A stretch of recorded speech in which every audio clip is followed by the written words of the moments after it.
Hi everyone, my name is John. I'm one of the members of the Willet Homestuck fan community, as well as one of the readers on this stream. Today we've chosen to do something a little different than normal. We're going to be focusing on fics related to June Egbert for the month of June. But also, due to everything that's been happening with the protests and the Black Lives Matter movement, we're also going to be focusing on the work of Black creators in the Homestuck fan community. So in between each fic, we're going to be highlighting a different Black creator, and I would strongly encourage you to check out their work and support them if at all possible. We ended up reading for about 3 hours, and afterwards we ended up sitting around and talking for another 2 hours. So if you're interested in some of our thoughts on writing, characters, our own personal projects, and the Homestuck fan community, please consider sticking around for the rest of the stream. The theme song for this stream was provided by Tittle, who is on Spotify as Tittle and Instagram as _Tittle. Information will be provided in the description below. Before I start, I'd like to thank all of our readers for this stream. We had Bucky and Clever from Willet Homestuck, Dragon Drop, Fleece, Sylph of Eons, Hosta, Goldie, Momo, and Daft. So, without further ado, sit back, relax, and enjoy the live read stream.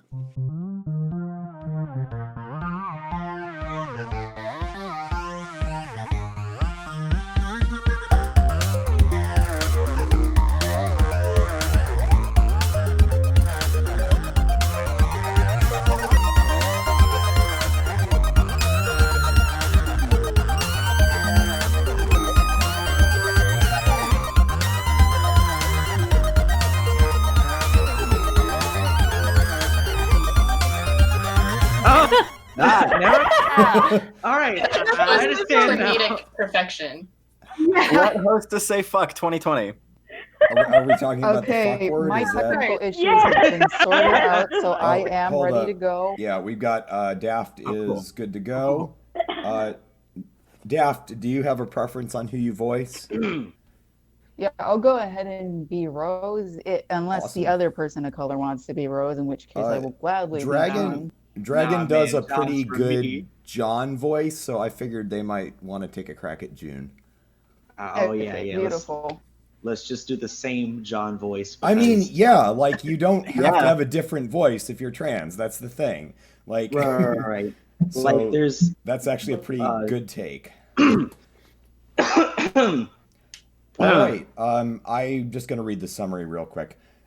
June and Rose have a conversation about race as they wander through the expanse of an extra-canonical realm.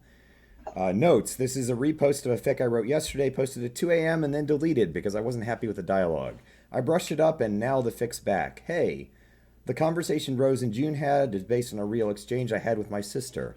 Somehow I came away from it liking the epilogues anyway. My brain's wired weird, I guess. All right, and take it away. Wait. Sorry. No worries. I just think Dave probably has the you said we diverged from canon the minute we tried to handle that Lord English fight differently than how it happened originally. What's even the point of fussing about it anymore? I could continue to pull the theory out of my ass in service of my point, but it's clear that it's not making much of an impact on it. Let's try an example instead. Do you want to know something incredibly stupid? Well, you're definitely going to tell me anyway. I mean, yes, obviously. When have I ever not wanted to hear you tell me something stupid?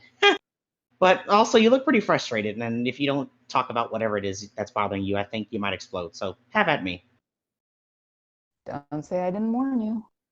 Here's the stupid thing. Within the bounds of canon, we have no race. You're right, Rose. That is supremely fucking stupid. And so it was that her eyes were opened. Okay, well, don't get ahead of yourself. It's stupid, but also, what does it even mean? Like, you are clearly Black. That's just it. This particular narrative Instantiates. Instantiate, holy shit, itself at the moment we entered this bubble And so I literally wasn't, until you said so, establishing my race and soft retconning it into this canonical frame. Within the bounds of canon, we exist within an abstract, a racial, quotation marks, state in which we have no specified ethnicity. Within this abstract state are specific and cultural histories, and by extension, our racial identities are explicitly pushed out of canon to dwell within the realms of fanon. We are racial everyman and every woman. And I suppose every person's, in Roxy's and David Petta's case, whose stories are intended to transcend race into a position of American universality. I don't hope this is paying your bullshit meter, June, because rest assured it is nothing more than asinine horse manure. I mean, yeah, of course it's dumb as rocks, but doesn't that just prove my point? What do we care about a narrative that's silly if we exist outside of it already? Remember that there's a structural to our canonical existence even out here. We don't, I'm gonna we live in a tree, and canon itself is the trunk. Even with every inch of our divergence our branch has from the canonical frame, we're still anchored to it in a fundamentally inescapable way, because that anchor is made of our identities as Rose and June and everyone else we know. Canon still holds immense weight over the spread of potentiality for who we are, who we become, and what we can do. It continues to shape us whether we like it or not. Take the Candy timeline. It's a hypersaturated, Stepford wide, heteronormative nightmare scenario in which Gamzee's presence supposedly shatters an idyllic future, and drives Earthsea into a civil war. But Gamzee couldn't have driven that car in a direction it wasn't already pointed. We don't end up at that result unless circumstances were already primed for us to fall to villainy or heroics or rebellion. Rose, do you know how cars work? Because I have driven a car, and they come with these fancy devices called steering wheels that you can use to turn the vehicle. Admittedly, that was a poor choice of metaphor, but you're missing the point. It's not any supposed utopia we're supposed to be living out in canonical candy. It's a white person's utopia, a hyper-atomized future in which our community doesn't matter to us, in which we tie ourselves to immediate romantic relationships and our own tiny lives without bothering to spend any time with the friends and family we created a universe with. A future in which Renaissance-born individualism, liberalism, paves over the community-oriented cultures that some or all of us might theoretically have a connection to. And for that matter, one in which our interpretation as people of color relies on us being either too fundamentally selfish to intervene in a case of obvious cross-species oppression, or too unbelievably fucking stupid to see the ways it parallels intrahuman racism. So what frustrates me about this, June, that for all candy is an ostensibly race-neutral narrative, it fucking can't be. Am I really expected to believe that Roxy, as any kind of person of color, would place their friendship with Jane over the racially fraught policy of regulating the reproduction of an entire marginalized people? Well, I don't think melanin is like an insurance against becoming a fascist or anything. Or something. I mean, sure. Sorry. No Sure, problem. fine. There were plenty of fascists on an old Earth. Even Obama was a neoliberal. Oh man, really? How do you know that? Not every timeline ends in 2011. And the ones that don't, well, suffice to say that the man never quite delivered on his anti-war promises. Oof. I hate to hear that. Actually, does he even know about this? I'm afraid of breaking his heart. Also, I'm honestly not sure he'd believe me. But that's all besides the point, which is the Candy timeline takes place within the very specific context of American fascism, reflecting on the political anxieties of those intelligent beings in all planes of existence, real or hypothetical, who happen to give a shit. But for any of us to be people of color within it requires an almost comical ignorance of racism, even for teenagers whose last memories of Earth A and B ended in 2009 and 2011. You think so? Do you think otherwise? I mean, not the part about being selfish, but when you were talking about ignorance, it's fucked up and really sad to think about, but it does kind of make sense that we might not see it coming. Like, okay, I'm Filipina, but what does that mean exactly? My nana crash landed on Earth on a meteor in like 1910. I guess she could have married a Filipino guy to have my dad, but biologically that doesn't matter to me because I am her kid's grandpa instead. So I guess I'm also Indian now that I think about it. Wow, I feel like I should have processed that any time before now. If it makes you feel any better, Dave didn't realize he was Jewish until literally 2 days before your 16th birthday. I woke up to a very confused flurry of treats, most of tweets, fucking texts. Holy goddamn mother of shit. Most might of which were write sent this at out 3 in the mine. morning. You think Dave sat there and was like, what the hell does shalom mean? And then now he understands. That's pretty funny. Most of which were sent at 3 in the morning, all of which involved a great deal of confusion about his racial identity. Shalom! Sorry. That sounds like him. Anyway, it's not like you can tell different kinds of Asians apart by looking at us. I don't know how Nana figured out that she was Filipina and not Malaysian or Indonesian or something. She was raised by Betty Crocker, who was secretly an alien fish fascist. My dad, I loved him, but he was so invested in playing this like character of a businessman from the 50s. And that character is a white guy, even if my dad was brown like me. So I don't actually have all that strong a connection to Filipino culture. I've only been there like 2 times. I get kind of sad about it sometimes. The Philippines don't really exist anymore on Earth C. The islands are still there, but they're just part of one of the kingdoms now. The nation is gone. That I'm so much vanished when the meteors hit. Frankly, I wonder if we shouldn't mourn it more. Yeah, like a funeral for the worlds we lost. That does sound nice, actually. It's funny, you hadn't visited the Philippines ever until you said so. Of course, you remember having gone before you just told me about it, but these sorts of soft retcons affect even the person who initiates them. Stable time loop. Our connection to the past is fundamentally tenuous, which, if you think about it, only proves the point I'm pretty sure you're making. Yeah, it kind of does. Like, even if Roxy's brown, they got raised by a bunch of aliens on a floating laboratory in the middle of the ocean. Your mom was kind of an absent parent. Jade's grandpa was also absent before he died, and Dave. Well, I guess it's different with you and Dave because you are both black, and like half of American culture is misappropriated from black people. Say it louder on the back. Hold up. What? Say it Audio peaked or on the something back. else? Oh. I said because June said that that half of American culture is misappropriated from black people, and I agree with her point.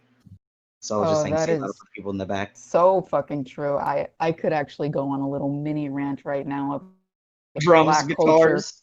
has appropriated like rock, country. Country was like one of the first like black cultures that was completely appropriated from black people, and now it's just a white man's game. It's Like, good that Little Nas the took fact that that back, drums and and guitars are a thing that exists in African culture.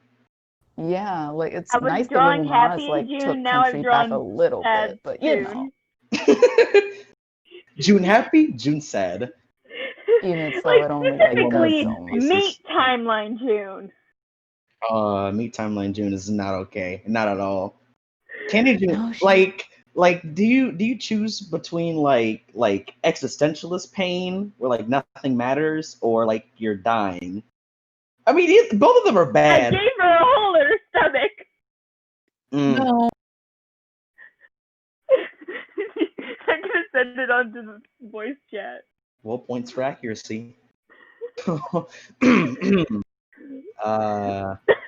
Where was I? Like, Oh, I yeah. was drawing Happy June, Uh, and then I'm like, huh, I wonder if she would look good as a ghost, because the eyes look pretty cool without any pupils in them.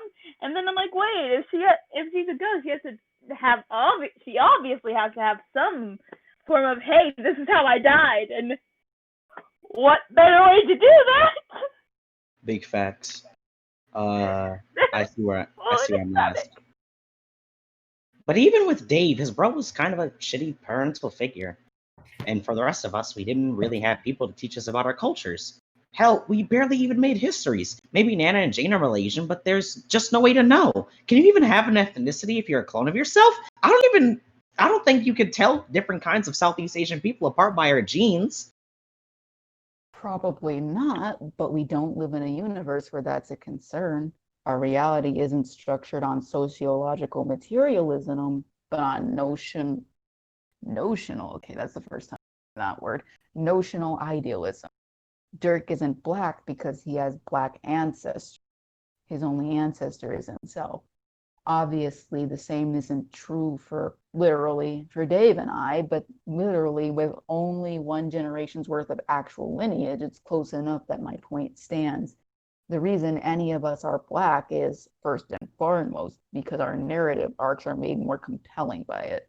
The same goes for Roxy and Dave, and I being, holy shit, I don't know how to pronounce this word. Mizrahi? Oh wait, that's Mizrahi Jews. I see. I see. Mizrahi, okay. Mizrahi, and again for your family's origins in the Philippines and South Asia.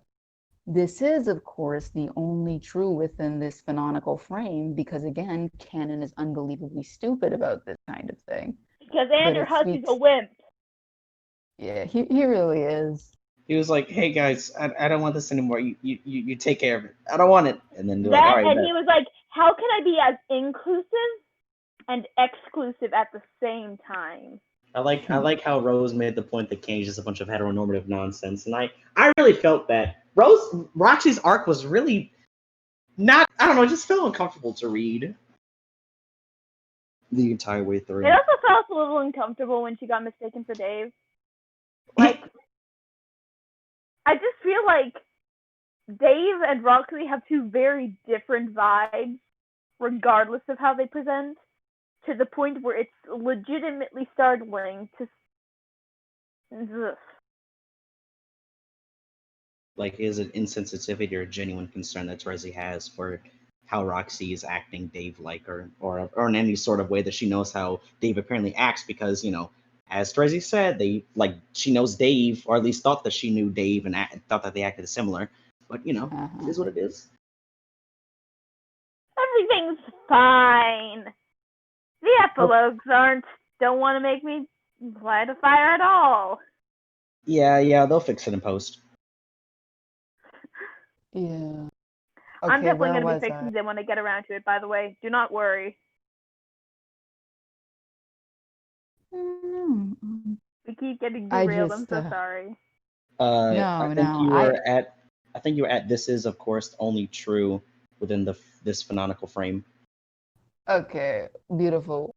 This is, of course, only true within this canonical frame, because again, canon is unbelievably stupid about things, but it speaks to the larger point. Our races and ethnicities within any given canonical frame are determined by what might make the narrative of that frame interesting. Okay? And that can only happen because canon itself is too cowardly to commit to any specific choice about who we are and how that might shape our personality. I just said that. Yeah, absolutely. Yeah, you absolutely did. Modern day Nostradamus. Kudos for calling it out before I even said the thing. We appreciate foreshadowing. I didn't even read ahead. Yeah, you're no longer of the life. You're no longer of the life order. Get out. You aren't allowed in life classes anymore. No. The plants. Is that such a bad thing though? Like, even if I happen to be Filipina and Indian at this same, I'm sorry, in the same time, in this timeline, I don't think I need to be in every timeline. If there's a frame out there where me being Mexican or Native American or Korean or something has a really strong resonance and can make an impact on the ability of intelligent beings, etc., then maybe it's cool that all of those stories can emerge from the same central canon. I'm not that attached to my specific ethnicity. Would you want to be white? Ew.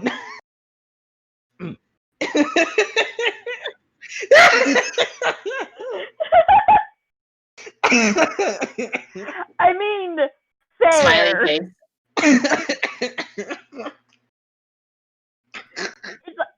I mean, fair. If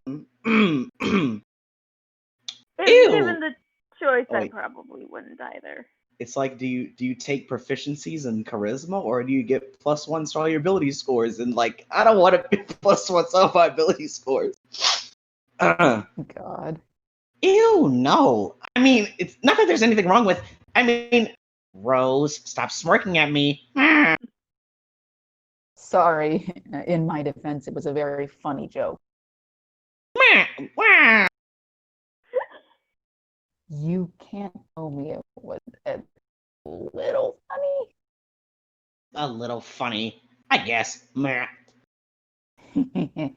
Less flippantly, though, the point I'm trying to make is that our araciality is unattainable. If we're white, then sure, our ignorance in the candy timeline makes sense. But for us to be people of color requires us to generate increasingly elaborate contrivances to explain why this somehow gets by every single one of us. Never mind how Dirk and Jane managed to okay it with themselves in the first. But doesn't that just mean we're holding white people to a lower standard than us? Or us to a higher standard than them? I don't think we have to be smarter or more selfless than white people to still be worthy of inhabiting a narrative. Maybe not, but that's not what bothers me. What bothers me is that as people of color, we should have known better. I don't mean this in an ethical sense. I mean literally should have known better. You, as well as I do, know that there are things you notice as a person of color that white people don't. Not because of genetics or melanin, but because we had to learn how to sense racial hostility just to navigate the day-to-day in this country. I don't think there's any universe in which we are people of color who haven't experienced racism, because the narrative that undergirds our reality is one that reflects on the race society we grew up with, especially the racist internet we grew up on, which even Dirk and Roxy had access to in spite of their disconnect from any living human creature. So how does it make sense that none of us got wind of how xenophobic, or should I say blandly like genocidal, the human kingdom was being? If we were white, I could imagine a world in which our eyes glazed over the rising tide of reactionary politics. But in a world and a frame where we're people of color, we should have noticed something. And that's what bothers me. That in trying to let us be everything, canon instead makes us into nothing. In trying to be a kind of universal construct that can exist as a member of any culture, we have no specific cultural history at all. Instead, there's just an abstract, a racial Americana. If we're told, okay, if we're to be white in canon, fine. I can't pretend I'd be thrilled about it, but at least it would be clear who we were and what our story was about. But this just leaves us in an environment where the options for our identities are slowly narrowing with every forgetful word on every page, all while canon pretends we can still be any. I don't know, but I don't like being lied to. Yo, this hits in a way that I wasn't expecting it to hit. Oh my god. Yeah, I didn't realize that I read this fanfic before. Like there was this big old like Twitter post or a Tumblr post, I believe it was Twitter, in which someone basically dissected the racial undertones in Homestuck, and also had a big old long conversation about how Vriska's nuance has been destroyed in Homestuck too. Oh no, I said the forbidden words. I should stop. You spoke them into light. Also, Hussey is the next Detroit Become Human. Is that Oh my god, he's the next David Cage. is the Yo, tweet? did you see the tweet they made today? Holy mutts. Wait, the tweet that that David Cage made, or It's bad. oh, I did not see that. Bad. Talking about a Detroit Become Human. I don't know about any Homestuck stuff. Wow. So I'm looking at some of the tweets they made today, and I'm Would just be a shame if people spam police tip apps with pictures of Vriska. Officer, this woman called me a female dog. She stole my wife. Or wait, call the cops on Dirk Strider. Their thing. There's like I can feel it's a bit of a reach, but and like sure they reposted they reposted a thing talking about a Black Lives Matter fundraiser, but like still this is a serious thing. I don't want for my think piece to be also mixed along with the racial happenstances going on in America right now. And They might Yeah. have been inspired by the K-pop stans spamming the Houston police tip app with fan cams, but I don't think that's like cool to make a joke about. yeah, that's extremely inappropriate, especially for like what Homestuck is trying to present itself as nowadays, which is professional high-tier media when it isn't. Anyways, you guys want to hear some good news? yeah, up to. So I've been keeping up with the movement for universal basic income, and it looks like the person who started the petition, Stephanie Bonine, got the chance to be part of a live town event with Kamala Harris and Andrew Yang, speaking with the whole speaking about the whole universal basic income for so that people can get money throughout this entire pandemic situation. And if you don't know, Andrew Yang has gone on the record as a big type politician, dude, supporting universal basic income. So I think that's fucking fantastic. I think that's like the one good thing he's done, but let's not talk about how embarrassing Andrew Yang is for leftist politics. Yes, let's not. The man just like money, man, money and support. Two things he did not get the entire time. So yeah, I'm not gonna talk about that. The heck is crackling? Is somebody like sticking a spoon in their like electric socket or something? No? Are we getting funky?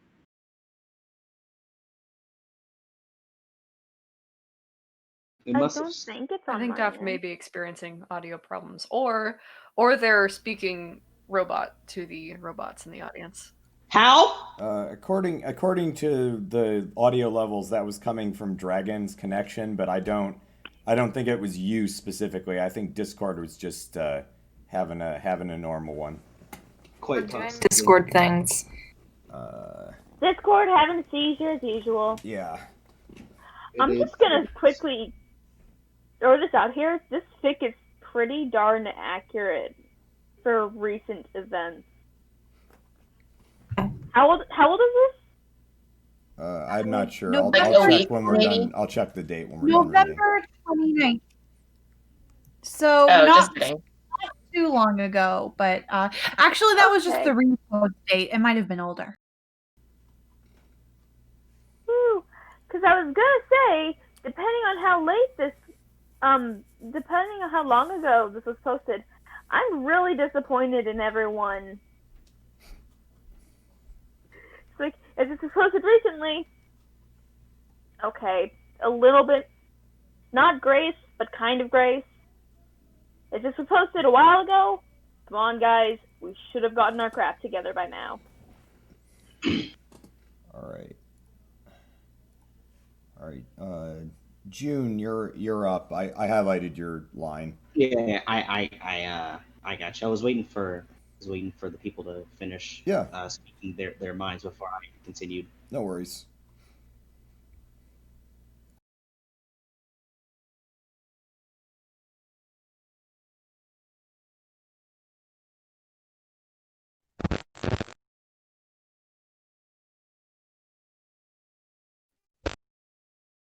Or at least like yeah, it's been something that's been going on. I think I can, if I were to name specifically which black person, a group of black people had been like profiled or killed in any sort of like unnecessary form of violence, I would be funny enough like illegitimizing every other single one that came before in the past. So like me just saying like, for example, Trayvon Martin it would be something I would forget about all the ones that came way before. But still, you are right with what you say. Although I think the active ignorance of it was simply a thing about it, or at least people not coming to the terms that maybe it's not just something you can write out by just saying like something else, like the argument that like there are people that I see now that are saying things like this house is on fire, we need to go help this house. Oh, but what about my house? It's not on fire. It's like, oh well, who cares? I've It's like, oh, seen that. yeah, you know what I'm talking about, where they're like, Yeah. oh yeah, all houses matter, and it's like nobody asked. Jesus. And yeah, but You should probably save the house that's, actively burning. yes, it's like there's. It's Here's just the thing. Here's the thing too about all of these quote unquote recent events. Like you all have pointed out, this stuff has been happening since the dawn of time. And while people might like cry that the world is becoming unsafer because of like the very quick advance of technology and communication between our communities, we can like call this out as soon as it happens, and we can get a quicker response, and we can also make sure that the people who are victims of these situations can be heard. And Like the people that media, are not being shown on the news properly are also being shown as well on other platforms, or just things that need to be shown. It really is like a good like way of giving people who didn't have a voice before a voice, and it also is a good way of like spreading communication. It's a good way for establishing infrastructure. Like there's a lot of good things about social media. You just have to know like who to talk to, who to not talk to, if you can trust someone, which I think are rather basic human instincts, and I trust y'all to make good decisions.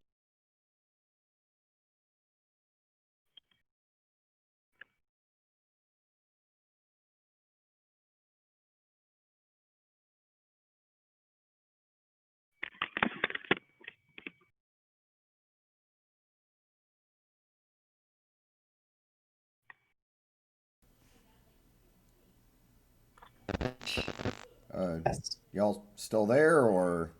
Yeah, we're here. Yeah, Okay, we're vibing. We vibing and thriving. All right. You want to keep reading or what? One. All right. It's June's turn. It's June's turn. Yeah.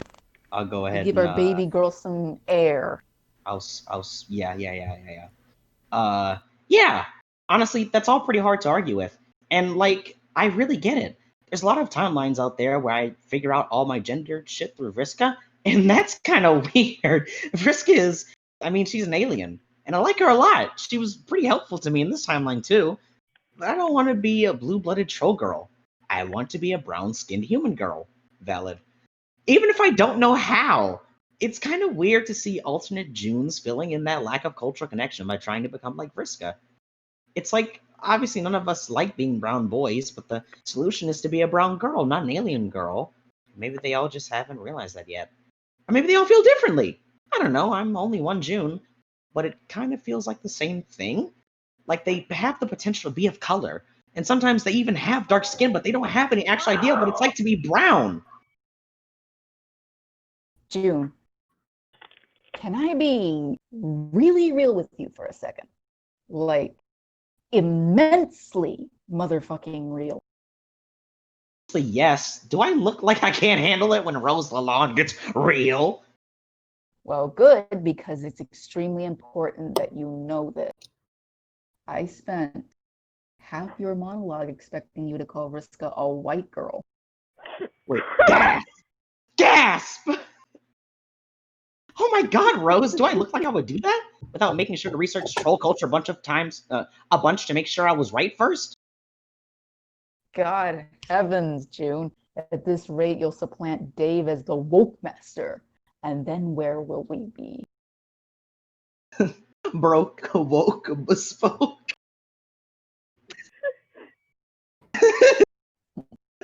Oh my god. Who knows? We already took Obama from him.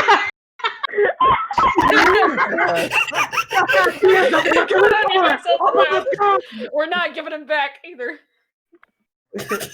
Not his to have anymore. Truly, he lives a life of deprivation.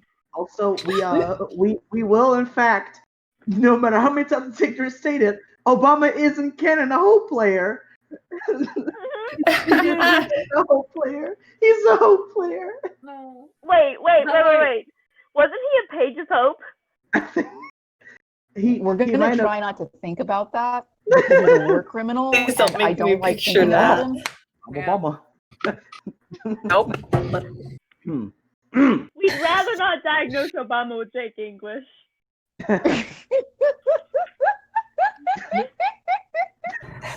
Yeah. I hear the yikes in that laugh. I'm pretty sure it makes me. The poor guy, he suffers so much. Anyway, I guess what I'm trying to say is that it's just hard for me to get worked up over because there's really nothing we can do about it. No matter how much we try to seize control of the narrative from within here, we keep getting blocked off from capital C canon forces that beat out our god tier powers, our ultimate selves, and even my zappy retcon nonsense. All we have is the canonical frame we live in, and we're stuck with it. So what's the point of worrying about frames we can't control? The best we can do is to be really explicit about our identities from in here. That's admirably zen. More so than I have the capacity for here. John is secretly a Taoist monk. Yeah. How about that? I'm comfortable thinking stuff I can't change. So instead of just trying to not fixate on, which is ironic, an air of breath, you can literally change everything, but you know. Yeah. Jesus. That's Homestuck for you. Can never commit to one reading, am I right? Okay. So instead of just trying not to fixate on it, maybe that's a classic case of prospect repression. Well, what are you gonna do? I admire your capacity to roll with life's punches. You're not wrong about the futility of it all. That said, if I ever make it through to the canonical timeline, the first thing I'm going to do is etch our racial identities into the narrative with the most indelible ink I can find. Tell you what, Rose, if we ever make it to the canonical timeline, I will personally help you carve them in. It'll be like Cascade all over again. I'll use my hammer as a hammer and your needles as a chisel. Also, I did want to say, because like after reading all that, I was thinking about it, and like, just it's strange to like have character like so having a character that isn't necessarily a straight white male is like in both a good and bad sense like enough to expand what it means to be normal. I say it's good because like you can basically do the bare minimum and just say that a character is X, Y, and Z, and then people will start in like saying like this is now, well, they won't say that this is a huge think piece about what it means to be X, Y, and Z in an X, Y, and Z society. But then that's also the bad part, is that like a lot of times I think people want to include so much stuff within a narrative whenever it literally doesn't matter. Like the Invisible Man could not have been written if the main character wasn't black. Like it literally would not have worked out, because the whole point of the Invisible Man is talking about how it's like to be a black man living in a society where they see him as invisible. Otherwise, it would have worked in a science fiction novel or something. But I never read that book. It was an assignment in senior high when I was a senior in high school. Me neither. I didn't read that book. But Are we talking about Ralph Ellison, right? I don't know. The Invisible Man. I always thought it was like that. I thought it was like a novelization of that science fiction film. That's how out of touch I was. But yeah, when you now that you mentioned the premise and everything of that book, I definitely see what you get. No, it's H.G. Wells. Wait, are we talking about Hey, the science fiction one, or the one about the black guy? The one about the black guy. It's the one about the black guy. I always thought. Sorry. Okay, that's Ralph Ellison, and it's called Invisible Man. all right. Just for clarification. Real Dude, quick, I was so out of before touch in high school. I didn't read any of the books. Hey, real quick before we keep going with this thing, I did want to. We have a bunch of black creators within the Homestuck community that I do want to shout out to. So I've got a kind of a list here. So the first creator, which I'm just kind of going down the list in order, is it's Crow. This is Crow. They are an everything. I have on my list artist, writer, voice actor, community organizer. Has voiced Tiff from Smile for Me. Started the MinaQuest game project. The Homestuck Press Play audio zine, Homestuck Reanimated, the Homestuck Artkind server, co-hosts the Sublurb podcast, is the PesterQuest dub project director and voice. The roles I can't say, but they are a voice actor for it. And finally created Stuck at Home Con. Also had involvement with the Befriendus sim as well. I'm in various capacities. So yeah, Crow does everything. Crow does everything. They do literally everything. So yeah, definitely. Bucky or Clever is going to be. I think Bucky is going to be tweeting out their information. They are Yoit's Crow. That's YOITSCRO on Twitter. They post a whole lot of stuff. They've got a lot of projects. They're pretty awesome. So definitely check their stuff out. And I'm losing the chat. Here it is. I believe that they are in our stream chat, maybe. Twitch likes to lie to me about who's actually watching, but I don't think they've dropped out. So, hi, Crow. Your stuff is awesome. I really appreciate the stuff you've done for the fandom personally. Just speaking as someone who's kind of new to this whole thing, it's really cool to have... Yay! Yeah, they are in chat. It's really cool to have someone that does so much to like bring people into the fandom, and that's pretty awesome. So, cool. And our next fic on the list is one by our very own Fleece, who has requested that she read it. Not so as that we do not mangle the Cantonese. I mean, I will also be mangling it, but it will be like... So as to not fully mangle the Cantonese in a way that probably most of us would do. I know I would mangle it. I can barely speak English right.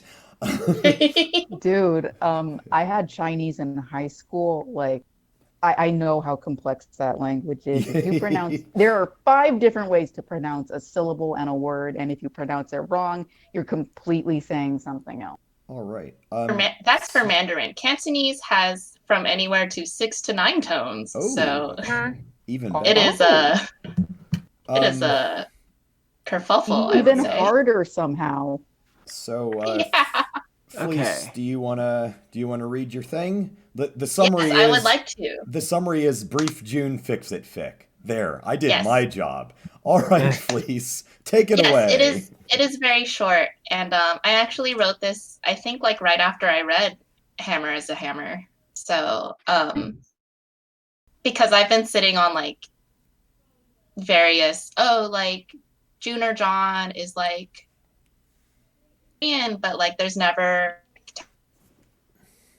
and I get that like you can be like a descendant of immigrants and like whatever generation, and like really, I guess, not excuse for like, oh, like John is Korean, but there's never any evidence. I wanted there to be evidence, so here we go. This is called Loi Loi. Through shenanigans, everyone gets with trolls communities in most cosmopolitan areas and active between Earth and Alternia. You're not really sure of all the implications, to be perfectly honest. The most important thing is that you're back home. So that's what happened. It's I know you. He puffs gently on a pipe. He's told you before comfortable history, but he likes it better than cigarettes.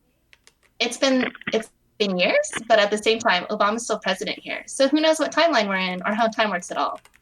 I guess I could ask Dave? Your dad smiles.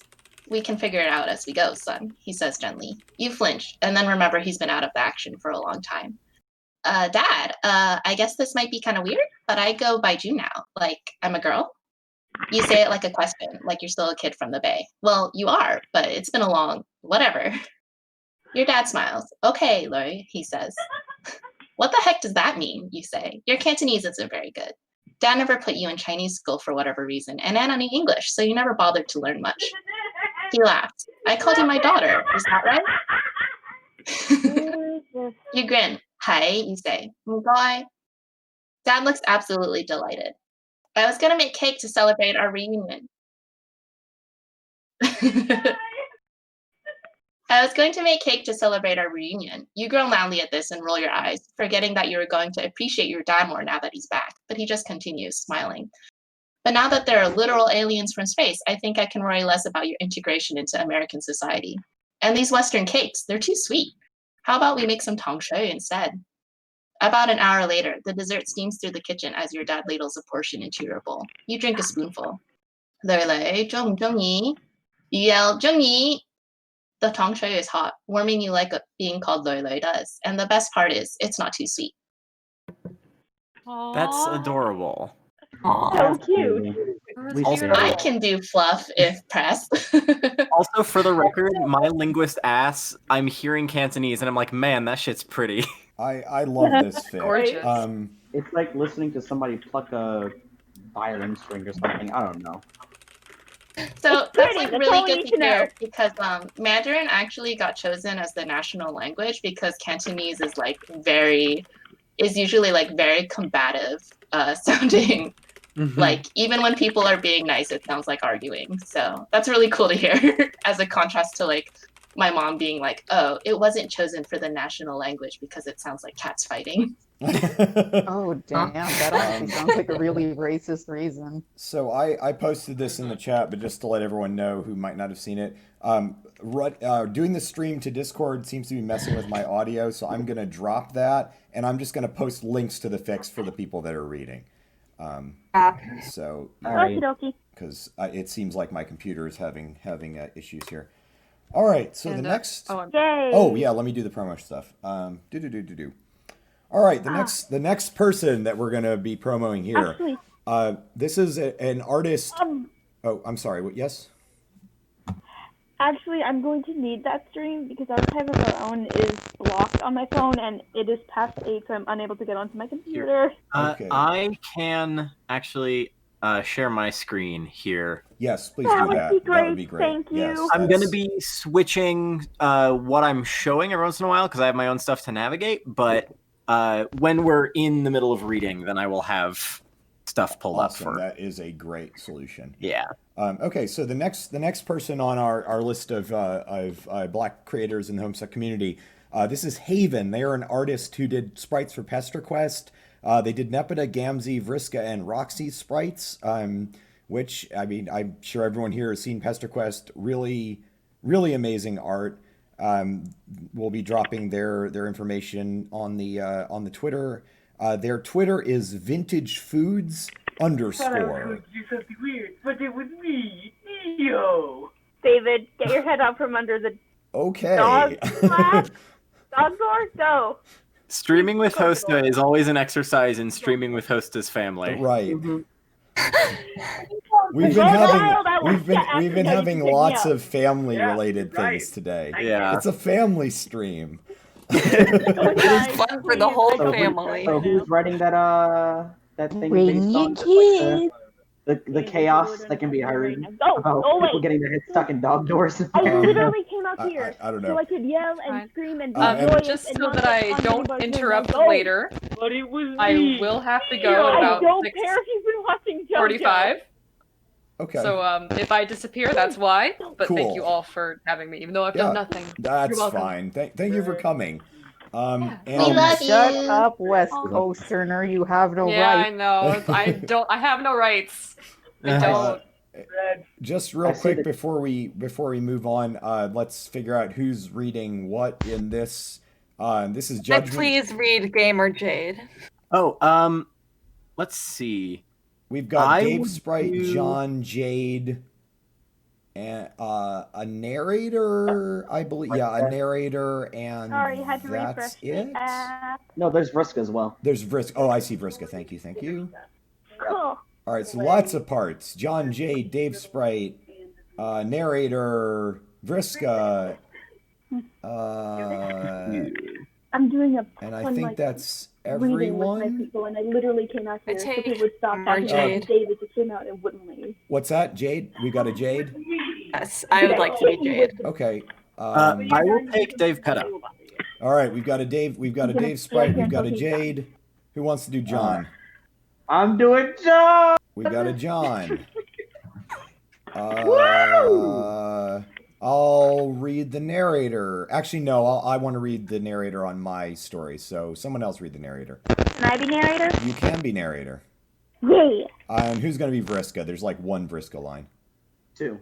Two Vriska lines. I'll do Vriska. You'll do Vriska. Oh yeah. All right. I think that Singular Briska. I think that we have all our parts. So this is Judgment Day. This is a fic by one of the Belmonts from our server. I believe Maddie wrote the bulk of this. And we've been reading it. Bucky and Clever have been reading it in stream. This is a June Egbert, John coming to terms with the fact that they're a trans woman, whole thing. It's a fairly long fic. It's up to 20 chapters and 33,000 words. Holy shit. It is also a fic about being plural. Yes, that is true. Yes, Yeah. it is. It's a really good fic. I'm a few chapters behind on it, but I really like it a lot. It's really good. It's really interesting. So yeah, definitely check it out. And I guess, yeah, I guess whenever y'all are ready, you can take it away. Okay. Okay, so run this by me one more time. You're going to do what again? It's not that hard to understand, idiot. You distract Jade while I go and place this whoopee cushion on her seat. Forehead. Okay, but what am I distracting her from? Do I just gotta shoot the shit, or do you want a full-on beatdown style wrap off? Whatever it takes to get her attention away from her computer chair. Okay. Yo, Jade, I am walking towards you right now and calling out to you. I'm in the raid battle, Dave. I can't talk right now. This is 100% urgent. The salamanders have never been disorganized. I need a heal on Sector G and F. Come on, heal team. Okay, but check this out. Dave, please. I'm very busy. This raid only comes up once every... Wait, is that my 3 a.m. dress? Sick, right? Anyways, come closer. Did you do your own makeup? Yes, absolutely. There is no one here that could have possibly done this. Is he doing the Vivi thing? Yes. How long has it been going this time? I don't know, an hour? I don't know what to do about it, Dave, but I don't think it's very helpful. Gosh, Dave. What did I come back to? Gosh, Dave. What is it? Let me step in. I will lead for a bit. That's my shot! Yes, come look at the incredibly distracted and cool.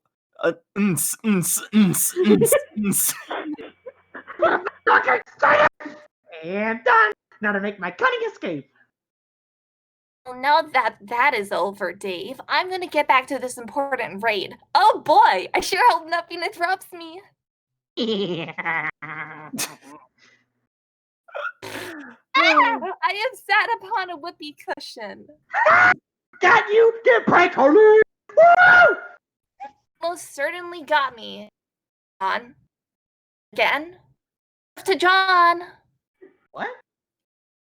Pranked me. I did? John, this is getting a bit odd. First the dresses, then the makeup, which fine, I can alchemize more makeup, but now just straight lying about things you just did? This is frustrating. Yeah, like, I didn't want to say anything, but you're kind of freaking us out. Killer wing, though, dude. Wait, what are you? We're so this is weird. Dude, do you not remember? Remember what? We had a chill jam session. You zoned out, and then we're like, hey, let's go prank Jade, but first I gotta do some makeup on you. Like, I know we've done it before. I don't know if that was a cat or a kid crying for help. I think that was Hosta and her brother. It wasn't me this time. Ha! Doll's house. Two brothers and a sister, so it's a toss-up on which one it is.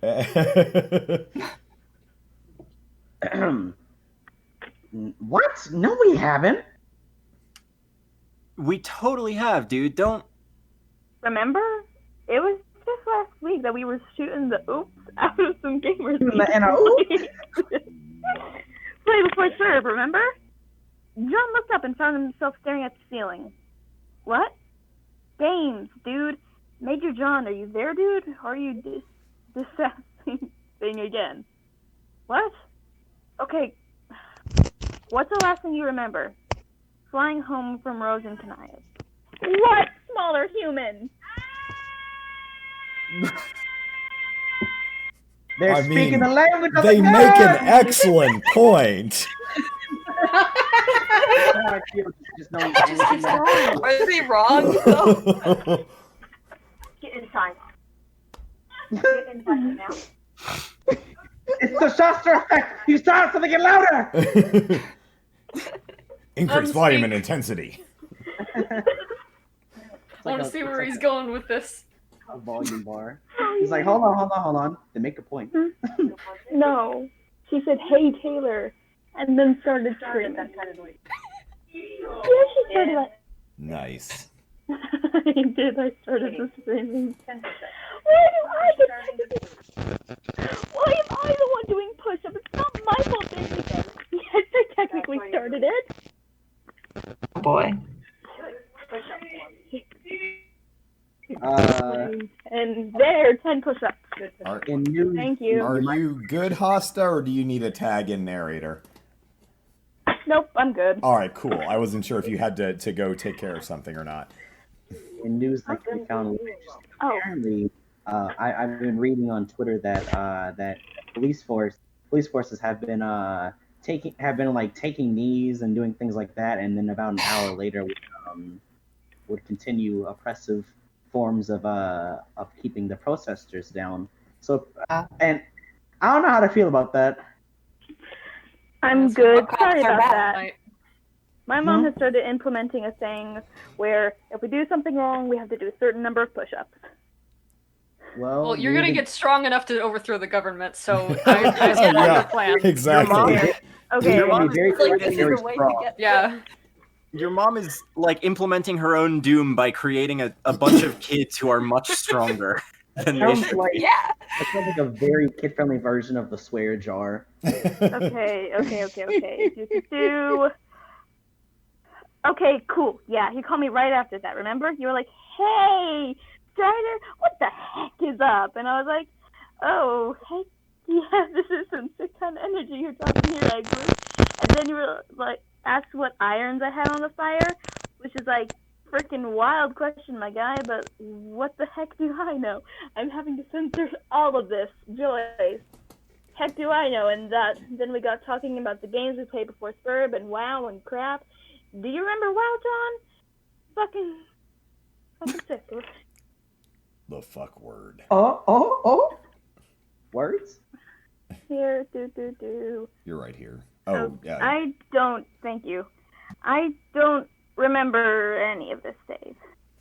Turn her aside from the other side of the line. Are you alright, man? You haven't been yourself since, like, we arrived on Earthsea and beat the game. Have you been working with your therapist on things? Over at your window, light was streaming in from the outside with the blinds shut, and the sign shut, and a thin sliver fell and landed against a mirror. John followed with his eyes. Yeah, I don't feel like it's doing anything, though. Do you think I need fixing, Dave? Dude, we went through a game that tried to kill us at almost every single turn. I saw a bunch of my own dead bodies, and that's not beginning to impact the absolute freaking hell that I went through every day facing down with my bro and fighting him with real, actual weapons to get a freaking Capri Sun from the fridge. It's a freaking miracle. Huh? As it goes. It's a freaking miracle that any of us are even remotely somewhat stable. Like, Rose's mom was a freaking alcoholic. Jade grew up on an island all by herself, and then was absolutely alone on a ship for 3 years surrounded by lizards with the intelligence of a pea. Cut yourself some slack. When was the last time you did some self-care? Self-care? Yeah, dude. You know, pin your nails and making yourself look nice, drinking water and eating and crap. And when was the last time you had water, John? Gotta keep that hot spot dehydrated. Hydrated. I said dehydrated. Freaking mosquitoes. 1 second. Can't be summer without wasps flying through your bathroom. Mosquitoes. Mosquitoes are the Satan's little insects. Disagree. Counterpoint. Hornets. Murder hornets! Automatically, every time I hear hornets, I automatically think murder hornets. And this is why the news is bad, because it takes things that are really easy to understand and should be taken completely within context and pushes them out of context. So people watch it more, you know? Just. Mm-hmm. It's the sensationalism. Yes, absolutely. Those ratings matter more than the relative stability of the people that are watching the show. I mean, watching the news, not. Oh, you know what? No, it's a show at this point. Let's say it like it is. John's coincident.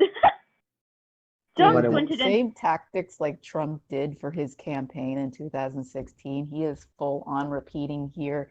He is using this coronavirus thing as his like platform, and Jesus fucking Christ, using the exact same inflammatory tactics to get his face all in the news and shit. Like, it's the exact same damn thing. The standard. Do you know what the famous quote is about like crises? It's like, never let a good crisis go to waste, or something. Like Man, who could have possibly seen coming that Donald Trump is a fascist? It couldn't possibly have been all the many, many, many anti-fascists who've been saying it since 2016. Or just people saying Yeah, it's not like I went to protests in November. We were crowding the streets, and we were like, "This is gonna happen." Everyone's like, "No." My feet look like they're super bruised right now, and I find that very funny. Who could have thought a man making a campaign off of literally being an inflammatory piece of shit and making really disgusting statements about human beings could have possibly not prioritized human life during one of the most serious epidemics in recent history besides the Spanish Have you ever considered pandemic the of 1918? Crap future generations are going to go through when they learn about this year? This chapter is going to be hefty. Ah, man, my kids are going to be like, Dad, what happened with Corona? And then I'm going to have to sit down because I'm starting to have a panic attack with all the hand sanitizer and like scares of possibly contracting it and giving to somebody that I don't want it to get, you know, because murder hornet year in general, it feels Trump, like we rolled a nat 1 on the Constitution save. Don't worry too much about the murder hornets. It's okay. They get over here sometimes. We find the nest, put it down. It's all right. Ugh. Just be safe and make sure you do it in a faraway place because wasps and hornets have a funny thing of attracting other hornets and wasps Yeah. with chemicals. On the Also, bright if side, you do end up doing something with their nest, stand perfectly still and like you didn't do anything. They can sense your Oh fear. boy, that sounds like a real bee movie, huh? Ha ha. no, jail, no. jail. Oh jail. my god. Put yourself in jail. I Barry applaud you. Benson is a self of rage. I am an Not admin. that- I will mute you. No, I'm the self of rage over here. Yeah. Wait, what did Witch of Rage said? Their powers as a lord. I will silence. Be careful, but just effect, John. Be careful. Wait, Not know what happens wait. if you don't Is miss. Barry a Lord of Rage and that one girl who is hinted at as his love interest is a Muse of Hope? Listen, y'all want to class spec the B movie? Do it on your own time. Oh Yeah, God, like- are we really classifying the bee said movie? your I am episode. so We don't fucking have to do sorry. that. We don't have to do that to ourselves. We don't have to do that to each other. We can I'm choose. so I happy am I mean, that I oh am my really God, really so fucking disappointed sorry. in my It guessing. was But at 2019. If we did that, we can do the B movie easy. B movie had No, a I don't know Stream if I Chat join in with the disagrees B that movie. about. I don't Stream Chat disagree is we not in can. favor of class specting the B movie, by the way. But we don't have to. I'm just saying. I'm very happy, by the way, that I managed We to also completely don't silence have to. everybody We don't for a have good to. moment there. Just the They made a silence. commentary about America, and like I don't know. I think I just took it and pushed it. We with lost my a brain. viewer. Like I actively decided to eradicate it from my mind because like I was just getting ready for Detroit to become human apparently. But you know, Oofa doofa. Our talk about the B movie lost us a viewer. How dare you mess with our retention statistics? Oh no! My 12 followers have something to say about this. That's what we were doing. F's in chat for ourselves. Hold on. Yeah. Oh wait, this is Twitch. My 4 followers have something to say about that. wait, we gained 2. We gained 2. Yes. Net positive. Net positive. We're in the green, baby. Maybe it's the B F in chat for the B movie movie. talk. Yeah, the two Right. Where were we? We were at Self-care. this B line. B movie Nation, rise up. John squinted and stood up, following the sliver of light. Light. I don't honestly remember. Well, go get some. Oh, freaking get some then, you dummy. I'm gonna freaking look out for you here. Has your replacement Rose described you any meds, dude? The sliver of light continued on into his bathroom, and he walked aside, turning on the faucet and holding his cup underneath it. Therapists can't do that unless they're also doctors. I'd have to see a doctor or something. Oh, hell yeah. Is that the sound of water I hear over there? Get the most freaking oh my gosh, that mother H2O that I crave. That we all crave? Blood of the freaking universe? Yes. John's eye caught a piece of black fabric behind the mirror. Good Egbert.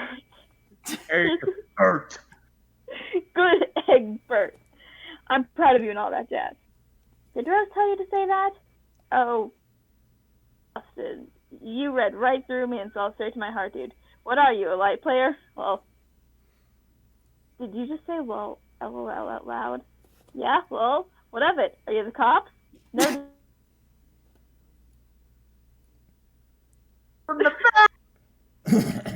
I keep forgetting to take out the trash, and the neighbor calls in because they think I've died. He pulled out the black fabric and found an eye patch with a familiar red pattern on it. When did this get here? Dude, that's part of the self-care thing. Rose said you smelled gross, but they're too freaking polite to say anything. Go take a shower or something. Do you have soap? Do you need soap? I will get you some freaking soap, my guy. Call me the Soap King, master of soap, master of cleanliness and self-care. John touched the eye patch with his hand. He felt that all too familiar push at the back. Hey, that That's mine. What? John looked around, trying to find the source of the unknown voice. Forget it. Did someone else say something? I don't think so. Why? John... Oh, I mixed people up. Whoopsie-doo. John put the patch back in the mirror. Thought I heard something. Sorry. Hey, dude, you're valid. Also, I'm outside your house. Open up. Those are my friends, by the way. My friends will actually do that. John heard the sharp knock at the front door and moved to go downstairs. The house was dark. The light bulbs burned however bothered to fix them. He heard his foot creak down the stairs and the feeling at the back of his mind pushed again. He resisted and the feeling went away. John! Open up, dude. I'm coming. He pulled out the door. He pulled the door open and he stepped aside to let Dave in. Damn, did you live like this? The vibes here are rancid. Mood. He walked the rest of the way in. Rose told me it might be like this. I came prepared. Or I guess past me was prepared because the note was suddenly on my hand and the bag next to me. So shout out to future me, I guess? Sorry. Hey, it's no biggie. I got light bulbs, trash cans, cleaning supplies, and face masks, some nail polish, and other cool crap that might make this the best road hangout ever. Wait. Did you say nail polish? Yeah, dude. Why did you bring nail polish? I read ahead in this episode. I'm trying this new thing I saw online called Deconstructing Masculinity or something. Jake's been all over it, so neither me nor Connor Cat can escape. Anyways, if I have to suffer, so do you. Did you bring blue? What? John blinked. There was that feeling pushing at the back of his brain. Listen, I didn't pick it out. The bag was there, and yeah, I guess it's blue. Huh. Nice guess. John shook his head, and the feeling faded. Come on, let's get to work. It'll help you feel better. Dave, it helped me feel better. The two of them had a movie. The two of them had a movie on in a now clean house. That's a very sentence. And Dave was busy staring at his phone, probably texting Carcat. John pulled out her phone and pulled up a familiar chat log. Drag and drop. Oh, wait. I'm doing something? Oh. John's glancing at you. I think things are okay. They're a little better. It's easier to focus when the others are around, honestly. Still wish you were here. Things were so bright when you were around. Dude, who are you texting? Dave was staring at him. He looked down at his phone. Vriska? Really? Dude, no one's seen her since... Well, yeah. No judgment, dude, but she's probably dead, dude. Lord Inglis was some kind of invisible time demon. That artifact was really powerful, but was it that powerful? I know she's probably dead. 10 years ago, dude. And I spent 3 years on a meteor in her. She's kind of insufferable. Terezi was the only one who got along with her. Yeah, I should let her go. Shouldn't I? Yeah, dude, it's better for your brain or psyche or whatever. John nodded and slipped his phone back into his pocket. All right. Thank you for reading. I love that. Yeah. No problem. Why won't it let me leave more kudos? Damn you. I'm gonna leave kudos too. Why are you Already suppressing left kudos kudos, from the okay. public? All right. Well, I'm not gonna be interrupting. I'm gonna say bye. I gotta go. I have D&D and planning to get help with. All right. Oh, bye-bye. See you around, bud. Thank you very much for having me. Have a great Thank great you for day. coming. Bye. We No appreciate problem. it. Good It's nice night, having and you have here. no right. No rights. Okay. All right. So let me do the next Shout out thing. Yeah. Oh, sorry. Yeah. This next shout out is Danny Lalanders. Danny's a recurring PGen Pod panelist. She wrote the Pink Sky visual novel about John's repression. She's an actor for the Validate game dating sim. And she's the creator and proprietor of Gamer Girl Gloss. Finally, she hosts the I Hate It Here podcast. Her pinned tweet is Pink Sky in her Twitter. Her Validate game is at Validate Game on Twitter. And I Hate It Here is part of the PGen Pod network, pgenpod.com. On Twitter, it's at Lalanders with capital L's. Hold on, is that Danny from the server or a different one? No, different one. Not Danny. This is PGen Pod, Danny. Yeah, Danny with one eye. Someone who I actually have only heard of in passing. I haven't followed any of their work myself, but that's cool.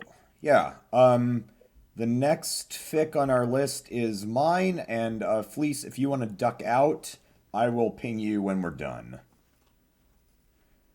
Very much for that. You're welcome. Mm-hmm. I completely respect that.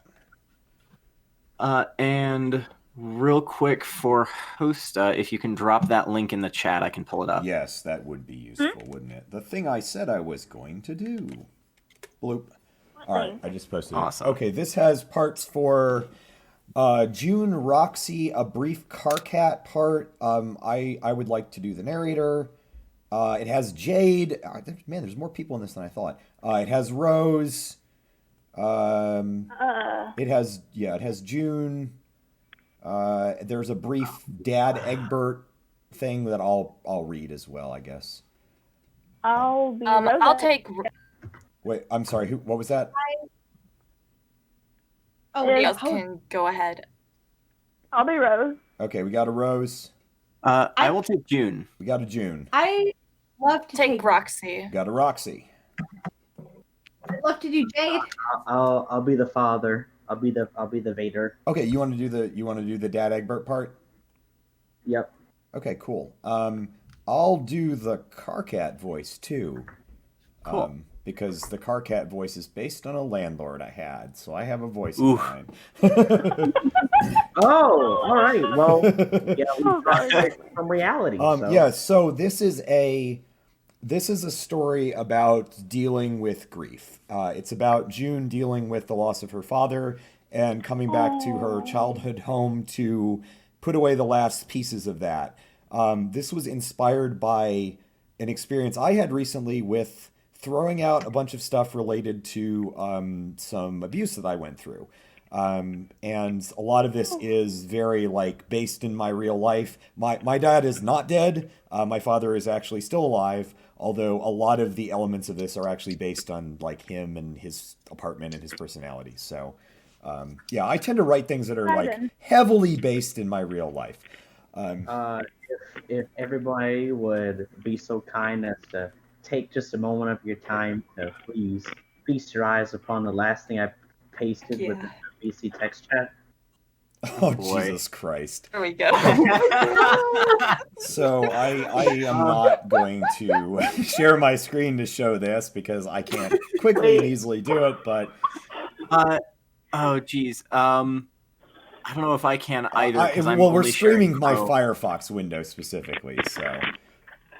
Yeah, I can only share my people Chrome in Twitch. Rest assured, it is deeply hilarious and ridiculous. Drag and drop. It's a good edit. I don't know if you can post. Oh, hey, we've got it. Belmont's posted it in Twitch chat. Coming in. Oh, nicey spicy. All right. So let me read the summary. Also, there is if death of a loved one is a trigger for you, this is what this fic is all about. So, yeah, you might want to duck out for a minute if that's a thing. He has an actual Greek first name, but trust me, it's Carcat. Yeah, I looked it up. I looked up the Greek first name that was closest to Carcat. All right, June Egbert has returned to her childhood home one last time.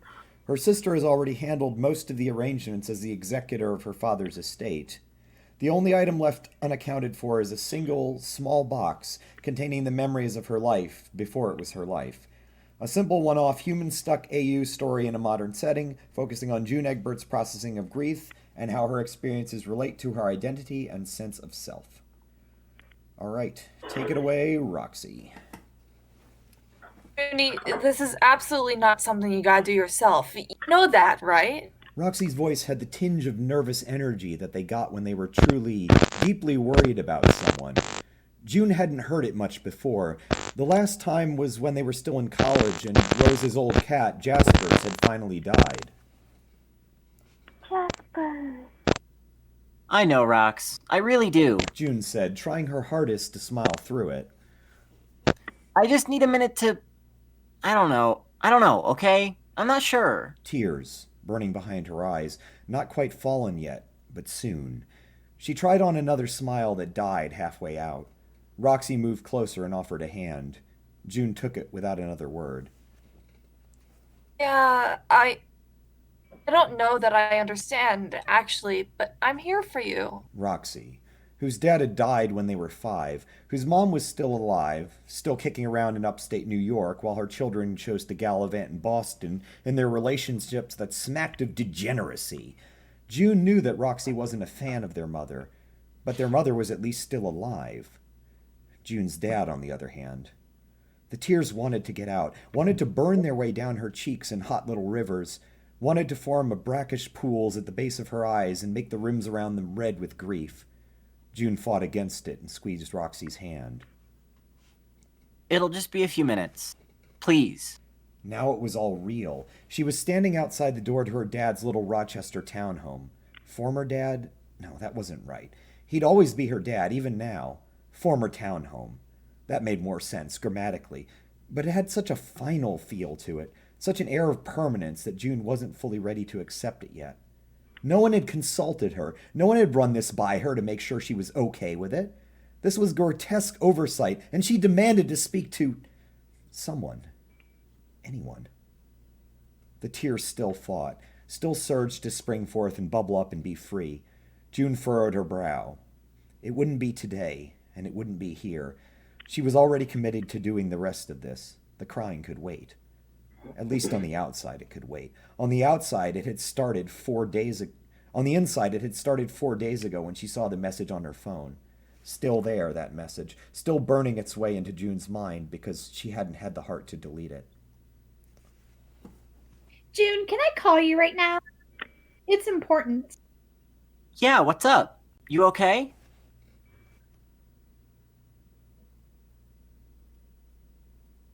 Jade? I think you got cut out. All right. Hello? Hello? I think we lost our Jade. Hello? Oh, no. Oh, sorry. I disconnected for a second. Okay. I thought I said it. Excuse me. It's all right. June, can I call you right now? It's important. Yeah, what's up? You okay? It's not me. Not a long phone call. Not at first. Short, maybe 5 minutes, to the point. Sometimes it took years to change your life. It took hard work and dedication and effort and the love and support of the people around you. Sometimes it took 5 minutes on the phone with your sister. Jade had assured June that she didn't have anything to worry about procedurally. Jade focused in on that. June knew that it helped her to process what was happening. Jade would be able to cope because she had something to do with herself. She would make the arrangements. She would talk to the lawyer. And she would call the landlord to get someone in to move everything out. It would go into a storage unit, and then Jade would help figure out what to do with it. June told her it was fine. She didn't want to deal with this. Didn't want to help in the process because the process meant acknowledgement, and that meant facing that this had moved from the realm of the hypothetical and into the world of the real. Jade understood that, she thought. She'd been more than willing to help fill her role as executor of the estate and more, to be there as the binding glue for the family, such as was left of it. But this last part, that was where Jade couldn't help her anymore. Specific instructions had been left in the will for the disposal of that last box of personal effects. Everything else was handled, and Jade had done as much as she could to keep her little sister safe from it. But there was a point where that just wasn't possible anymore. A point where the real stopped being a hypothetical that June could avoid and started being real. Roxy was squeezing her hand tightly, and they were both standing outside her always dad's former Rochester townhome apartment and waiting for the landlord to come downstairs and let June into this place for the last time ever. June heard Castus Vantus, the landlord, grumbling his way down the stairs before he was even at the door. The man was easily in his 90s, a Greek expatriate who spoke of his former country in a way that was both acerbic and betrayed a deep and abiding love for it. He opened the door with a bang and smiled up at June and Roxy. Ah, the other daughter. And the friend. Always so pretty, both. Come in, come in. Castus walked back into the apartment, waving a hand over his shoulder. June started forward, then hesitated. It's fine. If you want me to come, I can do that. Roxy smiled at her, all love and warmth, and June felt her heart jumping in her chest. The tears were straining against her eyes again, but she swallowed the lump in her throat and tried again to smile. Rox, thank you so much. I really... She leaned in and kissed them on the cheek, whispered in their ear. I love you, Roxy. Thank you for being here. June let go of Roxy's hand. No longer anchored in the world of the comfortable past where things stayed more or less the same, she stepped forward, across the threshold that led both into the past and the future at the same time, into the apartment she'd grown up in. Closing the door behind her, and the smell of the place hit her all at once, bringing back 100 different memories. Slightly musty, but familiar. It was the smell of the days she'd spent playing the Nintendo Wii in the living room, the family computer in the kitchen where she'd had so many conversations about the cinematic works of Nick Cage with internet strangers in middle school, where she'd first learned the words that gave meaning to who she was. Always sorry to see the young go like this. Dude, you cut out. What's that? You cut out. Oh, okay. Where did I cut out at? It's not too important. Family just know computer. that- Family Okay, computer. yeah. Where she'd first learned I the gotta say real quick, I really like the way you use your words and the way you're composing these scenes. It's very relaxing. It's very raw. Absolutely. Where she'd first learned the words that gave meaning to who she was. Always sorry to see the young go like this, Castus was saying. His voice was gruff, but there was a kind of sweet sadness under it. Such a young man still, really. Not even 60. Still in good health, I thought. He shuffled towards the stairs at the back of the apartment. The living room off to the side, where June had first decided to tell her dad the truth, where she'd stood nervously with Jade by her side. Dad had been sitting in his usual spot at one end of the table. He had a cup of coffee. He'd stopped smoking years ago, but the endless cups of coffee filled the need for some kind of vice in his life. June couldn't help but wonder if that had contributed to what happened. Or maybe the pipes. Maybe he hadn't stopped smoking soon enough. Maybe it was all connected, tangled up in a net that would be forever knotted against speculation. The box is upstairs. I will get it for you, if you want. Or you can go. Castus smiled at June. He was a good man, your father. Very reliable. Always paid rent on time. Never caused problems. Good man. June tried for another smile. This one came out as a pained grimace. I'll go up myself, thanks. She set her first foot on the first carpeted, lightly creaking stair and began to ascend. It's time for me. Yes. Roxy just called me to tell me what happened. I want you to know that we are here for you, however you need. I know it's hard with Kanaya and I down in New Orleans and all, but if you need me to help with anything, I'll do whatever I can. I love you like you're a sister, I love you like you're a sister is what I am trying to get at here. You're family to me, June, just as much as Roxy is my sibling. Thanks, Rose. That actually means a lot to me. Just, maybe I'm not sure how to make any of this make sense yet, you know? Of course, it's a process that will take some time. I in no way want to rush you, but only wanted to reassure you that you have support from in all corners in whatever way you need. The bathroom was the first room at the top of the stairs. It had been cleaned recently. June wasn't sure if that was Jade's doing or the result of her dad's general commitment to keeping his space clean. She hadn't been sure how diligent he'd been feeling at the end, how much he'd been able to do. He'd said basically nothing to anyone. He was always fine on the phone, always asking about how June was doing, how was work, how had she been doing any new paintings? The last one was so lovely, after all. The bathroom where once, a sophomore in high school, she'd curled up on the counter by the sink and cried because she needed somewhere that the others couldn't see her. She'd just gotten her driver's license the day before, and something about seeing that name emblazoned on the flexible plastic made her feel even worse. Because she knew it wasn't quite right, but she wasn't sure what to do about it. Because she was still just a kid, and nobody took kids seriously about these things. Further down the hall, there were 2 bedrooms. The closer and larger of the 2 had once been shared by June and her sister. A bunk bed when they were younger, then 2 beds on opposite sides of the large room. 2 desks, both somewhat cluttered, but in different ways. Where they set up their laptops in high school and talked to their friends.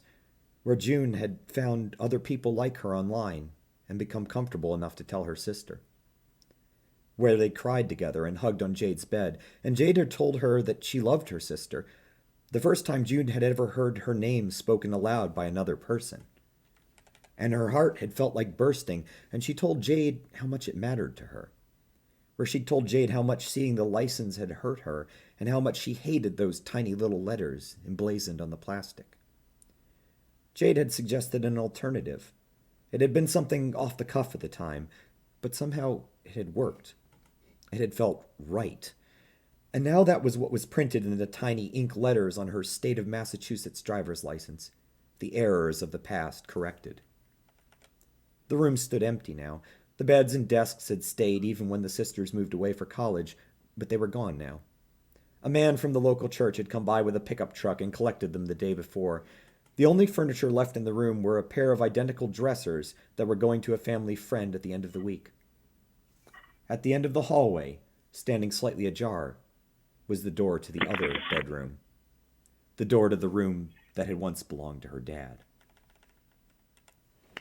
Are you really good with all this? I feel like I'm asking a whole lot. I'm not gonna say it's fine, because it's not fine. Not because of anything having to do with you. Because he's fucking gone, you know? I know. But you had to fly back in from Cali and everything. That seems like a lot. June, you and Roxy moved back to Boston after school to be closer to him. It's not like he told any of us what was going on. This is the hardest shit we've ever had to do. Any of us. I'm supposed to be there for you as your sister. And your friend. The door swung open with a slight creak. If it were still there, her dad would have told her to grab a can of WD-40 for him from the basement. That wouldn't be something she'd ever have to worry about again. Those goddamn tears. They were still there, under the surface, always lurking, waiting. Someone had left the shades all pulled down, bathing the room in deep shadow that felt somehow appropriate. June stepped into the half-dark bedroom and reached for the light switch. Pale yellow flooded the room, a ghost glow that caught the last remaining pieces of furniture that had yet to be donated or thrown out. Jade hadn't yet found anyone who wanted a 2-decade-old twin bed frame and worn dresser, but the sturdy writing desk that had once sat in the corner had already found a new home and been moved out 2 days prior. Dad's bookshelves still lined the walls, but the books had been donated to the local library that morning. Huh, June said to no one. The sound echoed oddly in the bedroom. No books on the shelves to help dampen the sound. Just the hollow echo off the bare walls. June hadn't been in her dad's room very much. It had always been his private sanctuary when she was growing up. It was his place to relax and read his books, to focus on his studies. Despite his mundane job as an accountant, her dad had been particularly fond of studying birds. He took excellent photographs of them and made detailed sketches in a series of notebooks, complete with information about the habitats and behaviors of the birds that he observed. Jade had the notebooks now, safely stored in a banker's box. She'd asked if June wanted the books, but the way she'd asked had suggested that it mattered a lot more to Jade than it did to June. So the paper-bound birds would be flying off to California at the first opportunity. There was only one thing left in the room that meant anything to June. The box, sitting on the bare mattress of the bed. I'm just not sure what to do. I know, babe. It's much to think about, right? Right. I mean, it literally just happened. Now I'm supposed to make all these decisions, and I just don't feel like I can process all of this right now. It's not just my dad. It's the box Jade mentioned. Feeling too down for a what's in the box joke? Lol, no. Thanks, Rox. It's just that it's a bunch of stuff that reminds me, I don't know. It reminds me of stuff I'd rather forget, you know? Vinny. Beam. You don't owe the past shit, you know? What do you mean? I mean, you don't owe your past memory. You can let go if you want. It's your past, girl. Hey, Rox. Thanks. This means a lot to me, what you've been doing the past few days. I love you. Clunk. Seriously, I love you too. Love you, June. It was just a box. The kind you could buy in Walmart that was designed as a small box, small storage box, ideal for books. Brown cardboard with some generic printing on the side that let you know the essential facts about its dimensions, crust strength, and the fact that it was produced using at least 50% post-consumer recycled cardboard. Those all seemed like critically important facts to June, things that she needed to focus on at the expense of actually considering the box's contents at all. It was taped shut, but June didn't need to open it to know what was inside. It was her past life. Her life before she'd been willing to be open about herself. Her life before she'd even known she was herself. Photographs, mostly. School pictures and mementos from the time spent with friends before the end of sophomore year in high school. Some drawings, too, maybe. A little bit of old writing. Those parts weren't as important. The tears almost got out this time. June was torn because this was the last thing her dad had left behind. The only thing that hadn't been parceled out, spoken for, sold, or donated. He'd been a man of simple means, and he'd been generous in life to the point where he wasn't leaving much in the way of material goods behind. Mama said to stay out, Allison. This box, this mausoleum of memories, felt like it was more a part of June's father than it was a part of her. These were technically her memories, but they weren't her memories. They were her dad's memories of what she'd once been. Memories that she didn't want to have. Because these were memories laced with the poison of lies. For every positive memory, there were a dozen associated painful ones. And they all tied back to the same thing. June didn't feel like she could sort the wheat from the chaff in those memories, and she didn't think she wanted to. She wanted, in truth, to burn every single one of those photographs, to douse the box wholesale in gasoline and set it alight, to make a funeral pyre of those last staples of who she'd once thought she was. But in doing so, she felt that she would dishonor her father's memory in one final, irrevocable way. After all, these were his memories, and he was no longer around to have them. What kind of daughter would she be if she destroyed that last piece of who he'd been? Staring at the box on the bed, June's eyes finally began to water. The tears began to peel away from her eyes and seep onto her cheeks. From under the corner of the box, June noticed something. One of her dad's yellow legal pads had been wedged under the box, probably to keep it from being knocked aside in the careless rush to remove his possessions from the apartment so that Costas could find someone else to pay him for the privilege of living there. Because your former tenant spending 30 years living in the same place didn't mean anything when you had money to make. June shifted the box and pulled the legal pad out from underneath. He had always been carrying them around, always using them to scribble down notes for work or jot down quick thoughts about birds that he could later copy longhand into his ornithological notebook. As such, she was getting ready to put the notepad aside. As she was getting ready to put the notepad aside, she glanced down and saw her own name written at the top of the page. June stared at the page the notebook was folded to.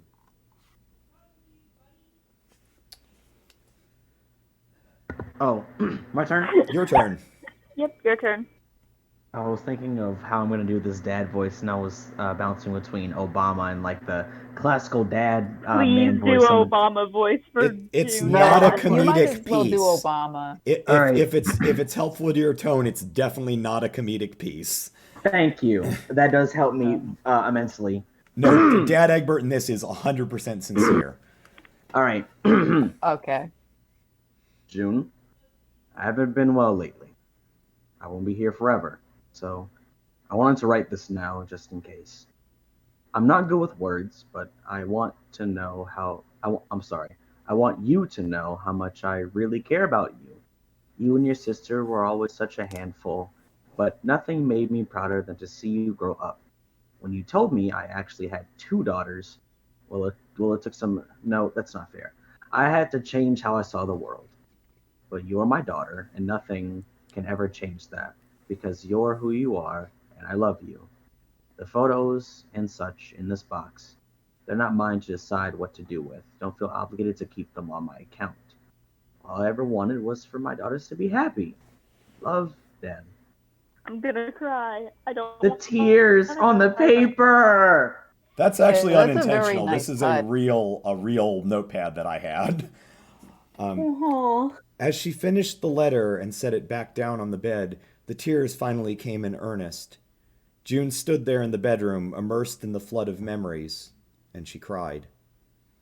After a few minutes, she wiped her eyes with the back of her hand and tried once more to smile. It was hard. It hurt more than she'd thought it would, more than she'd ever imagined.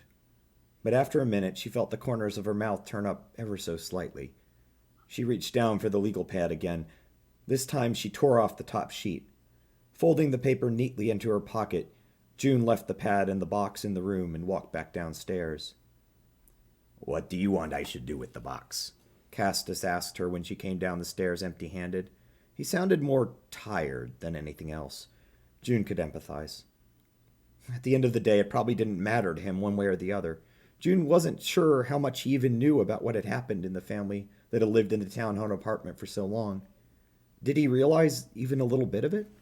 The life of the man and his two daughters, and then the two daughters who'd been out on their own and the man had lived on his own for a while. And then that had ended, as all things do, and the others were left behind to mourn and grieve and live their lives.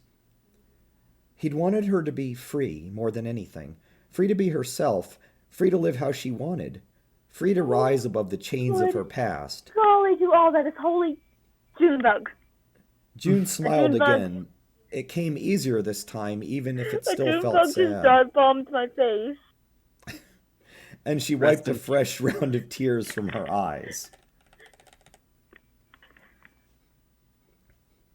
You can throw it out, Mr. Vantis. Thank you. He shrugged. Whatever you say, Miss June. You keep it, I throw it out. Makes no difference at all to me.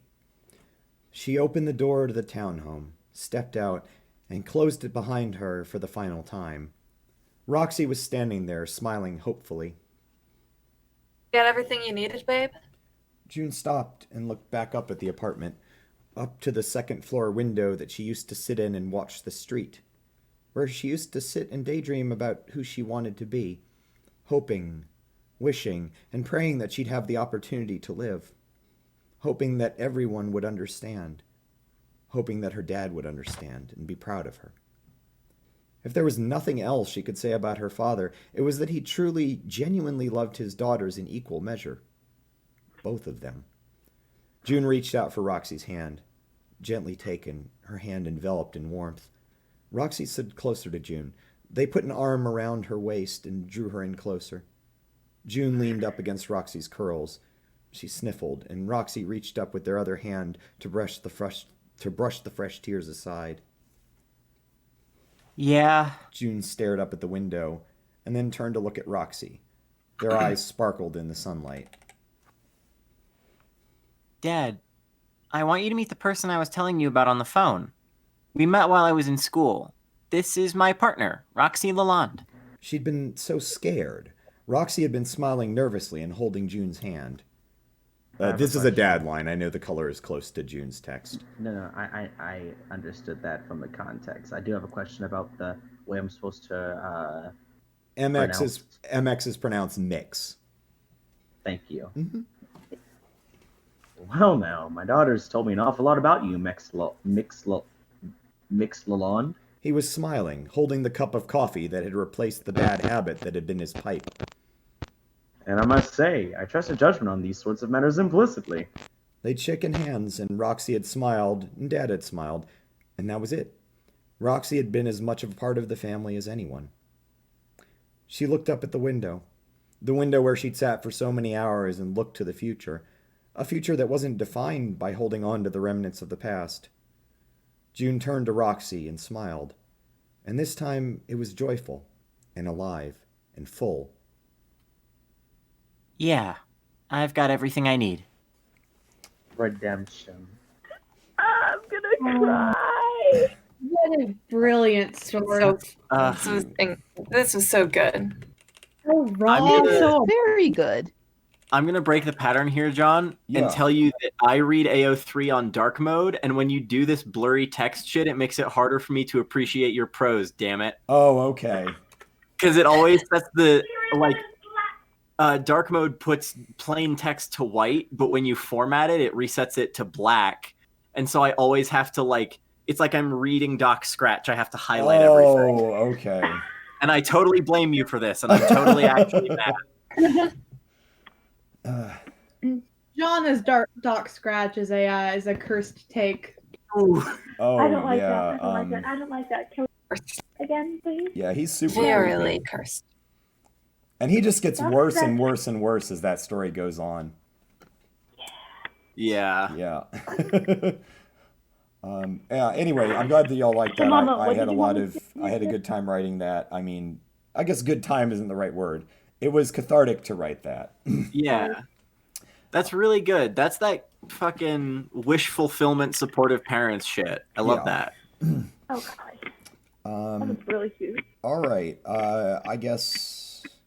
That was very wholesome. I guess we're appreciate that. alternating. Are we alternating shout outs or what are we doing with that? Yeah, might as well. Okay, our next shout out is to our server's very own Drag and Drop.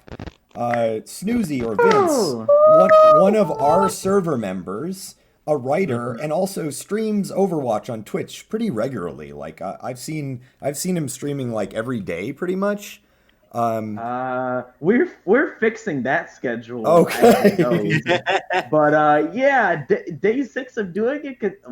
Yesterday was day 6 of doing it consecutively, and that was not very healthy for me. Yeah, I'm gonna drop their they are boy_snoozy on Twitter and snoozy_boy on Twitch, which I'm gonna drop in the chat. I'm so glad you've made things easy for us, Drag and Drop. Oh, absolutely. But yeah, I've had an opportunity to be on a couple of his streams. It's a lot of fun, very chill, casual conversation. If you want to talk, cool. If not, it's all good. So yeah, he does good. And he's stuff. a great teammate. He's there you go. He's a great teammate. Yeah. Yes, Fleece and Dragon both play Overwatch.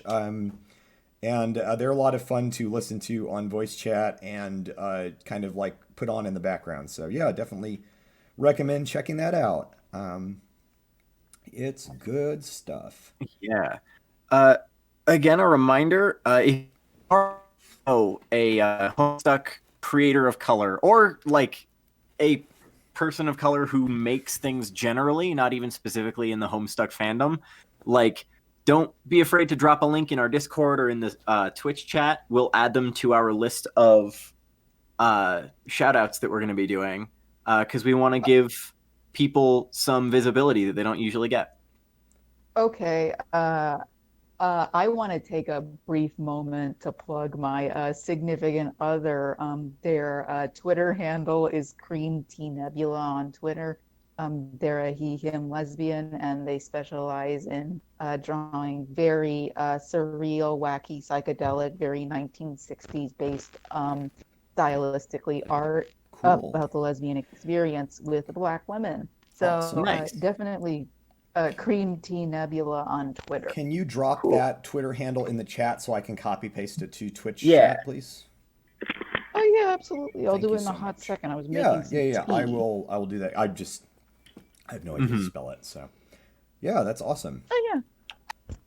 Our next fic up here is a short one called Dominoes. I have not pre-read it. I'm not sure what it's about. I think it's a fluff. Wait a minute. Is this a Yay for fluff. June fic or is this a Dave Cat fic? Oh, okay. I think this got in. I think this was for the for next week. Oof. Oops. Oh well. Moving on. Our next fic, as I was saying, is Bedroom Community. Is this a John or a June? Oh wait, right. You should probably King Fleece. What's that? Fleece. I pinged I'm Fleece. here. No, Fleece is back. I'm just trying to figure out if this is I'm smart. I'm just trying to figure out. Oh, it is a June Egbert. Okay, I was like, I hate AO3's tags for June because everything redirects back to John. Good stuff. All right, this is a fic called Bedroom Community. The whole fic is not super long, and it's 2 chapters, so we'll probably read both of them. Let's see who we got. We've got a June. Can we get a link in the chat? Yes, Yeah. you can. You can definitely get that. And in the Discord as well. I'm putting in the Discord chat. Okay, cool. There we go. Okay, so we've got June, a narrator, Terezi, and that's it. June, narrator, Terezi. Okay. I'll take narrator. Got a narrator. Wait, you go ahead. Oh, I'll take Terezi if no one wants it. We got a Terezi. Oh, I was sweating. I thought you were about to say John. No, you've got John on lock, my dude. Yeah, you want John / June? I do want John. I want the Juan, the June. I'm a little sad I haven't been able to flex my fairy voice this time. Yeah, I don't know if we have any Feferi in this list here. All right, Hopefully we get Dave. Cool. All right, let me do the summary and all that good stuff. Bedroom Community by Vomit Kiddo. Summary: John feels nothing. Roxy has divorced him, and his friends are off living happy lives. That is, until a certain troll pair crash land in his begonias. Karen literally took the According to the notes, this is their first ever Homestuck fic. Really wanted to see June go all out pissed at Dirk, and it kind of escalated from there. Nice. All right. Scream at this man. The best way to start a Yeah. I just wanted to see them center. Chapter 1, the screen is cold and distant. Take it away, narrator. It's nothing. You're used to nothing. You've built it up after years of being what other people wanted you to be. Your dad, Ska, Roxy. Now you're perfect. Your house is large, a 4-bedroom house that still feels unfamiliar, even after years of living here. Piles of garbage you forgot to take out line the halls, but otherwise it's empty. You find comfort in wandering around. You don't discover anything new, but is new so great? New hurts. It always hurts you badly. You discover the same nooks and crannies every day, and yet you never feel any more close. And not just to the home, but to the world as a whole. Fuck, you haven't even talked to your friends in what feels like months. That's okay, you say to yourself. Because they have lives now. Roxy's a better parent than you could ever be. Rose and Kanaya are happily married. Dave and Jade are a happy couple. You feel like you ruined your happy ending. Test. All right. Sometimes I look inside myself and I hit this wall. Can't tell if I put it up or if someone else did. I used to think it was natural that the wall between my feelings and what I present outwards is something everyone has, and then I met you. You were loud, a huge bitch, but you expressed yourself. Even if I didn't feel like I could be genuine with you, you were. Fuck, I'm fucking pathetic. This every day, talking to the ghost of a girl who didn't give a shit about you. Rose said it was a coping mechanism, to talk to someone who wouldn't talk back. But it just makes you feel shitty. You get up to do your daily walk around the house. Your bare feet slap against the wood paneling as you rub sleep from your eyes, heading into the bathroom. You lose yourself in the ritual of shaving, the preciseness of it. getting every detail perfect. Brings back memories of that shitty bedroom community you grew up in, creaky old floorboards and the smell of cake in the air. One last swipe of your razor, your clean-shaven face stares back at you in the mirror. You throw the usual smile over it until tomorrow morning when you'll do it all again. You go to the kitchen, putting your shaggy hair into a greasy ponytail. You feel like the reeling of hair trailing the back of your neck. You like the feeling of sorry, okay. You sip your coffee and wander around aimlessly, opening a window to feel the wind on your face. You close your eyes and feel the cold air caress you, blowing through your hair. You miss going for flights, and you feel like shit just going outside. A deep-seated feeling of terror, of being seen, always plants itself into the pit of your stomach. But you're safe now, you tell yourself. No one can see you when you can't even see yourself. You walk outside into the garden. Wide expanse of perfectly trimmed vegetation, not an error in sight. Rose helped you plant the lobelias in the corner when you first moved in, and you still water them occasionally. You walk over to them, your bare feet feeling the cool grass beneath them. You look at the petals, a lovely cerulean blue. You don't know why, but you have the compulsion to put a petal on your tongue. Your dad used to say it would make your eyes more blue. But he's gone. The world where you used to believe stupid things like that is gone. You do it anyway, letting the petal sit in your mouth. His pubs numb, chew, or his blood trailing down your chin. And you want to cry because you never got to tell him you loved him. You never got to say goodbye to that boy you used to play video games with, to that girl who you gave a paper heart for Valentine's Day. People you could have met but never did. Don't cry. Wipe the flower juice from your chin and head back inside. You stare blankly at your computer screen, transfixed with old conversations before getting a notification. You almost jump out of your seat when you see who it is. John, come on, fucking pick up. Terezi? Yeah, who else? Where have you been? Did you find Briska? I'm not in the mood for your blueberry-tinged stupidity right now. Just look outside. I love doing Terezi's voice, but it always hurts. I love it as well. My take on Terezi is always the supervillain who smoker. the very pitchy supervillain. I like your Terezi, but I can feel the pain when I hear it because I do a very similar Terezi, and oh my god. You and I are definitely in a feedback loop of like influencing each other's Terezi voices. It just gets more and more corrupted. Let's do the quad how both of you have a very smoker Terezi, and I'm 100% here for it. Don't get me wrong. But just the idea of Terezi smoking is very amusing. Terezi smokes between 6 and 12 packs a day. Terezi takes a fat cigar, like Cuban links, not Cuban. No, I'm sorry. No, she definitely has Cuban links though. I can say this for sure. Are we gonna do the next chapter of this, or are we gonna move on to the next one?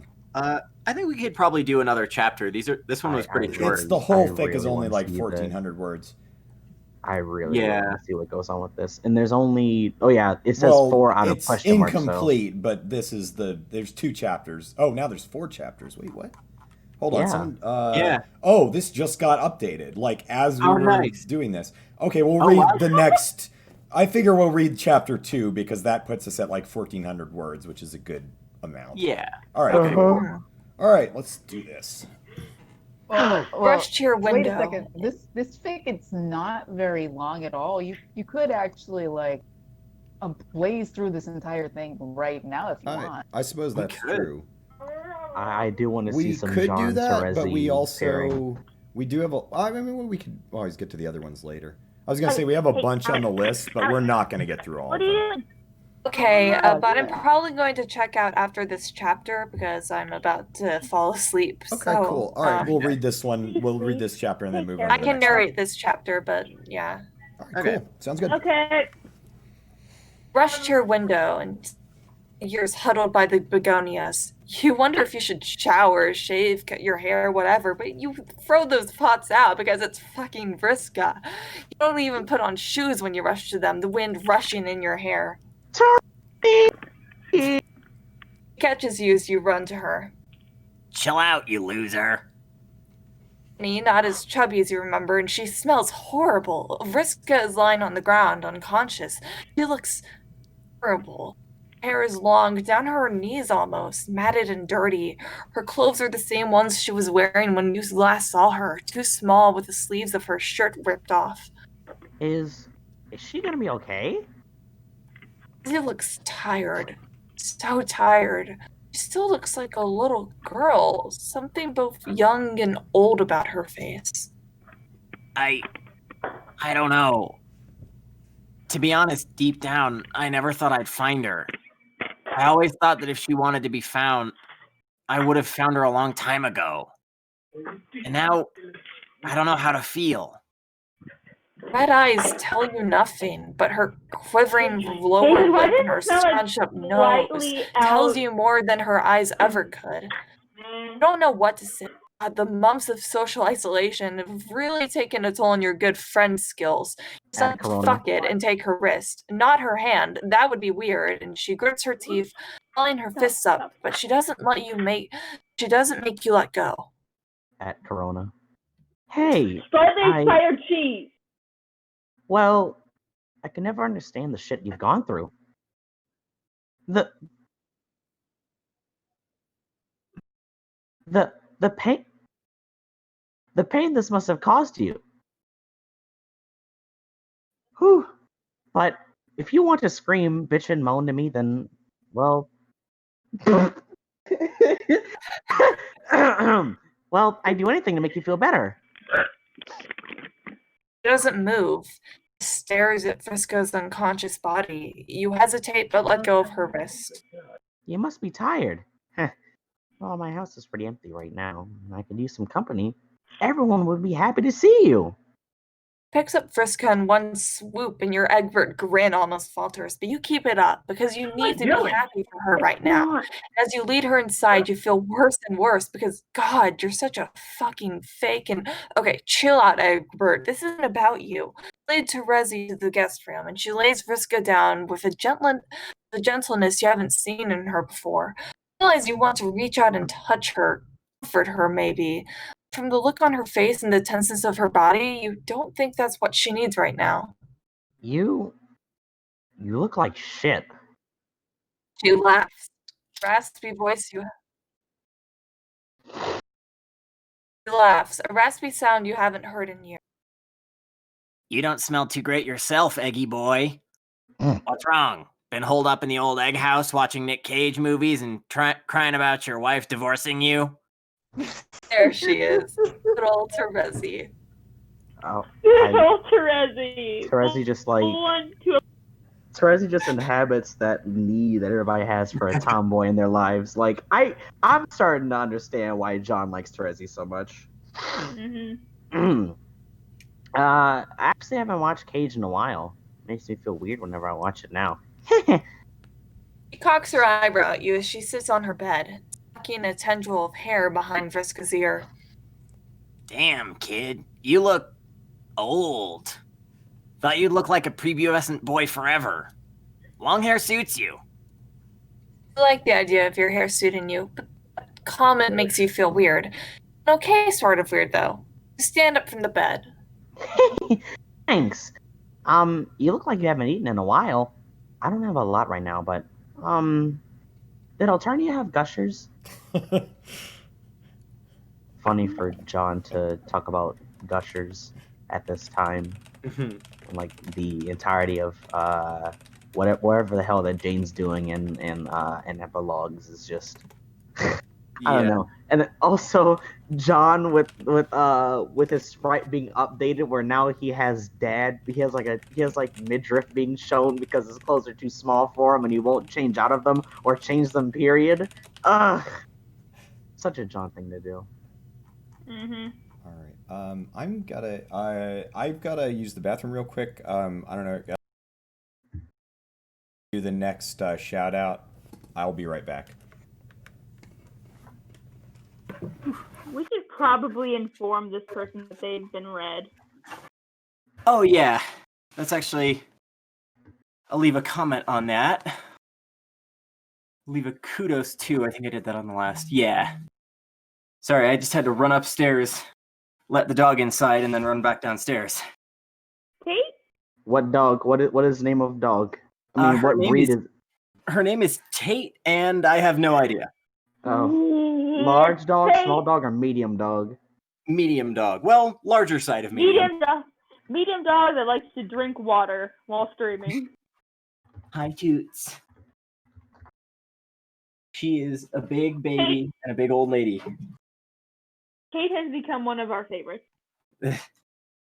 Tate is the secret fourth host of Homestuck.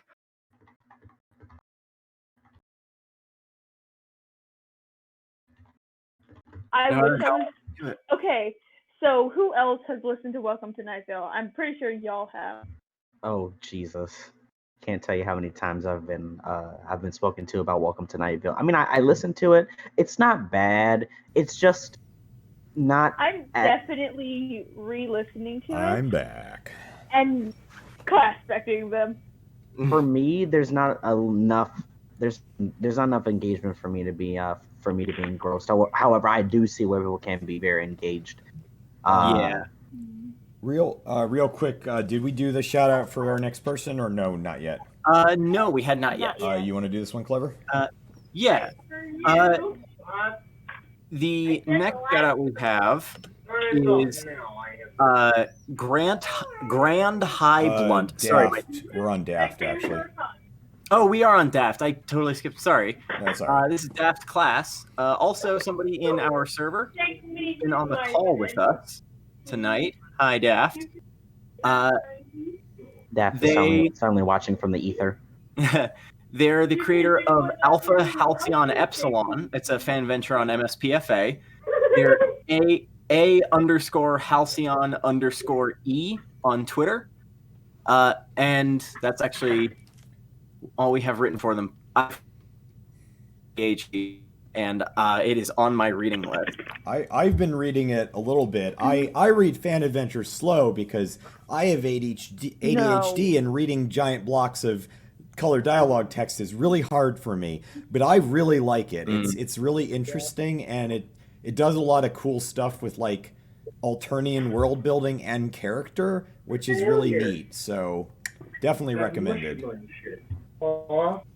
And it's got cool art too. This art's really the art is really really cool. neat. It's like it's kind of got like the Homestuck 2 sort of style where it's a little more detailed than Homestuck, but like it's a different style. It looks really cool. So yeah, recommended.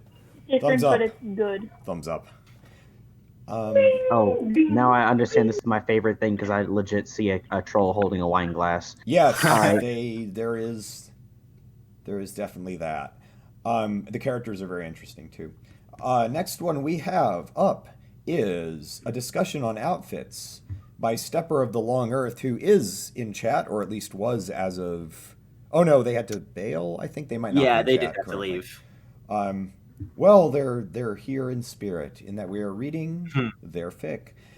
This is a 100% dialogue. It's not super long. It's got June and it's got Terezi. So, are we keeping the same June and Terezi from last time? You ready to go? We doing this? Doing this? Can you drop that link real quick? I can. That's the thing. We're doing this, bro. Probably We're making it happen. Remember. You've got there. You've got more of a handle on those links than I do at the moment. Okay. We're making it happen. We're doing this. We're making it happen. We are making this happen. All right. Drink some tea for your voice. Yes. Get that that's what I was going to actually ask. Clever, is your voice good doing the Terezi? Yeah, if I need to stop, I will let y'all know and I'll go fill up my water a bit, but I'm good for now. Okay, cool. This is not a very long fic. It's like 700 words. Summary. June and Terezi discuss what June should wear when they go out. All right. Take it away, June. Haha.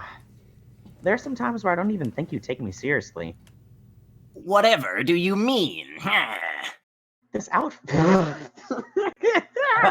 I love it. Ah!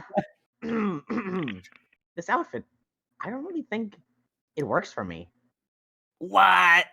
No, it's fucking perfect. How do you not see it? This is actually a throwback to me, and whenever I play my D&D halfling, I make them sound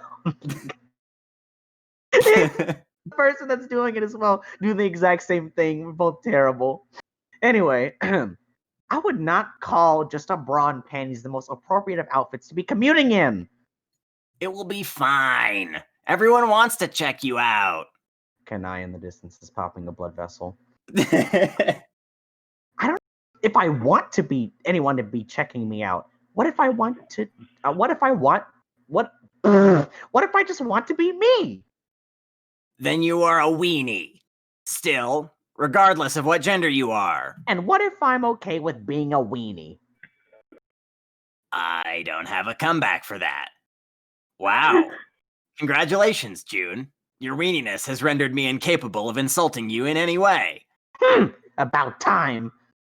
I suppose we will just have to suffer your weeniness at home, like we always do. Hey, don't bring up my nature now. There's no way I'm getting out in just this. Fine, Killjoy. I'll help you select a proper outfit. Oh, no you don't.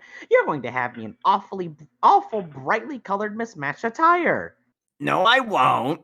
Sure, just like you haven't done the last 3 times we went out. You've been out of the house 3 times? When did that happen? During the large, terrible lizard beast ages? Yeah, why yes, you would not believe how pleasant some T-Rexes are compared to you. Some even have less teeth. What sorry losers they are. You're gonna start changing or what? Give me a minute. I don't know what to pick here. Just go with your ghost shirt. You have like 500 of those. I don't feel like the knockoff Slimer today. Are you seriously feeling all right? I'm genuinely concerned for your health here. Much appreciated, Terezi, but no. I just want something a little different. My option was different. You just wanted me to be streaking across Earthsea. Hard pass. But just think about how much you would get people's attention. I don't want people's attention. I just want to look nice today, just for myself. It's not too much to ask, is it? Here, why don't you try this? That's my fan suit, Terezi. I know. I know I'm not the most adept when it comes to fashion, but girls don't really wear suits, do they? Pfft, who cares what normal girls wear? You're a fucking god, remember?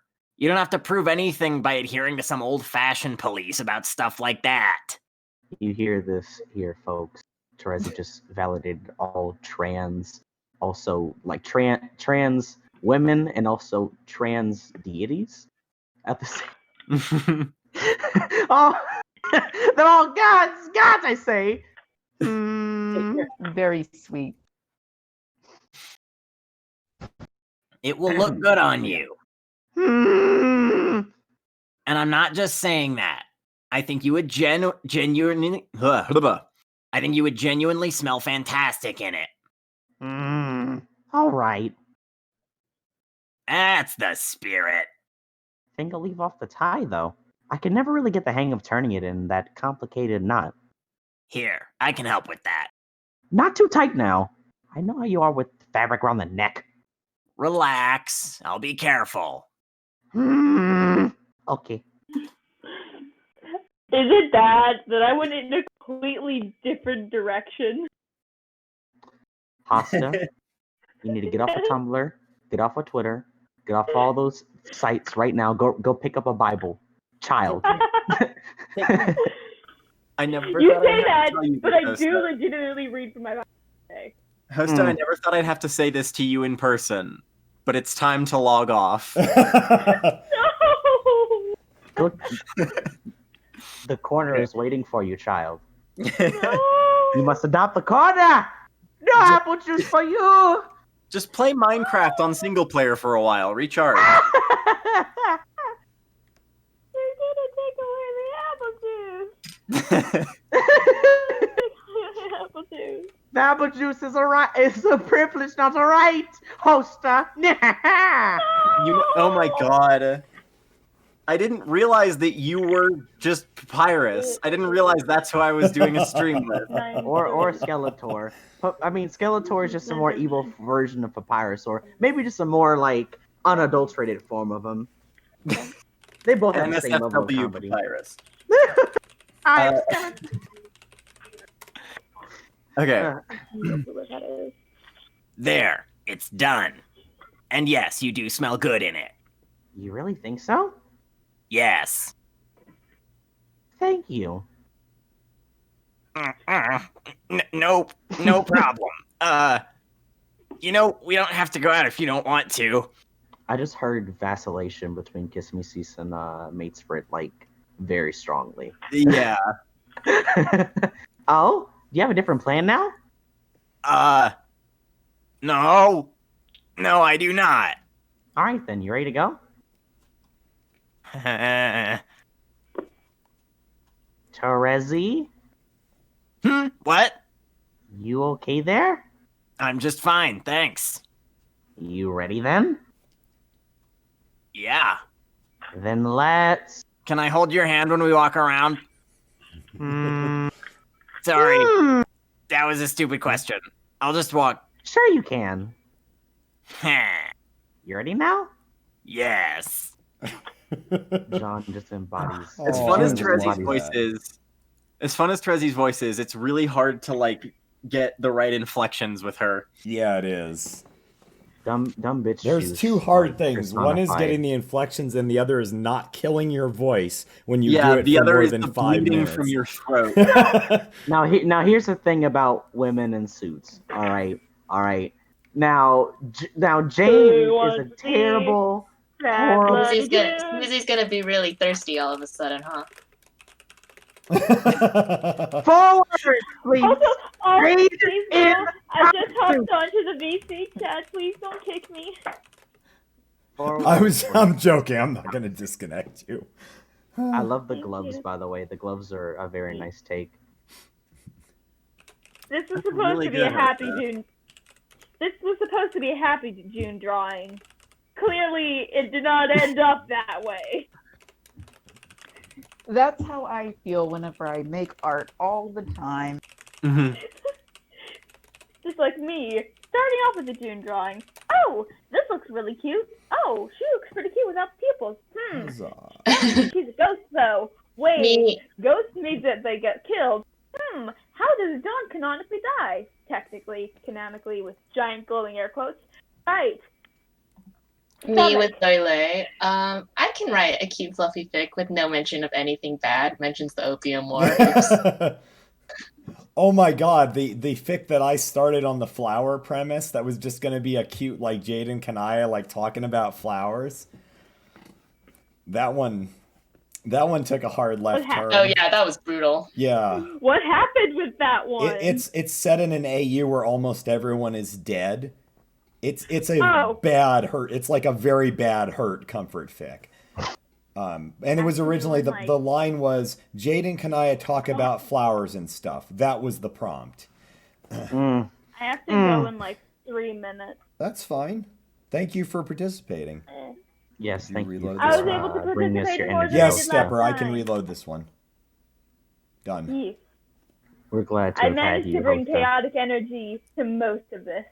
As always, we require that chaotic energy to survive. Great to have you. Absolutely. Yeah, no wonderful. problem. This was a lot of fun. Yeah, thanks for coming by and reading and all that.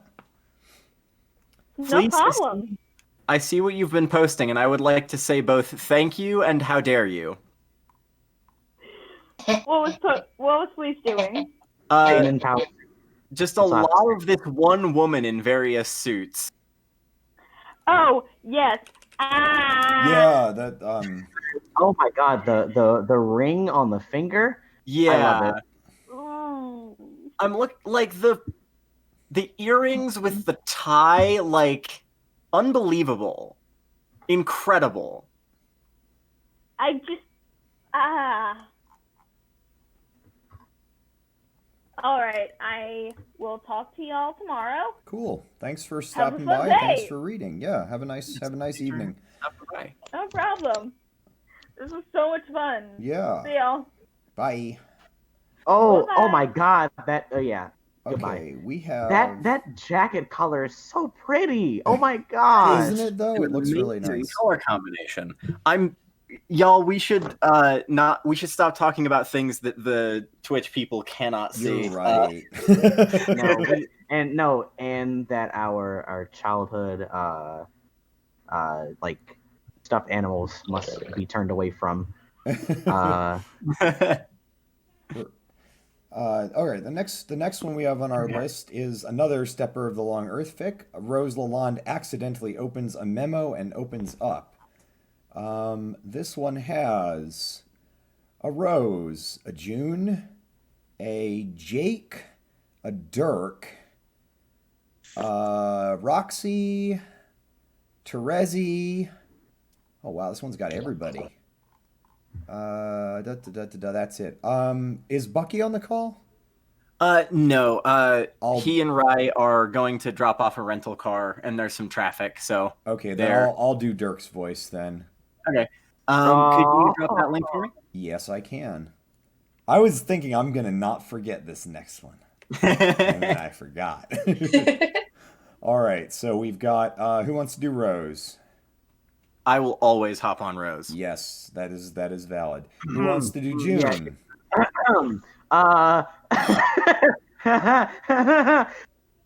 Dragon, are you gonna continue to voice June? To the days number no more, voice June. Very well. And or Dave. Dave is also very good. There's no Dave in this one, so okay. June, you've got June. I'll take Dirk. Does anyone want to do Jake in particular? He's got like 3 lines. I'll do Jake. You'll do Jake. Cool. Who wants to do Roxy? Oh, I'm sorry. No. Who wants to do Terezi first? I'll do Terezi. Your voice still good, or do you want me to do Terezi? No, yeah, I'm good. Okay. It only looks like it's a few lines. I think it's I'll be only right. like 2 lines. Yeah. I don't see a problem 4. with having 2 Terezis that sound the same. It's like in Family Matters. If one of them just stops working for you, just put in the other one. Our Terezi voice is basically interchangeable. Okay, I'll do Dirk. Did we get a Roxy yet? I would love to be Roxy as well. You're if that's Roxy okay. as well. Cool. And Yay! I think that covers everything. Yes. Real quick before we start, at Stepper of the Long Earth in the Twitch chat. Here now in public, you do this to me now. How could you do this? on this Twitch stream, on the day of this Twitch stream. Yeah. On the day my daughter is to be married. Wink, and I cannot stress this enough. Wonk. All right, summary. Rose opens up a memo on accident and gets a lot more than she bargained for. I'll read like the narrative parts too, I guess, because Dirk's not a huge part. Tentacle therapist, TT, right now, opened memo on board. The therapist is in. Paging June. Come in, June. There is a matter I would like to discuss with you. Ectobiologist, EB, right now, responded to memo.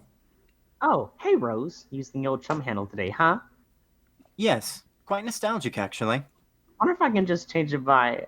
Oh, hey! Timaeus testified, TT, right now, responded to memo. What the hell is that?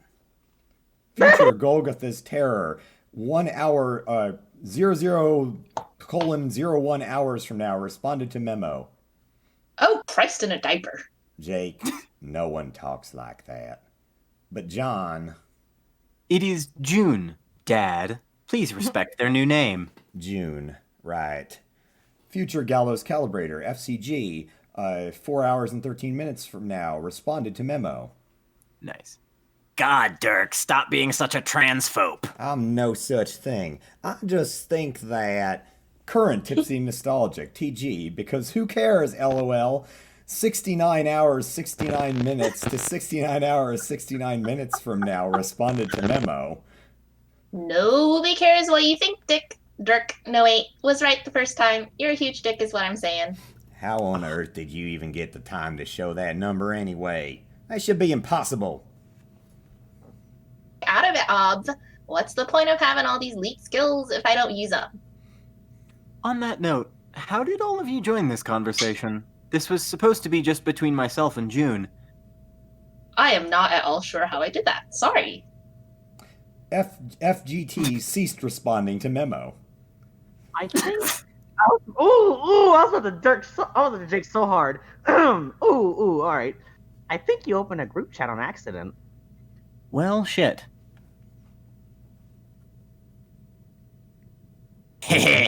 Rose, you're absolute garbage at technology. You should just go back to doing your usual wizard shtick.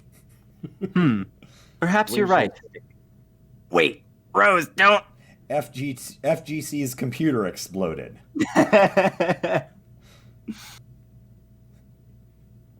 Oh. Oh man, I did not know that message was programmed into the chat. Lolo. You just know that some bored programmer out there had to fill out every single thing that could happen while the chat was running. Damn though, Rose. That was cold. I like to think of it as a budding kismessitude. Hate you, Pyropy. Wow, what? When did that happen? About when you died.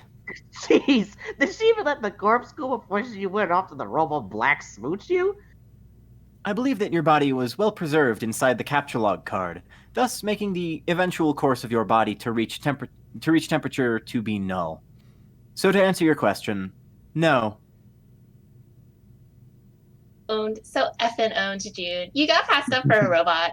A very well crafted robot with excellent... Oh my god, Dirk, no one cares. TT banned TT from responding to memo. Wow, these are exhausting. No wonder Carcat stopped doing them. Timaeus testified too. TT2 right now responded to memo. You do know banning does nothing, correct? TT permaban. Timaeus testified all. TT all from responding to memo. Wait, you... Keeps out pests. This has been fun and all, but did you have a point today? Like being dead? Well, conversation is happening some point in the future, but now you got me questioning even that little bit of deductive reasoning. Don't think about it too hard, June. Okay. Oh, seriously, you're a good friend, June. Mom, stop hitting on June in front of your daughter. It's embarrassing. Like coming home with friends to have to sit at the dining table as you serve out dinner and shamelessly suggest that you would love to take my friend upstairs to inspect your porcelain cat collection. A cheap porno in the making. Oh my God. You have a porcelain cat collection? Fuck yeah, I do. Want to come over and see it? Wink. Mom! What? She's interested. Nope. Damn. Oh my God. She put on the Waste no time. Waste no time. This is why I love Roxy. Waste no time. Woman knows exactly what she wants. That was that was harsh, Rose. Nope. Nuh-uh. Not in this chat. TT banned TG from responding to memo. Oh, that was harsh. That was harsh, Rose. She has to learn her lesson sooner or later. Besides which, I did not think you swung that way, June, even if you're a woman now. Well, Roxy is an exception. Really? Yes, Rose. Fascinating. Could you please elaborate on that vague statement so that we can get it all out in the open? Oh, no. Rose, I love you. Well, not like that, but you are, I'm sorry to say, a really, really shitty psychiatrist. June, how could you? After everything we had. Yes. After all the shipping we went through, our long, intricate courtship, and our breakup, that definitely happened, and not something I'm just bullshitting about right now. I can't believe you, June. How can someone I called a friend be so blatant to tell me the naked truth to my face like that? Okay, stop. Stop typing whatever nonsensical thing you were just about to type. Why, Rose, whatever gave you the idea that I would just keep going along with such a silly game as that? How about over 2 decades of friendship with you? Oh man, hasn't been that long, huh? Shit, Rose, we're old. And growing more mature and wise? Absolutely not. We probably know this stuff than when we first met. I think that might be your fault. I think that might be your fault somehow. Guilty as charged. I don't think I can step into a room without bringing down the group's collective IQ by about 10 points. Must be the useless lesbian genes. Them damn lesbian genes! I prefer lesbian khakis. Ouch. I'm not sorry. I was gonna. No, I'm good. I'm guessing that the room has to be full of attractive attractive woman to be the case, though. Bitch, they better be losing their minds over me. I would feel like a failure if they didn't. Is this your roundabout way of inviting me to Strider's lame party next week? Baseless accusation. I would never waltz around with empty words to avoid a difficult subject with someone. Do I even need to say Kanaya to show how full of horse shit that is? No, not really. Because that's like your go-to drunk story you tell every time you hit a little bit of the sauce. And you know what they say, never get lost in the sauce. You know what they say, Rose. Never get lost in the sauce.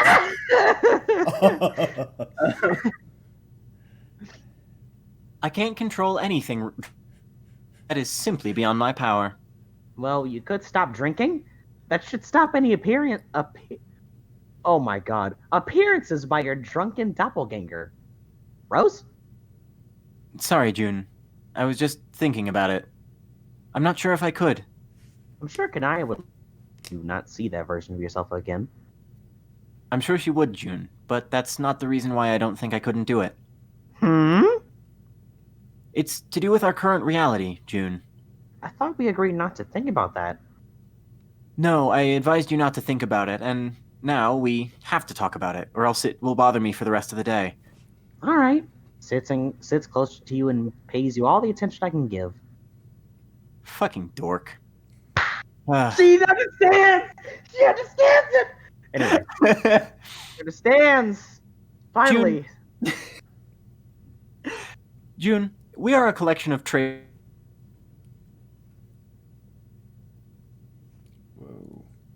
Jewel that never existed. A 5-dimensional being that can at any moment be called upon at any point in their lives and any other point. Reference from our own canon. There is no guarantee after this story is over that some other Rose will be back in the bottle again. Rose, you're scaring the shit out of me here. How would any other story matter apart from the one you're in? What about the greater Rose? Does Ultimate Rose drink? Does she hate the stuff? Does she even care about these questions? I have no idea what I should do to fit into that. Rose, I tell you this as your friend. Stop thinking about it. How? You are not Ultimate Rose. You are nobody but, well, you. No one can be in your exact position that you are in right now, talking to me in a chat room that probably other people are going to see. Oh, yeah. Whoops. I should just private message you, shouldn't I? No. No? Nope. Once this chat log ends, that's it for us. We will cease to be June Egbert and Rose Lalonde. You get it, Rose? This little snapshot, this insignificant little story, this is all we have. The June and Rose in this conversation may be only a small, insignificant part of the greater June and Rose. But frankly, I could give less of a shit about that, because what matters here now is just us, existing for the various moments in this funny little world. Does that make any sense at all, Rose? Because it seemed like nonsense to me. No, that sounded good. I couldn't say exactly what you said, but yes, I feel better. Oh, good. Glad to hear that, Rose. So, about the party. Fine! I'll go! Oh my god, I'm sorry. I need a second after that. Well, take as much time as you need. I'll be here all week, folks. Just screams into the microphone. Yes. I won't have a good time, though. Noted. And I'll be telling really lame jokes the entire time. You always tell lame jokes all the time. I walked. I walked. I walked into that one, huh? Yes. And I'll be hitting on Roxy just to make you uncomfortable. No. Yes. I guess I could always black flirt with Terezi too as payback. Hey! She is a really good kisser. Rose, please. And really good when she bites her neck in just the right way. I'll be there at 6'5". June ceased responding to Memo. Bye, June. And thank you, my old friend. That's better. Well, that's it then. Back into your head I go to live as an amalgamation of thoughts and ideas. I'd better make a good impression. Hello there. You might have met me before. My name is Rose. TT closed. Memo. That was really good. Okay, this is the best fan fiction because you voiced Dirk as a Texas man. My inspiration for Dirk's voice is Bucky's, which is like mine, but like softer sounding. Yeah, I can't yours quite. has- I can't quite hit it because my voice tends to have a lot of force to it, so I can't quite. It's like Bucky's Dirk is kind of like this. He's like, he sounds kind of creepy all the time. But it's hard for me to do that impromptu. Like I have to set it up. You know what would be really funny if we read another Dirk fanfic and you guys tried to voice him as Hank Hill. Oh my god. Let me do that. I want to do that, please. Also, Please, canon please. and canon Okay. accessories.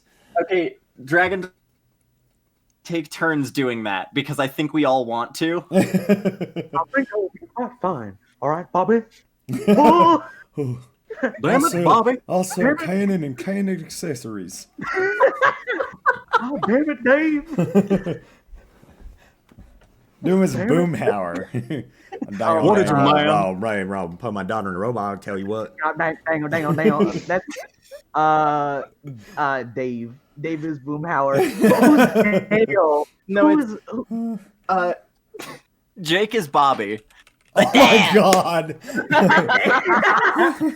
Bill is. That's my purse. Do I look like I don't know what a JPEG is? that one is from chat. Do I look like I know what a timeline is? No, that's Jake. That was No, good. Hank, that's Jake. You look Hank in the eyes and tell me that isn't Jake. Hi, I'm back. Bucky's back, everybody. Hi, Bucky. I'm actually going to take this time to peace out for a couple minutes to grab myself some ice cream and rest my voice. Cool. I will knew you were voice the gonna throw next your Terezi voice we out. have to do, I guess. I Who's Peggy? Like King of the Hill in particular, like in the fucking second episode, there's Asian American family moves in next door and they're really fucking racist about it. So I would give that one a pass, please. Yes, let's not do that. Yeah.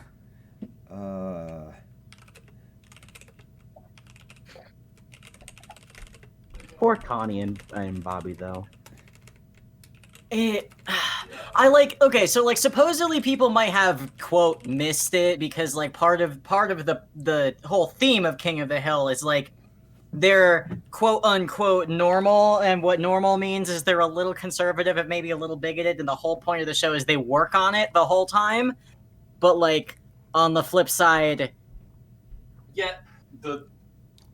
a whole arc only about considered normal after they realize he's a hardworking job worker. and Yeah. they are actually just raising their kid the best they can. Yeah. And are also conservative. and like they don't make the wife stop making fun of Peggy's feet because like one of the like in retrospect kind of weirdly transphobic things about King of the Hill is like they had a Yeah, episode that always with bothered me, Ellen and I couldn't Drag. quite put my finger on why, because I watched that show when I was a child. But yes, that is absolutely spot on. Yeah, there was some. Peggy has to that go show buy her kinda has a special little bit of a swimming record. shoes in secret. Right, Like there's all kinds of like, you know, Peggy's like a man kind of jokes, and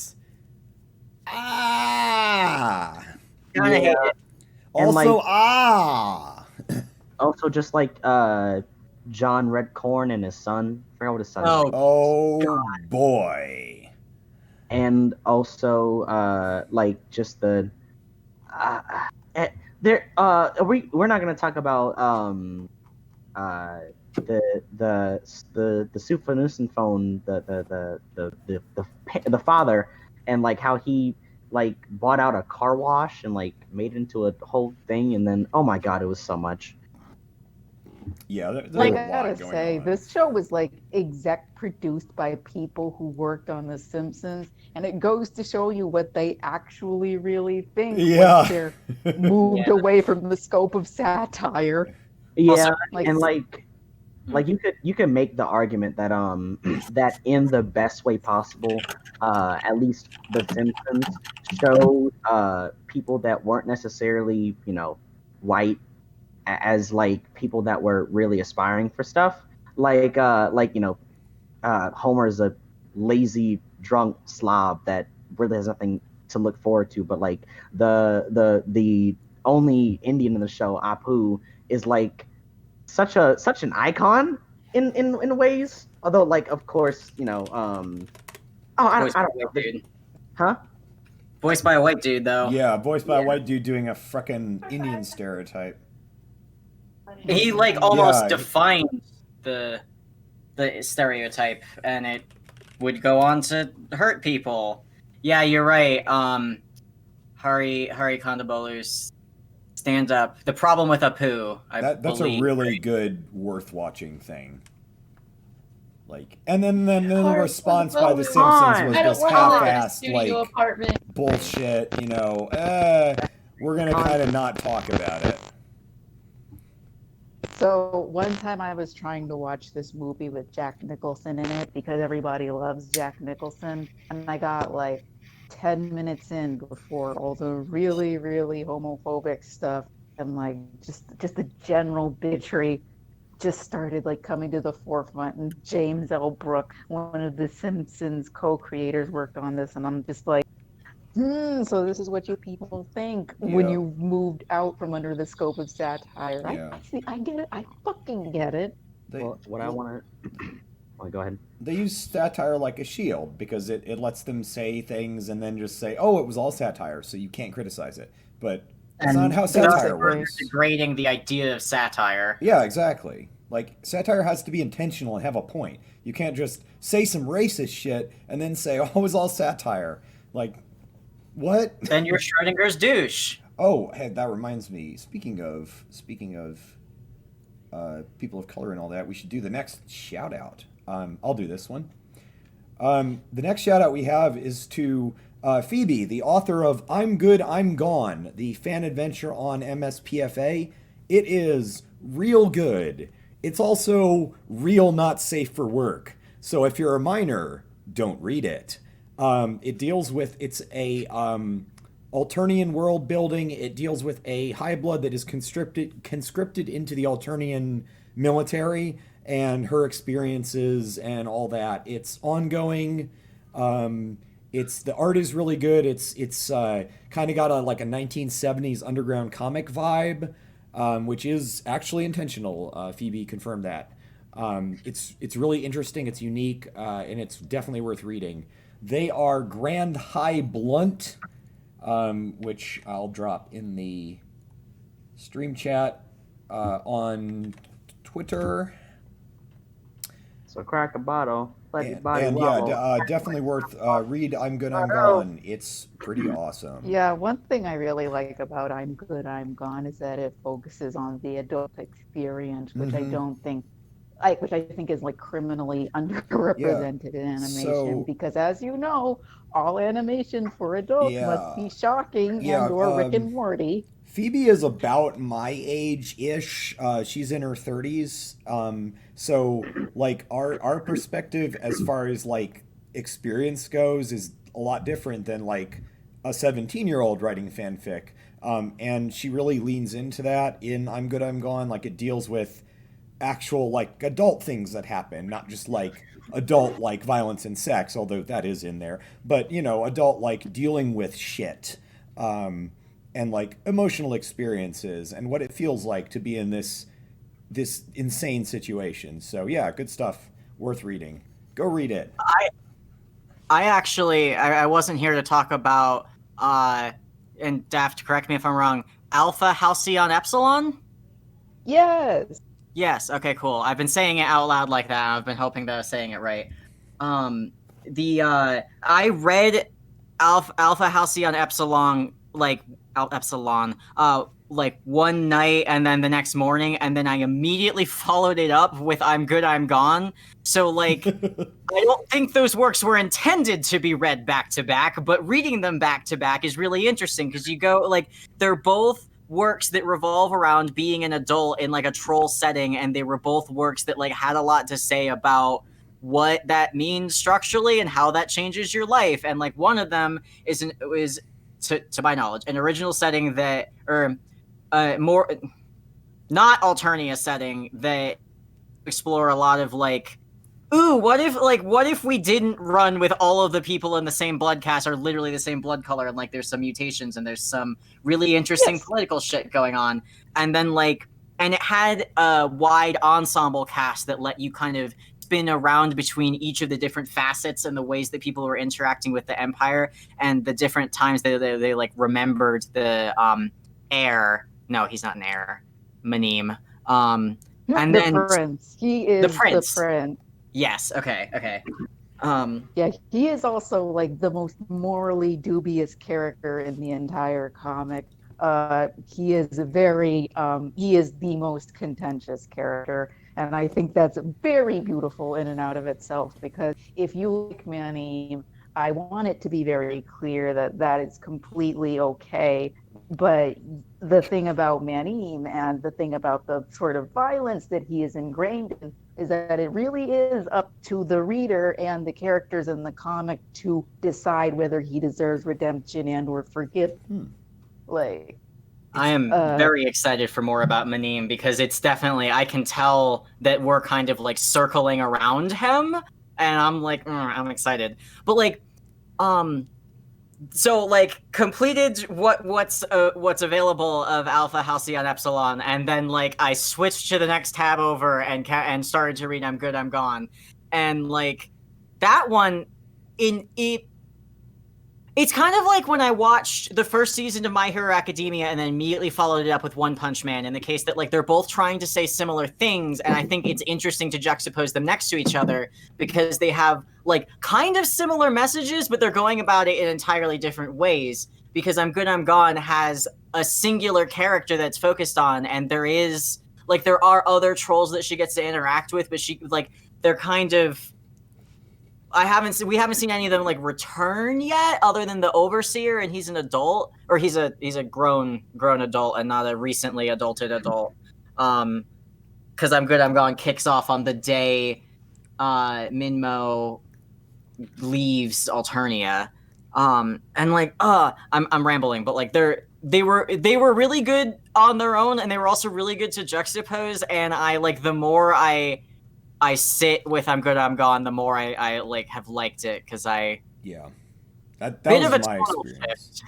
Yeah, I read it. I started to read it, then went back and read it all, and now I'm an update reader on that one, and it's good. That's also a very heavy influence on Plasticine Soul as far as the Alternian world building experience. Obviously, the universe is a little different and the tone's different, but that's a big like sort of thematic influence on it. I could also I can now see, based on the few pages, not the few, I've read, I believe, what's out for The Blood Will Wash Out, but I can kind of see how I'm Good, I'm Gone did influence The Blood Will Wash Out a bit. That one is like directly inspired by it. And I'm not sure what I'm doing with that. I may turn that into a fic at some point. I've been really enjoying the art in that. I like doing the art, but it's so much work and I'm not good at it. That's why I conscripted Bucky to help me with mine. That's why I haven't done it yet. But yeah, that whole, I like that Alternian world building thing, and yeah, that it's a very direct influence on that. All right. I think I'm shifting things around here because we're getting up on over 3 hours, and we've got two longer ones, one of which has not safe for work stuff that has to be like trimmed out at the end. But I wanted to read JoJo's fic that she posted in the Twitch chat earlier. I don't think she's still watching. No, I don't see her on the list. However, her fics are usually real good, and I figured that we could read this one because it's not super long. So let's see here. This one is June and Jane only, I think, and narrator. So who wants to do June? Dragon, are you still up for still doing? here. Okay, you still want to do June's voice? Mhm. Okay, cool. Who wants to do Jane? I'll do Jane. You'll do Jane. Cool. John is dropping links when you ask so that we can use just our. Yes, the link. I didn't forget. I didn't just hear that now and then drop the link. That wasn't a thing that happened. Bloop. Do I need to Just in Chrome? I'll open the link in Chrome. Well, yes. Yeah, I'm not streaming because it didn't like my. I don't think you need to be streaming now. That was helping. Oh, we love things based off of tweets. Okay, and what else? Let me just make sure that's just. Yeah. Okay. So we got a June. We got a Jane. I'll do the narrator, I guess. Yeah, sure. Unless someone else has a strong preference for that. I Good don't. to go. I think we're losing. We're losing some of our readers. So okay, I'll do the narrator voice. All right, cool. And I don't. Who's talking in the beginning? I think June is the first line. Summary is based on this tweet. What is this tweet? Let's find out. May I do a dramatic reading of the tweet? Go for it. Fuzzy noodles. Do you think Jane and June get in arguments over baking? June's just like, hey, it's not even the proper way to do that. Do you even consider it homemade when that stupid spoon does all the work? My dad was way better at it. Oh, this is so cool. Imagine June being passionate about homemade and Jane is all about profit and ease. June gets pissed off because of cheap ingredients and Jane complains about it takes too long. They kill a baker and now I must write this fic. OMG, I must see this. Bam. That is what she's like, huh? She's just like, hey, hi, would you like a microfic based on like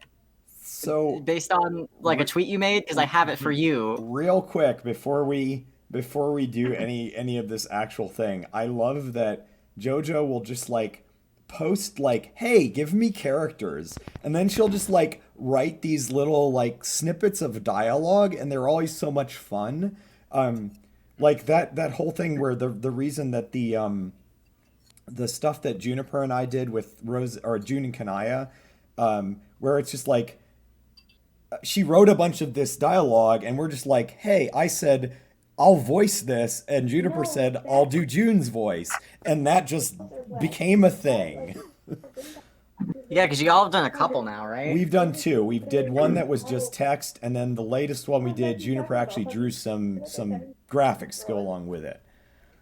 That was cute. It's fan works of fan works of fan works. And I'll play it. I'll play them on stream after we read this fanfic. So yeah, June, you're starting this one off. Yep. Also, apparently somebody's rewriting Homestuck, which is crazy to see. Anyway, all right, we picked the name. Now we need some recipes. June leaned back in the dining room chair, regarding Jane with a smile. She was so happy things were going so well for them. Since she was a kid, she dreamed of a quiet life, and their lives up until now had been anything but. Settling down, starting a bakery with her, well, with what closely approximated to a sister, that sounded enchanting to June. Jane, too, was similarly at ease. Indeed, I think we're covered on that front. After all, June, dear, I did grow up with a spoon that contained detailed baking and cooking instructions in my Strife specibus. June's eyes narrowed slyly. You could say I was born with a red velvet spoon in my mouth.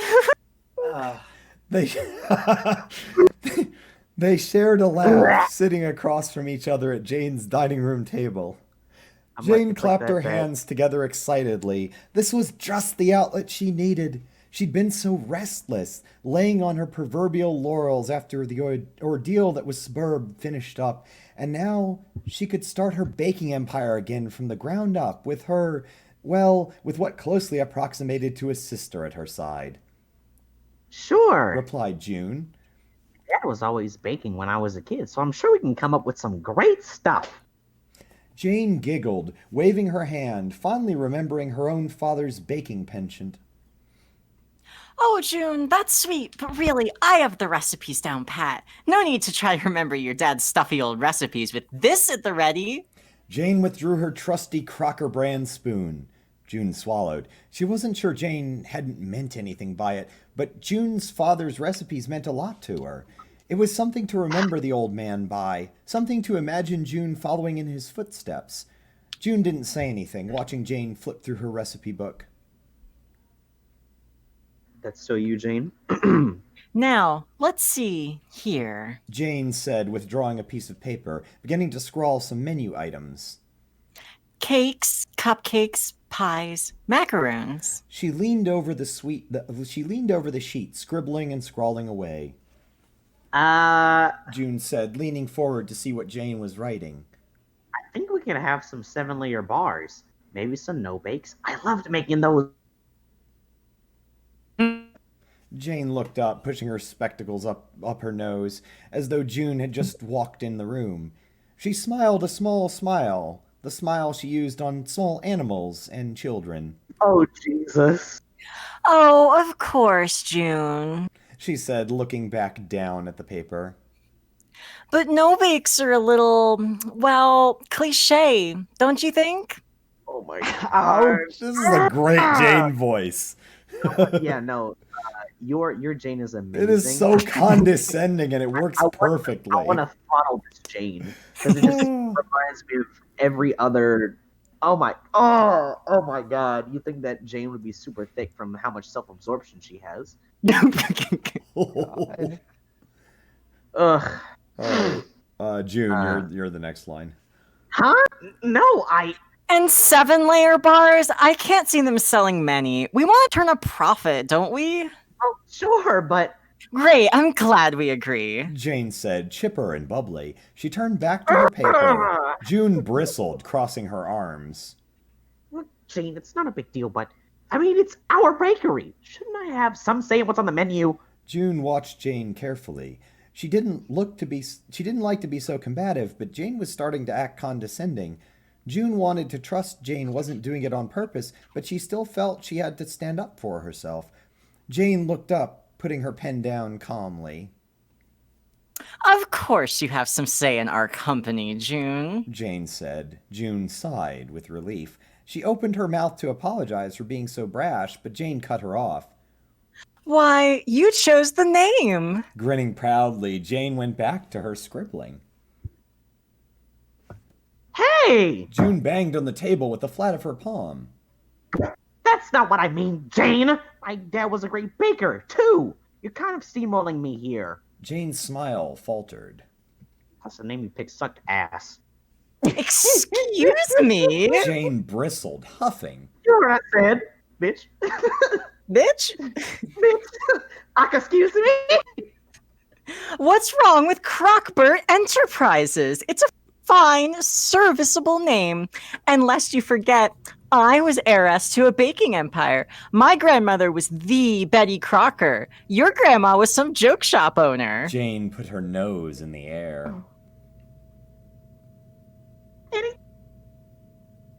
My grandma was you dingus. June insisted. And we literally had to kill your grandma for doing genocides. June grabbed the sheet of paper away from Jane, scanning it from behind her square glasses. Yeah.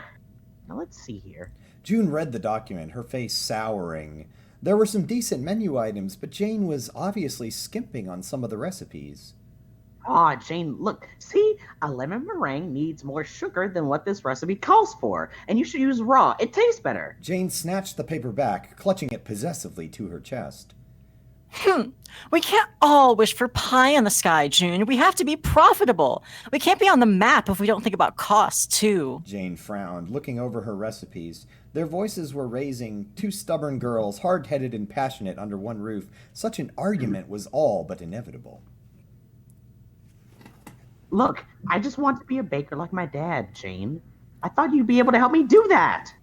June felt a little put off, the once fond memory of her father's talk of owning a bakery somewhat bitter at the moment. Well, with that attitude, we can hardly build my baking empire. June was silent. The words seemed to reverberate around the room, and Jane's mouth fell open, realizing how she'd sounded. June's fists balled at her sides, knuckles turning bright red. Your empire, huh? Well, I hope you enjoy your crummy empire, Jane, because I don't want to be a part of it. June turned on her heel, arms crossed. Jane balked. She raised her arm, reaching weakly for June, her voice quiet. Jane said. June hesitated, refusing to look over her shoulder. She felt so stupid. She was on the verge of tears. She shouldn't have trusted Jane with this. There was no way she'd understand. Oh, June. Okay. Look, you don't get it. I want to do this to settle down and follow my dad's footsteps. June's voice was even, but she had to struggle to keep it so. Your dad is still alive. You wouldn't understand. June winced. That had come out more unpleasant than she'd intended.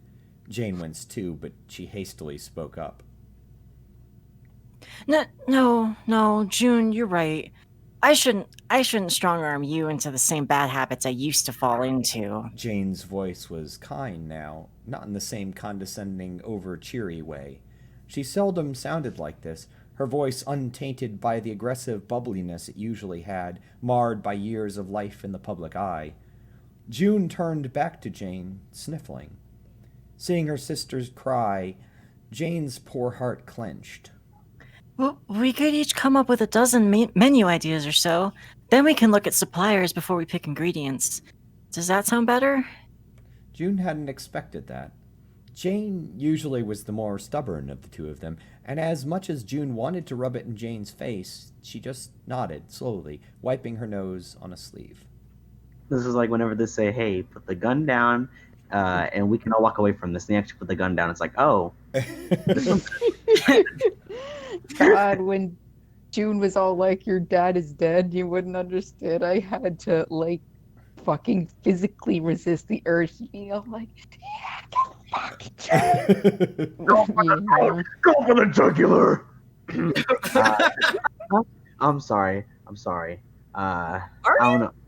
Your second to last paragraph. It's telling me no, but I can't. I wanna lie, but I was not raised to be a liar. I want to steal. I have to admit, though, I wish this person was like writing Jane and like Homestuck 2, and we wouldn't have gotten the complete tire fire that we have right now. Oh, I said forbidden words again. Oh, you said the Homestuck 2 word. Sorry, I have to decapitate myself. Yeah. I've got. Anyway, yeah. Continue. June, you're up. All right. Yeah. June said, her smile returning. Thanks, Jade. In the coming years, June and Jane's Bakery opened 3 locations. Each one bustled and each customer left happy, with a piece of cake in one hand and June's famous coffee in the other. Despite being the gods of Earthsea, after a poor IPO, June and Jane's went under after just 7 years of baking. They never turned a profit, but Jane's father was exceptionally proud, going so far as to give them both a stern, loving pat on the back. Aww. June and Jane's Bakery opened that day in Lake Wobegon, where that reference is probably so dated that no one in the chat understands it. Yeah, you got nothing on me. Man. It was an old, it was like a fake radio program that was set in this fictional, like Midwestern town that was just kind of a satire of Midwestern life. It's like, it was dated when I heard it as a child, so yeah. Okay. I've heard Lake Wobegon before. I'm real old, people. All right, let me Let me write the thing. Oh. Grandma John's gonna show us the classics. I know. In my day, we listened to this thing called a radio. I literally said to Hosta earlier today, I started reading Homestuck when I was your age. Like, I can't fucking... I was Hosta's age the first time I read Homestuck, and that's weird. It's a little weird. When I was Hosta's age, I was in the Star Fox 64 fandom. We used the 56K modem to dial onto the internet with the AOL.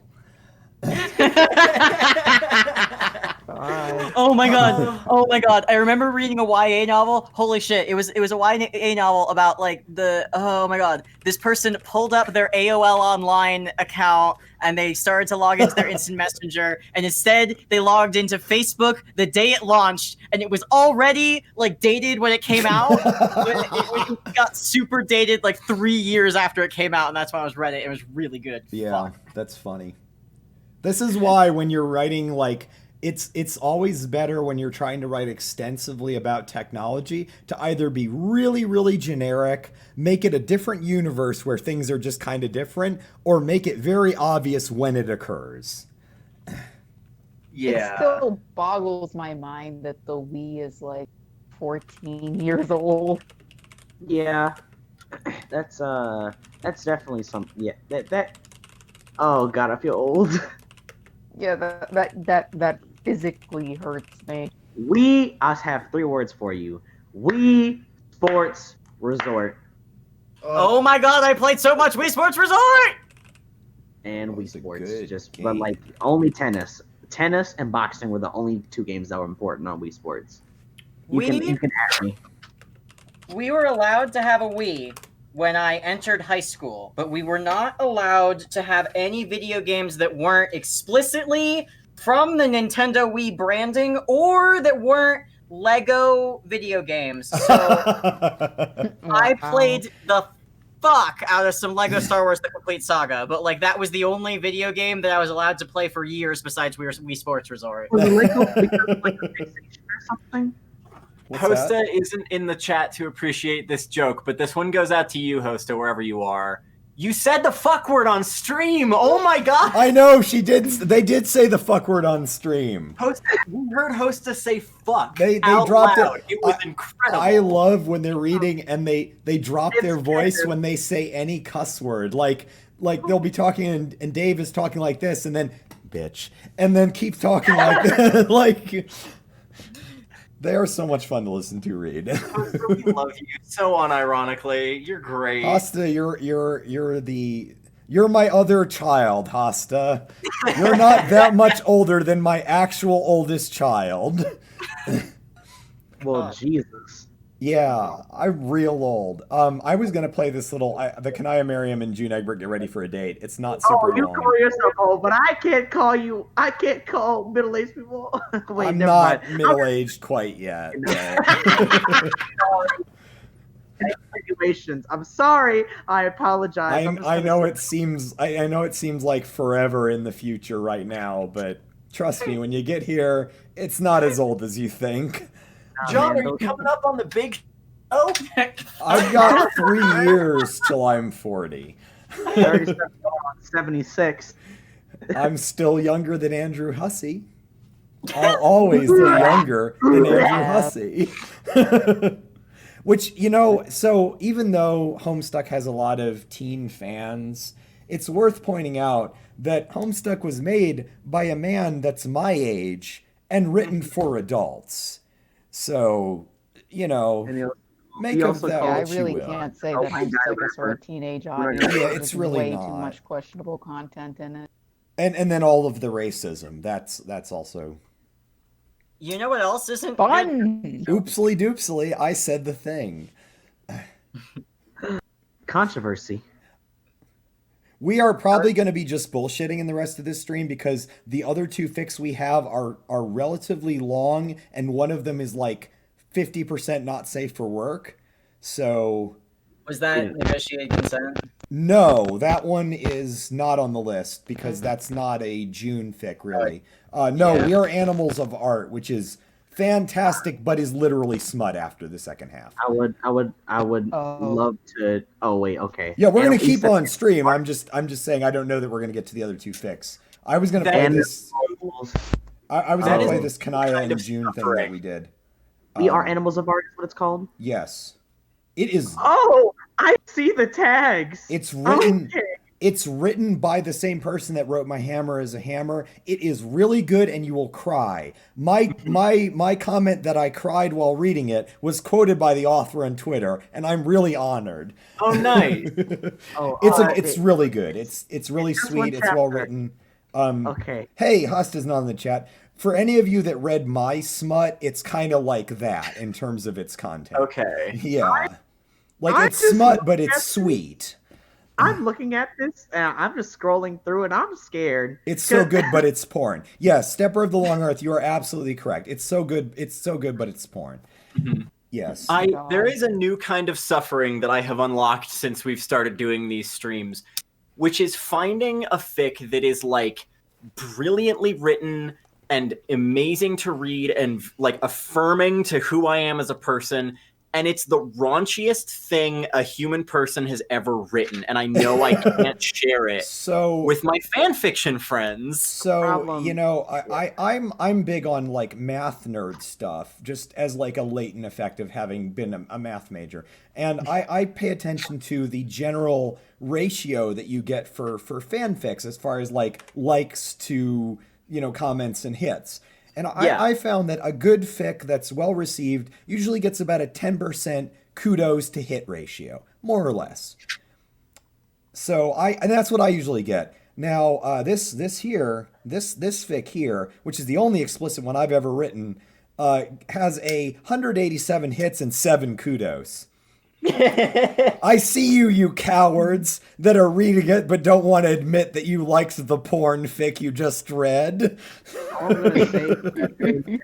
much. Yeah, Not Safe for Works gets a ton of hits but not a lot of feedback. There's so much Not Safe for Work content out there, and every single time that I read it, I have a straight face. But as soon as I get some cushy romance, I can't even sit still for 5 minutes. Mine was a combination of those two things because it's just an expansion of the sort of Not Safe for Work scene from Negotiated Consent. I just took that scene and removed all the cutaways, basically. I had an iPad Mini in high school because I was spoiled, and I had it for like a year and a half in high school because I got it December. It was December 2012. It was December my junior year. I read so much raunchy fan fiction in the middle of my international baccalaureate classes. Yeah, that's with a straight face. It's because it's the ADHD thing where you're in an environment where you are just not interested in the thing. You're like, I'm gonna read fiction. Yeah, because that's what ADHD people do when we're bored and we need to keep quiet. I had John Marco Attack on Titan fix to catch up on. It was 2015. I was reading. When I was in high variations on the same Elsa Anna AU. when I was in high school I was a sophomore, I finally got a laptop and it was good enough that I could play Fallout 2 on it because that was contemporary at the time.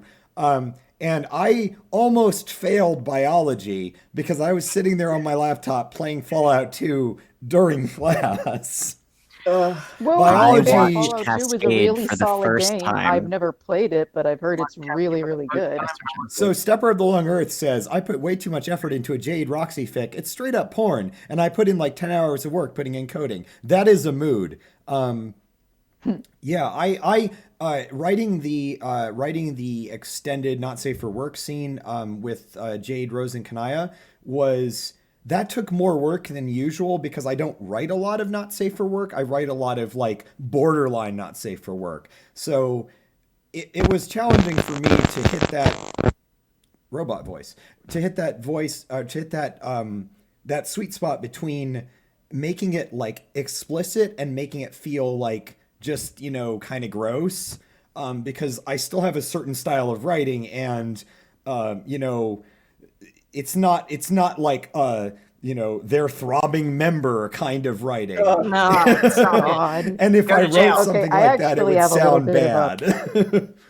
I have a little bit of a there's a little bit of a thing to say about the NSFW thing. So I have a character in Halcyon. He's the protagonist. His name is Dionysus Krisha, and he's kind of on one hand a joke about the NSFW community as a whole. On the other hand, he's also like a very I'm going to try and word this very carefully. He's a deconstruction of a lot of homophobic attitudes I've seen in the Homestuck community, and even ones that I have experience with. The whole thing behind Diana's character is to more ask the question of how a character like this will happen, and what are the sociological circumstances that will literally make a person so unwell and unsafe and so out of it that they're literally depending on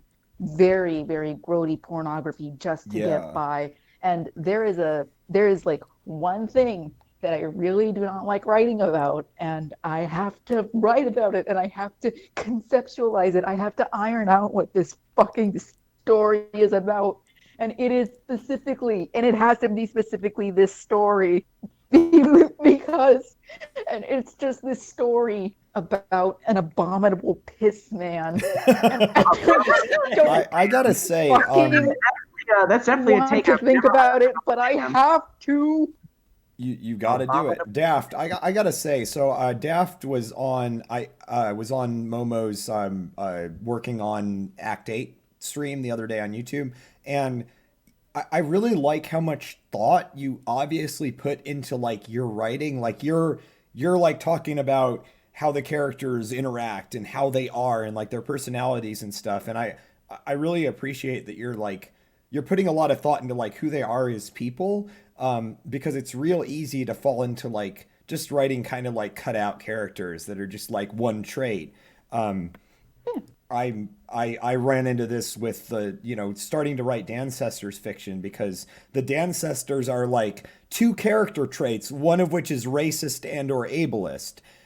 And that's really frustrating because like on some level it's interesting because there's a lot you can just kind of fill in on your own, but also it's really frustrating because they're not characters, they're just stereotypes. They're really not characters. Yeah, like the one thing I've learned from like engaging with Dancestors and Dancestor meta is that you kind of have to accept their cardboard cutouts of human behavior first, and like people never. You're being given a template for how a character looks. That's basically it. Like, their blood color. They're like, it's like getting a troll OC where they've just kind of been, like those blurbs that have like their blood color and their name and stuff. And that's pretty much all you've got. And then, the two character traits, one of which is the racist one and the other of which is just some inconsequential, like, whatever. Latula's the one that's the radical gamer skater girl, and also the kind of insensitive, we needed a throwaway disability character. So, hey, losing your sense of smell isn't a big deal. That's something like Crow and I approach this very differently, but they and I are both very attracted to the Dancestors as like, to overuse a word in the Homestuck fandom, of wasted potential. Oh yeah. Where like a seer of blood is such a that is such a good nugget for characterization of someone who number one, who understands the society in which they exist, Alternian world building, hello. And number two, does it for the sake of others. So like there's so much there. And Cankry is what Andrew Hussey thinks a leftist is. Yeah, exactly. So my approach to it, because I started writing the Dancestors in this like very AU was to take like their little nugget of personality and to try to think about how that would extend into the world. Like Arania. Arania is this like exposition dump character in the canon work. So in Plasticine, she is a former intelligence officer. She's the one that's all about like collecting information. her whole motivation for why she's even doing this thing in the first place is because it's her only opportunity to get back into this like cyberspace world where you can just be connected to all the information at once. Like she's addicted to that essentially. You know, like everyone has their little like tiny character trait, and to play it up, like Damara. Oh Jesus Christ, Damara. Damara, I like her like kind of like in your face attitude. Oscaroni. Threw out all the racist crap, just threw it in the trash, just all in the trash. Yeah, but like Crow takes the approach that I really love of like, okay, I'm going to turn these into real characters, and you can't stop me. Exactly. And I love that for them, but I eventually realized like, because I was called to create the same way like fucking everybody who reads Homestuck was, of like, oh, I'm filled with fan fiction energy and I need to put it somewhere. Yes. And eventually I realized that, and this is extremely like for me and probably not for anybody else, but like I realized that working with the existing characters, even ones who we don't get a lot of, like the Dancestors, would just overwhelm me. Because I would end up laying so much groundwork of like, I'm going to write Damara, but I'm going to try to make her not a racist stereotype, or I'm going to write the Kurloses, but it would take me forever to be like, I don't want them to be an anti-black stereotype. Like there's all this stuff. The Makaras. The Makaras, sorry, I said the Kurlos. And like it would eventually just overwhelm me and I wouldn't be able to write anything down. So it's like, all right, I'm just making my own cast of characters and I'm going to explore those themes with them. Yeah, that's why that's why I went with very like top level, like kind of like what their essential personality should have been, I guess, like based on their class spec and their role kind of within the story. Stripped out all of the like super racist shit. Like my take on Kurlos played up the idea of the religious figure. Like he's in this like pacifist religion that does a lot of proselytizing and helping people, but he's in the middle of this like neoliberal, basically it's America, but with space travel society, where, you know, like violence is really like, it's something that's emphasized and rewarded, but they pretend it's not. So like everybody's incentivized to join the military, and then they're shipped off to the colony worlds and they come back broken, but they all pretend it's fine on Alternia. And he's like this, you know, pacifist character, but has a lot of like anger inside him over this being a broken system. And part of the story is about him transitioning from this like, it's okay, it's gonna be fine, to this like, fuck it, I want to burn everything to the ground. And yeah, like I feel like there's essential elements of the character, and what I choose to do is to focus on that and basically write them like they're an original character, but with like a little bit of the inspiration of the canon character, and throw out all the racist, ableist crap. Like, you know, just throw it in the trash. Like Latula's disability is so stupid, and like, why? Like, just so you needed another random piece of data to throw in there, and yeah, it's like I didn't even try to work with that because it's stupid. But like Mulan's hearing loss, I did. Like I tried to actually make it a thing that happens and have it be important to her. And once she loses her hearing, she communicates using actual sign language for the rest of the story, like a lot. Like she has substantial dialogue in sign language, with Kurlos in particular, because he's able to communicate with her. And like, yeah, you can do a lot with it, but oh my God, Andrew Hussey did not, like, at all. Like, the idea of being able to sign I'm sorry. No. I'll just mention this real quick. And like the acting chat room, me and Alt Universe Wash, or Kanaya, as I will lovingly call her, I complained about fucking ponies. Yes, that is true. And that's not even like, I will admit, I looked up ASCII My Little Pony art to see if I could post it in YouTube chat when one of us I think I made the joke about mods are gone post ponies. But YouTube doesn't use a Fics with character find, so I can't do that. Damn. Yeah. The thing I really wanted to say about the whole pony thing, I was just complaining about the fucking series finale about how they basically made a little fucking literal child one of the main unredeemable antagonists, and it's like I'm still in shock over that fucking decision because the show was made for little girls. That was a lot. Like, it is a show ostensibly and irrevocably for little girls that was appropriated by a disgusting, like, toxic, horrific male audience who just appropriated that show for themselves. You're about to cough up toxic. You're like, ooh. Yeah, it is that bad. And it's like, it boggles my mind that this was an idea that was seriously considered and passed as something that aired as the actual fucking finale of that show. I wonder how many girls walked away from that damn show wondering if it hated them. It's what happens when you lean into the most toxic elements of your fandom. Unfortunately. Yeah. It's the That's Discord definitely not situation. relatable at all. Yeah, no. I've never seen Voltron, but Voltron? No. No, I asked that. I No. don't know. No, listen. I have two things to add. One, yes, I was in the Voltron trenches. I feel like I mentioned that like earlier. It's Two, okay. We forgive you. when I first got on the internet, one of the things that I did was I followed ICANN has cheeseburger and meme base through Google RSS feed reader. And I did get into the specific My Little Pony forum version of that site, and I did follow like the entire first season of Friendship is Magic through the memes posted to that page only. Wow.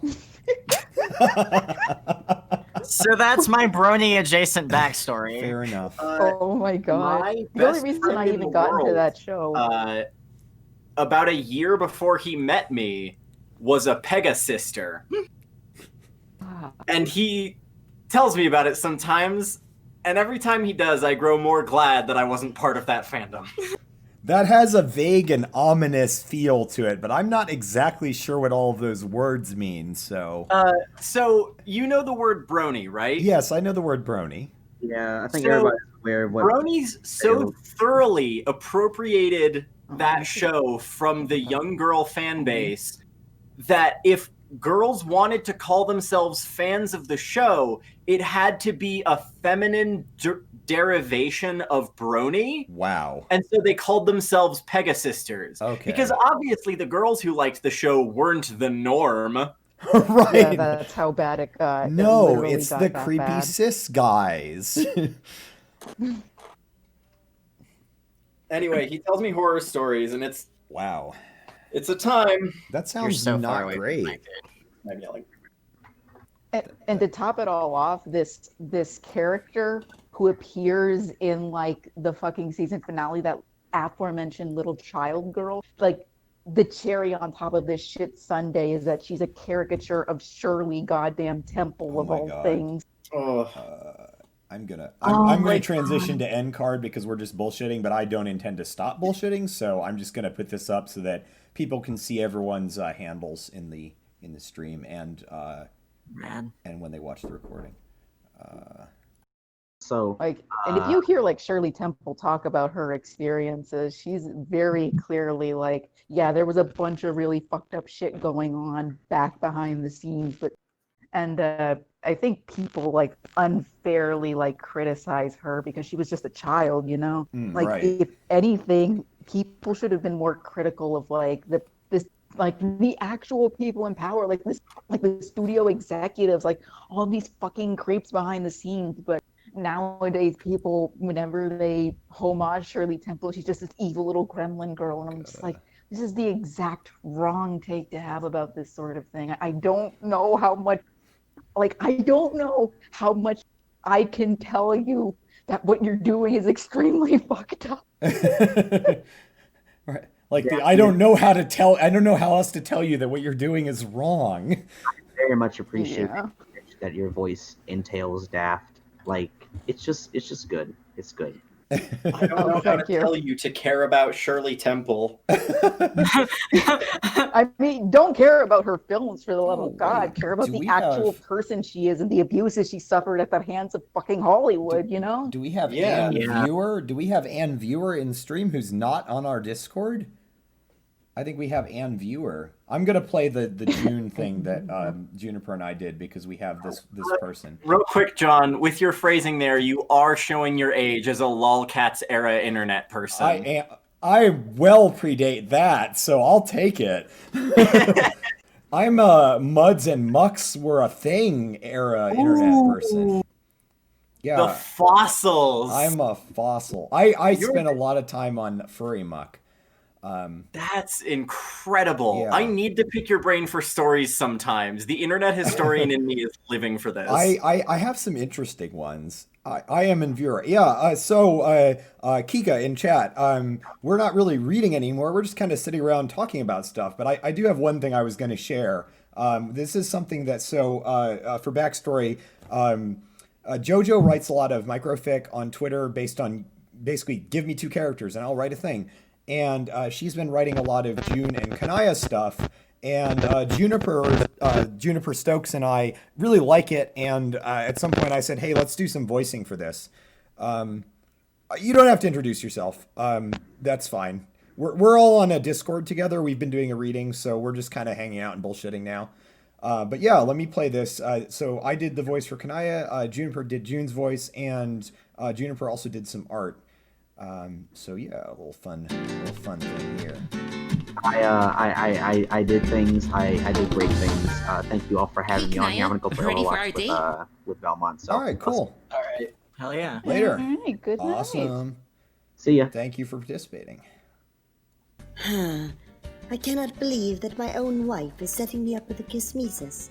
I did not expect it to be me getting schooled by a human. All right, are you guys gonna That said, out and yes, stuff? I am ready. Great. You look nice. I think after June, the I YouTube was video. preparing my wardrobe. Yeah, for 2 we're gonna like hours. probably, I don't know. I look We'll better see. than nice. Duh. All for me. Let's Oh, if I just get should have this popped over with. off about Shirley Temple. Do not hold my This is hand. very not safe for work. But someone had to fucking talk about it. I just don't know where. All right. Yeah. We can stay on. We can stay on and just like talk. That's what we did the last time.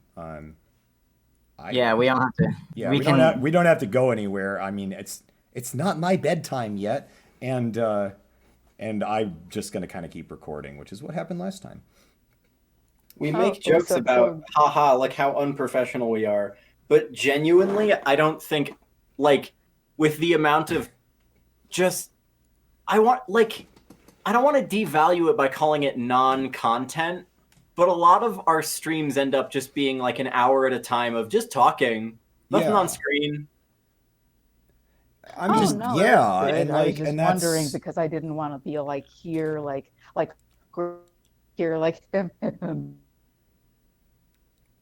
I mean, I'm kind of glad for it because we haven't gotten the chance to like talk to you over voice chat yet. So I'm perfectly content to. There's 4 of us here. Like yeah, exactly.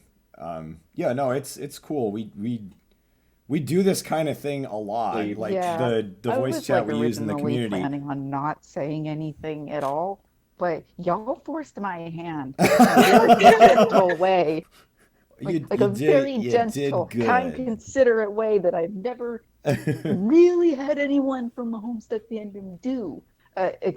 Besides recently, but it's the first time I've ever been allotted this sort of opportunity, and y'all were so nice about it that I was all like, June Fics to recommend. Hey, so I'm sorry, I'm really not trying to interrupt you. We got a question from chat. What June Fics would you recommend? I've only read Godfeels. If it's okay for me to ask, it is okay for you to ask. So I believe Bucky is posting a link to everything we've read in the stream.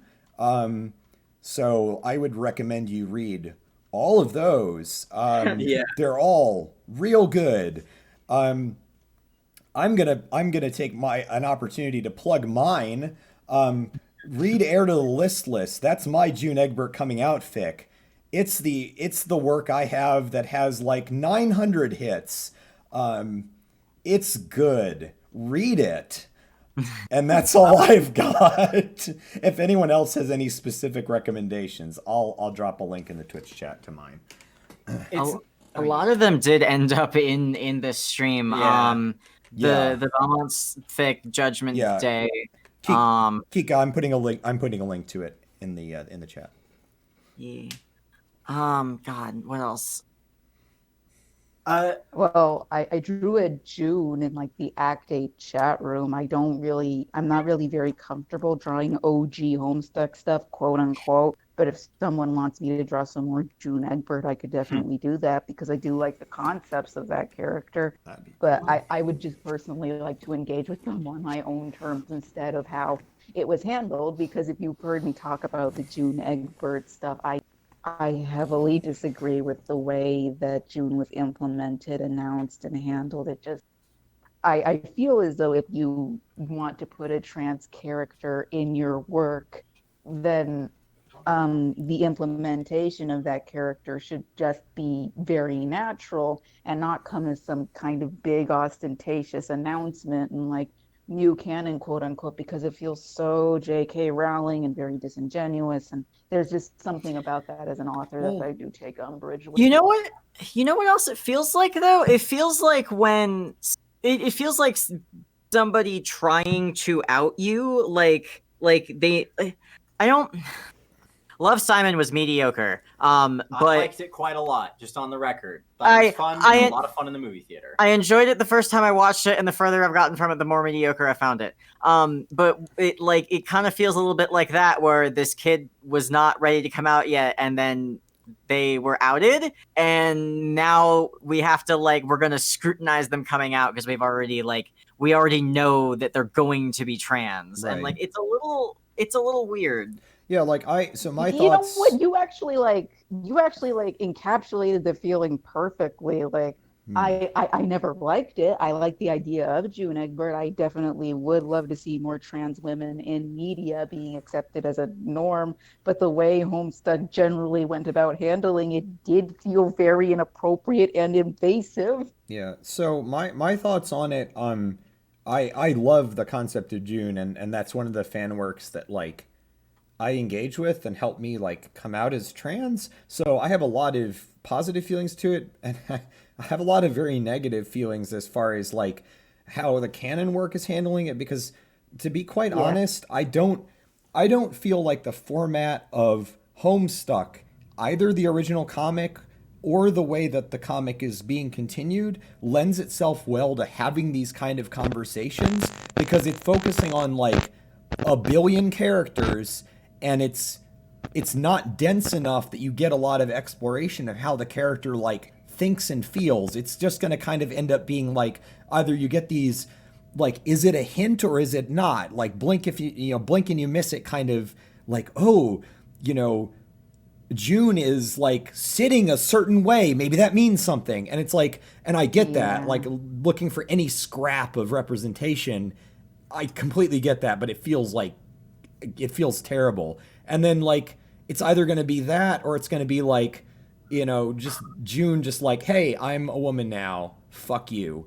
And honestly, at this point, I made a joke somewhere that they should just have June look at the camera and say, I'm trans now, you got a problem with it, bitch, and that's it. But I don't feel like Homestuck engages well with those. I think the fan works do, but a lot of the fan works are prose writing, where you can take 75,000 words to expand on something and develop it.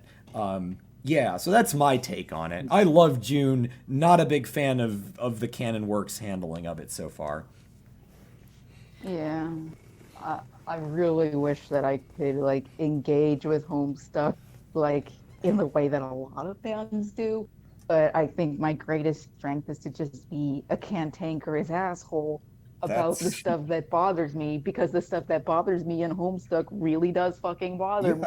No, that's completely valid. That's when the last, you weren't on the server when the update with Rose, Jade, and Kanaya dropped, but I had I had a lot of thoughts about that.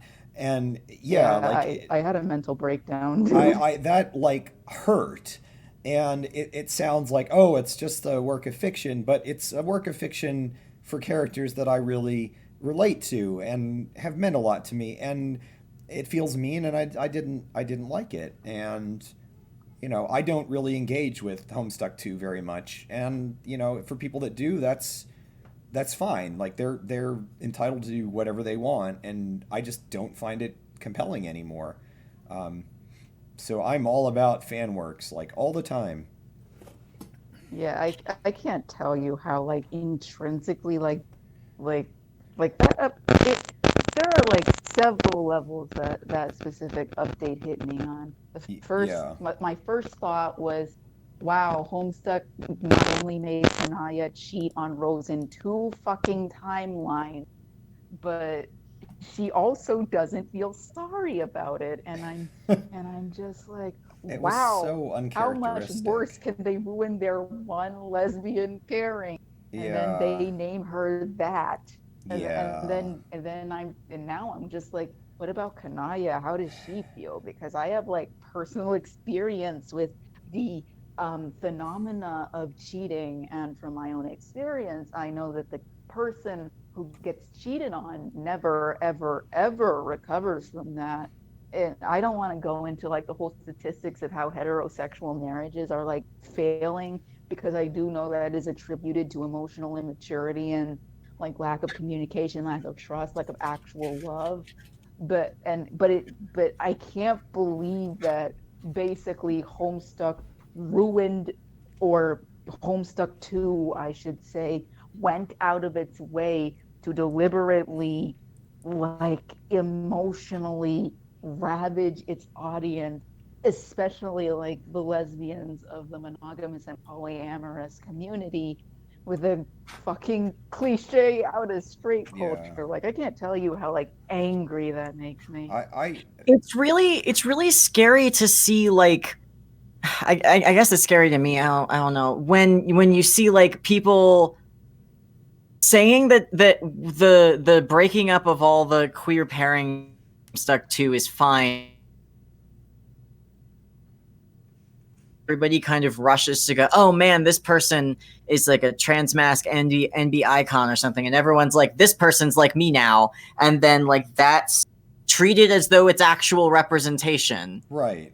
Yeah. Yeah, And like it's if you say it's not, you're evil. right. I don't that feels very disingenuous to me, because you can engage with the work and be like, hey, I don't like the way this thing is being handled, especially if it's something that you have direct experience. Like I do not like how Jade is treated in the epilogues. Like that was a character I apparently identify way more strongly with than I let myself admit originally, because like as soon as that stuff started hitting, I'm like, this feels gross in a personal way. And it's like, it just, I don't like it. And I get the whole like, oh, it's the candy timeline, it doesn't matter, blah, blah, blah, blah. I've talked about that before. I think that's, it's kind of a cop-out on some ways. Like, okay, then you've got to do something with that. But it just feels mean a little bit. Yeah, chat says, Jade is never treated as well as she should be in canon. Yeah, I agree with you completely. Jade gets the shit end of the stick all the time, and that really bothers me. Like, she deserves better than that. And then they do the thing at the end of the first Ant-Man movie where they're like, tee-hee, the plot says that Jade can't be important, and if we point it out, then it's fine. It's like, no, it's not. Right. Like, lampshading doesn't excuse everything. It's a narrative technique. There's a word for when writers do that. It's called lampshading. Yeah. Well, and that's the thing, is like, you can use that as a device, but you can't use it in substitution for actually like writing the stuff. Yeah.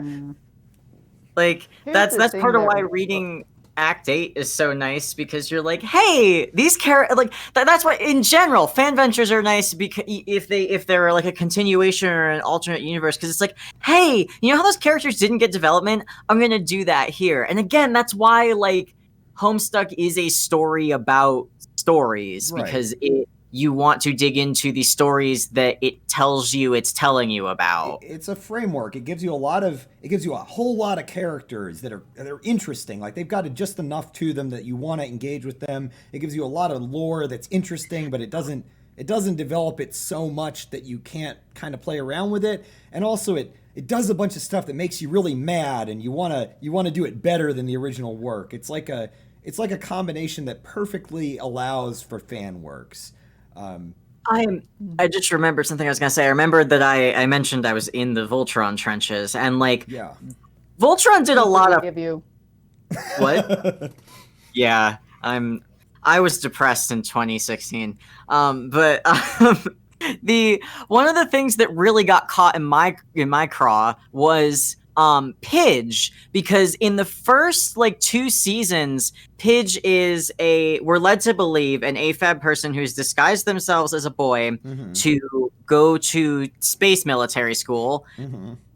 And specifically because Pidge wants to retrieve their father from space who has gone missing or some shit. But like they are very ambiguous about Pidge's gender for a long time, including like there's a scene in season 2 where they go to a space mall and Pidge is presented with like not male or female bathrooms, but blue or pink bathroom signs and can't figure out which one to go into. And it's like, they like kind of tease that, and then by the end, Pidge is perfectly content being a girl, and they like walked it all back. And like every time I see somebody go, "Oh yeah, X character that was just introduced is clearly like because of a couple of crumbs that I've picked up on, like non-binary or trans masc or trans femme representation," and then like. If for Voltron, it felt like they got wind of it and they specifically pulled the rug out from under us. And like, I know that wasn't actually what happened, but it still felt fucking gross that they would tease that Pidge might have been trans at the beginning. Right. And then, because I've seen people project both trans femme and trans masc readings onto Pidge, because you can also take a reading of Pidge that she like, didn't not detransition, but she like was trans femme and then chose to disguise herself as a boy in the whatever the fucking academy is called. Right.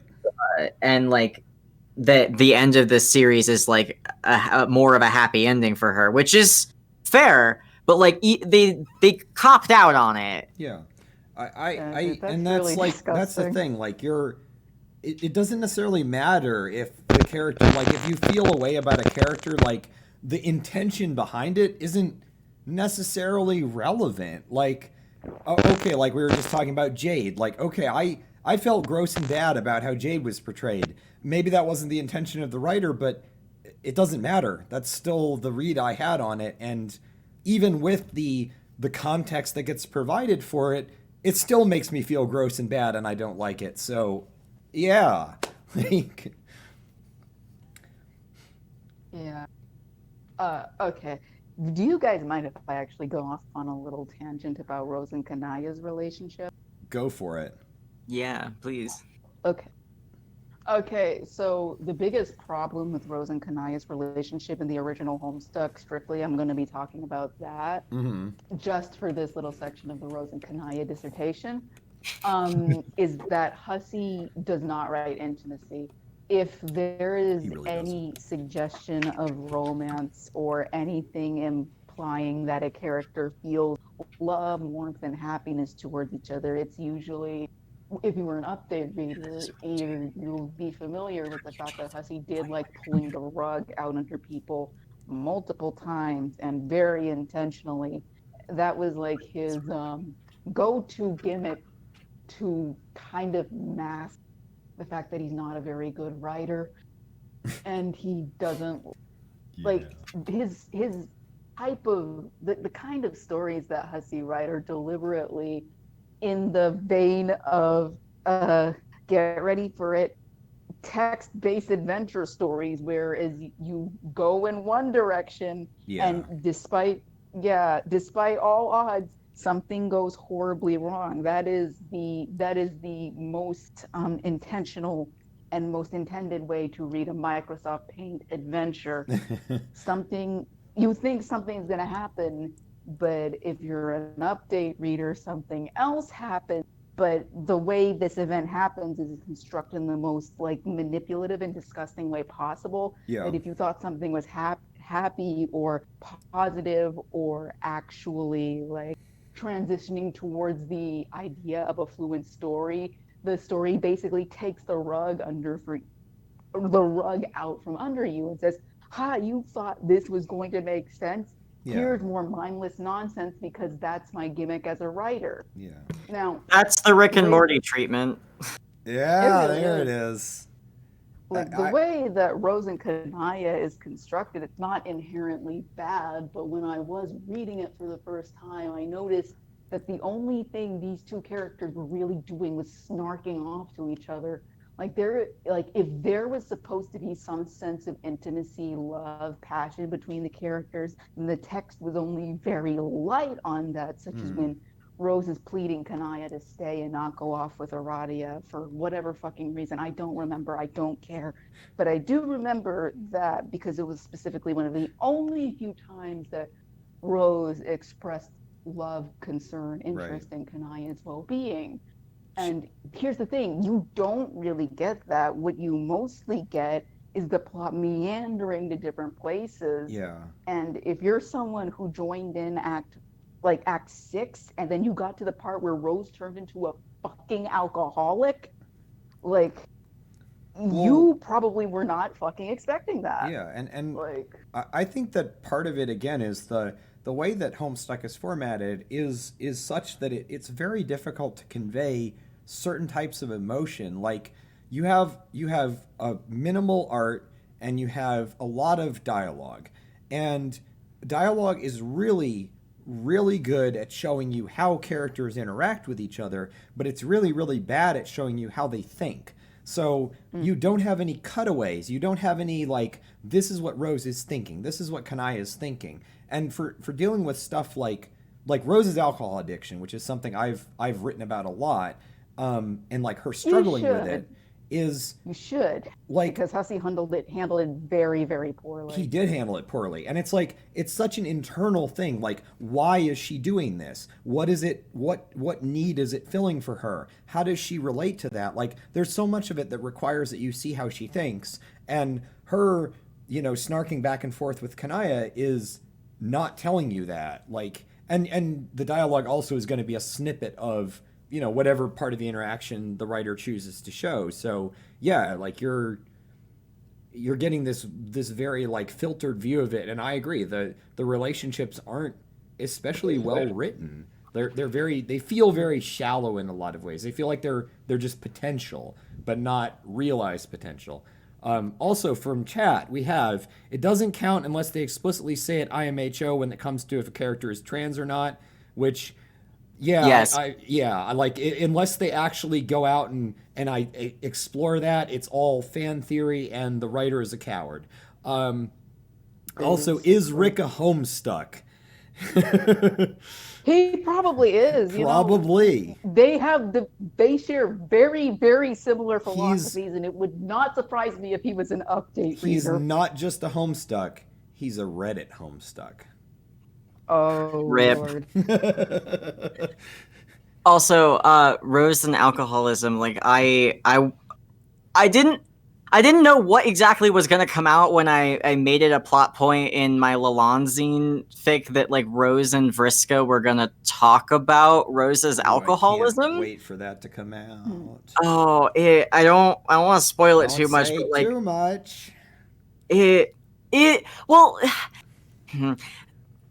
The point was just that, like, I was unsatisfied with Vriska slaps the alcohol. Oh, that was bullshit. Yeah, That's not how addiction That works. was one of the most horrible visual things that Homestuck has ever beamed into my eyes. Well, my take was that the alcohol was her way of coping with these just insane things she has to deal with, especially with her relationship with the horror terrors. And yeah, that would make the most sense. It's a way of trying to sort of numb herself to the world that she, and I've written a lot about how, not talking about it makes it worse. And like, I also did a lot with her and Kanaya, where Kanaya is this portrayed as this character that's very like, she's there to help everyone else, and she doesn't get to have her personality or feelings.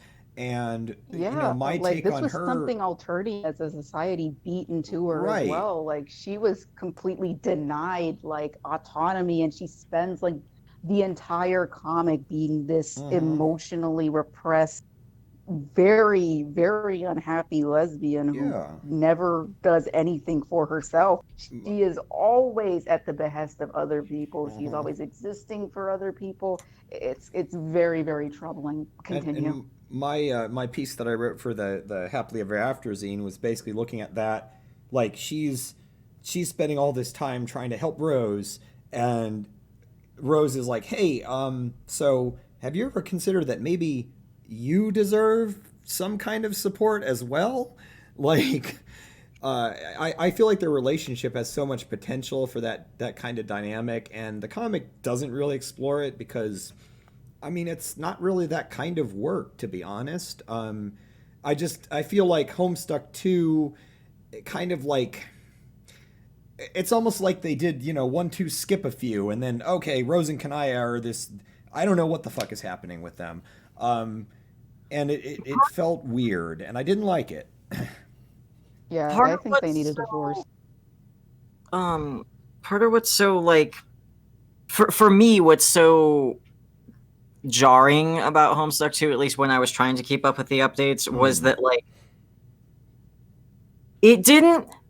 Do you guys remember like the first 4 acts of Homestuck and how it was just a bunch of kids kind of fucking around before we ramped up to all the emotional fuck shit? Yeah. Remember how they ramped us up to that? There was no ramping up in Homestuck 2. There's no like, the quiet moments aren't quiet enough to balance out the ringing in your ears that's left over from the last shell. Yeah, that's a good way to put it.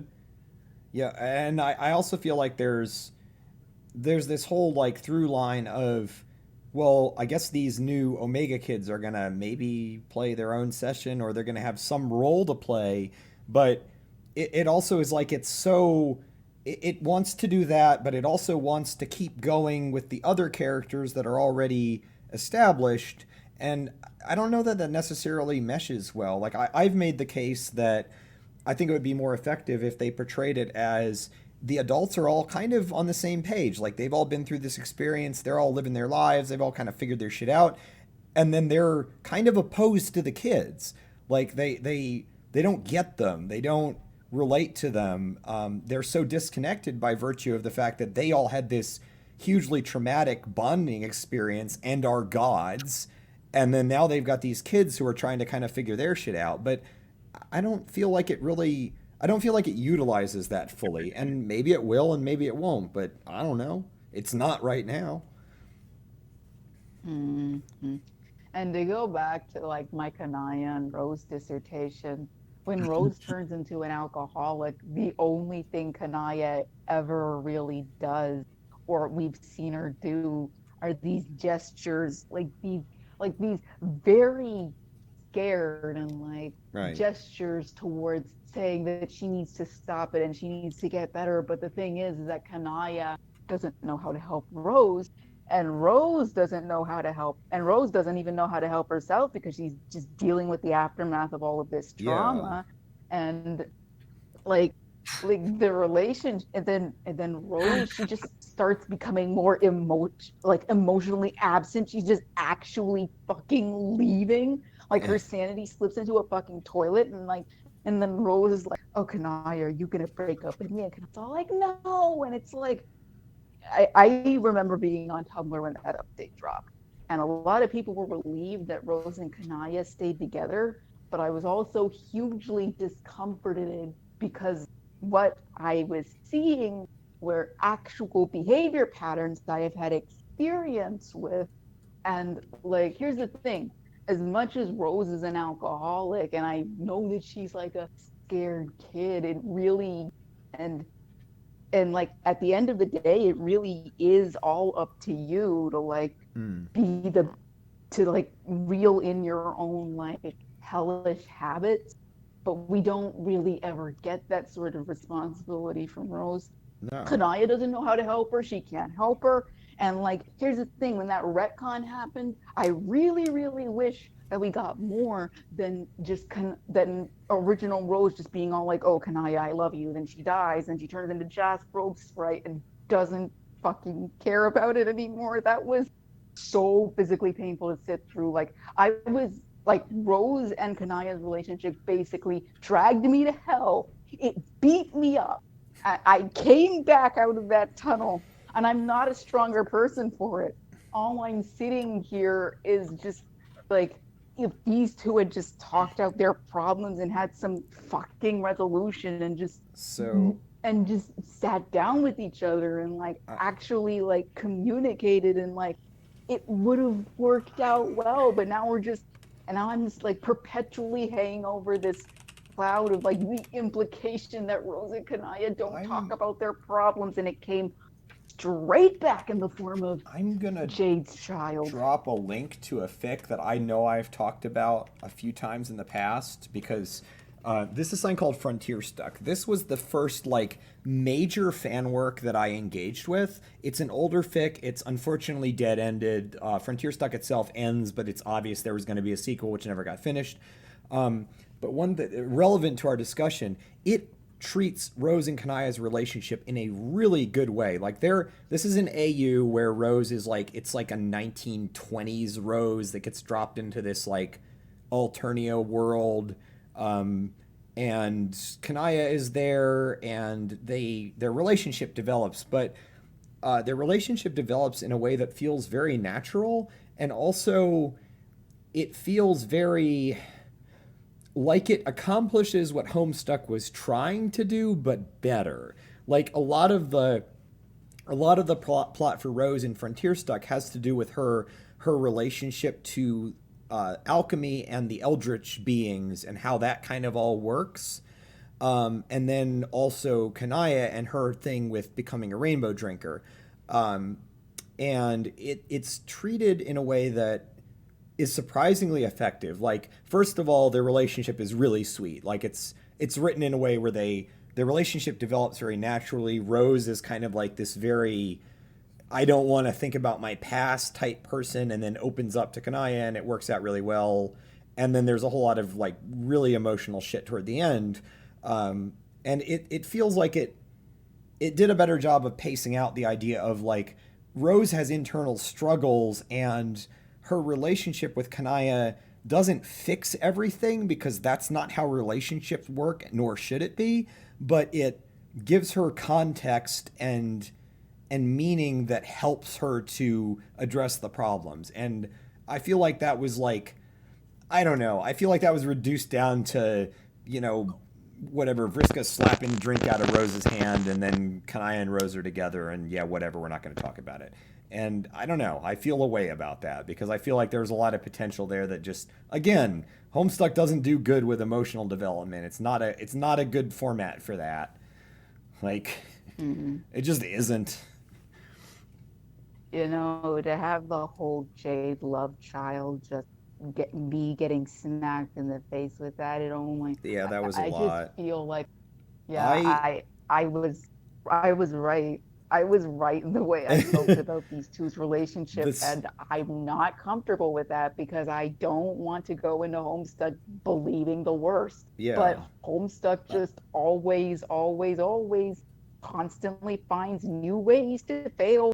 So new and old fans alike. You know? Jojo and I both wrote takes, like mini takes on that, and we took very different approaches. So her approach, and I really like this, is basically Kanaya's response in Homestuck 2 is out of shock, and then it picks up immediately after that scene and has her responding to Jade and being very clear about how she feels, which is not good. And it paints Rose as being this kind of like detached, kind of thrill-seeking, like, I'm bored, so I'll just do some stuff kind of person, which, you know, I don't like that take on Rose, but at least it's written consistently.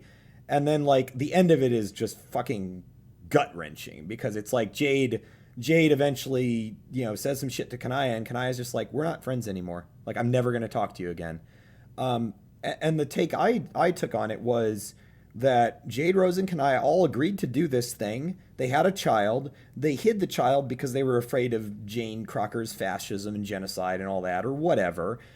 And now they really regret having hidden all this from their other daughter, which drives the wedge between the Omega kids and the adults, which I think is a theme that Homestuck 2 wants to deal with, but doesn't know how to, I guess.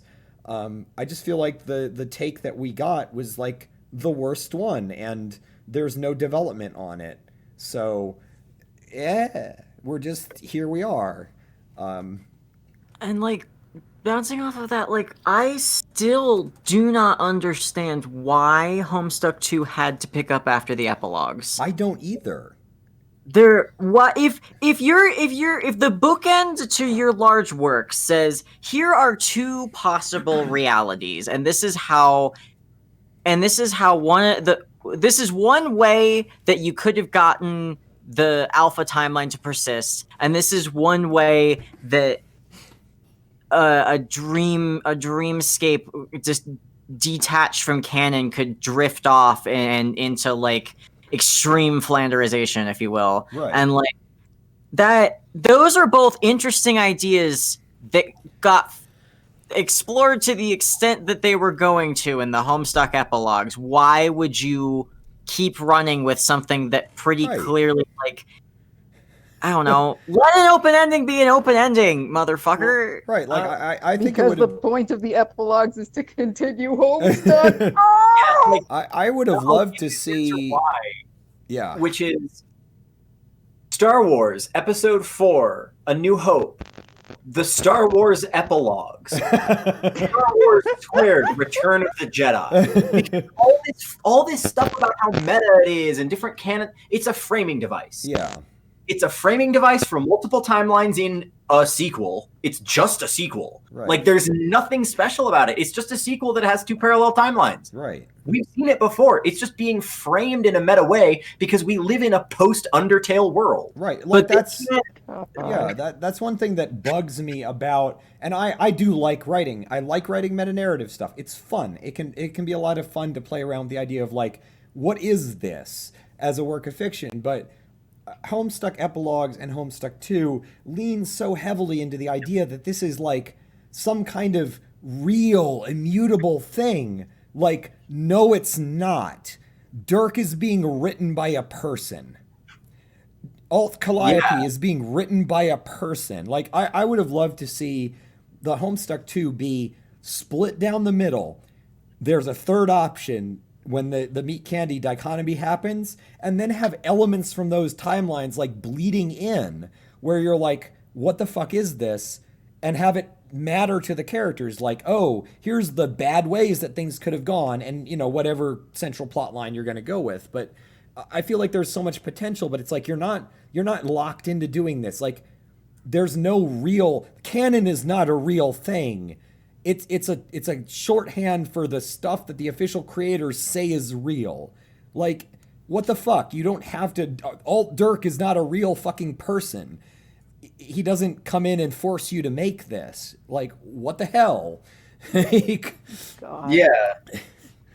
Old Dirk pointed a gun to my head and said, write Homestuck fan fiction because I want you to. When I wrote my spite fic, I did a lot of like, Alt Dirk is saying like stuff has to be this way, and the only time I've written an actual me as a narrator insert is saying, fuck you, no it doesn't. Like, I'm writing this story, what are you gonna do about it? Like, you did an incredibly good like author narrator, like that fic ruled, and it handled that really well in my personal onion. You know the energy your writing has, John? What's that? Is if Lemony Snicket were just a little bit more progressive. That's a good way of putting it. I will absolutely take that. Yeah, I can see that from the snippets I was shown tonight. I can believe that. Your writing has this energy where, and this is a rare thing in writers, and I love when I find it, where like when I'm reading your shit, I feel like you're orating to me. It feels like I'm being told a story as opposed to I'm the one turning the page.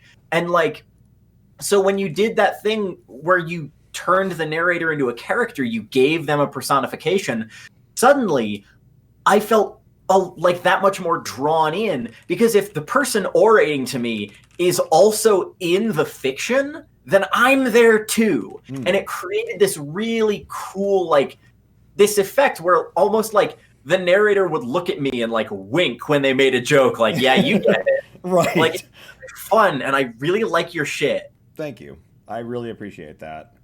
Yeah, I try to like, I try to do different things in my different, like, because I've got like 4 different kind of like continuities, and I try to be consistent about the tone of them. Like, they've all got different feels to them, and the one, the negotiated consent was like, it's basically it's a new continuity, and I really wanted to lean into the idea that there are these kind of like 3 narrators. There's the meat, the candy, and then there's my narrator, and they're all kind of like, you know, talking to each other off screen. They're basically like, they're backstage on the play arguing about the set notes, and then the characters exist as people that are kind of continuing. And ironically, for the porn fic, I did the same thing where the framing device is Jade as an off-screen, like, you know, wink wink nudge nudge, is talking to my narrator basically like, you know, I want to talk about this, but I'm embarrassed and I don't know how to.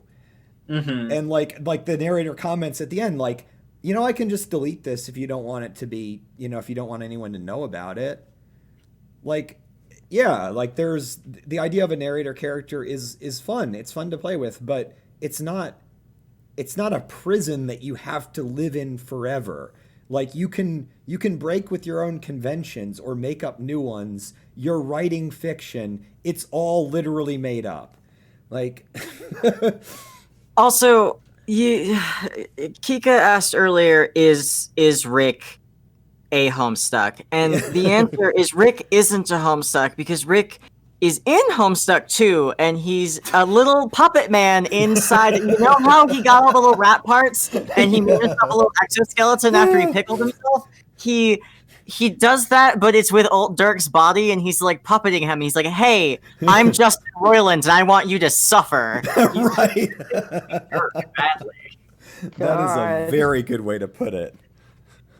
Fuck, who put Justin Roiland on the Homestuck 2 writers team? Please tell me. Right. That's the real face behind this all. It's like he's under an alias, and he definitely was targeting me when he wrote the Jade Rose Kanaya polyamorous, whatever that fuck that was supposed to be. It wasn't polyamory anything. It was just Rose cheating on I will Kanaya. destroy who wrote that with my fucking hand. Hey, has anybody ever seen Justin Roiland and Andrew Hussing in the same room? Jesus Christ. Dan Harmon is holding what fucking hostage and making them write Homestuck too. Yeah, I have what you're no saying idea is who that fucking update was for. What you're saying is Jandrew Roiland confirmed? Jandrew Husland. Roily. Yeah, you got it. Roily. Yeah, and that's okay. That's another thing. I like a lot of the bad takes I've seen about criticizing Homestuck 2 or the epilogues is that like criticizing the work is equivalent to directly attacking the writers as people, which no, like I don't care. Like I don't know. I have some thoughts on some of the writers as people in some ways, which I won't share here. Overall, I don't really care about the writers as people because I don't know them. But as writers, like I can critique how they're behaving as writers in this specific work. I have a lot of issues with it. And like even with some of them, like their works that aren't this. So I don't have problems with those. But like this specific work, yeah. And there's nothing wrong with saying, hey, I don't like how this was handled. I don't like how this is going. And the idea that you just have to disengage all the time is kind of like, I don't know, it feels weird to me. It's like you're allowed to be like, hey, this is important to me and I want to engage with it, even though I don't like it. Like, that is valid. Yeah. It can be hurtful, and sometimes you have to disengage, but like, I don't think it's fair to just say, if you don't like it, fuck you. Like, what the fuck? You've got an audience. You have at least, you don't have an obligation to your audience, but at least be aware that they're gonna have some interaction with you and some feedback, and they may have some thoughts about how you do stuff. Yeah. As much as you want to try to frame it as fan fiction, you are getting paid to do it, and it is treated as an official continuation. So the defense of don't read, like you're posting it on fanfiction.net doesn't fly. Like, it's not. It really doesn't. It's a very phallatical. It's a fucking fallacy argument, and it's incredibly stupid considering the writers are getting paid. They are getting paid to produce a work. They are just as much subject to criticism about their work as any paid author, and saying that they aren't is really it's a very bad statement for people who make works for a living. You know? And like it or not, they are in a position where they have a level of notability in the fandom that not everyone has. Like, you know, they're well known enough that people know who they are, people know their writing, people are aware of Homestuck 2 as the official continuation. That's going to be the engagement point for a lot of new fans, or for people that are continuing to engage with the work. So, you know, I think like everyone in this conversation right now is a fanfic writer. Like, none of us are known on the level that I think Daft probably comes the closest to being as well known as any of the people on the official team, and none of us are even close to having that kind of audience or reach.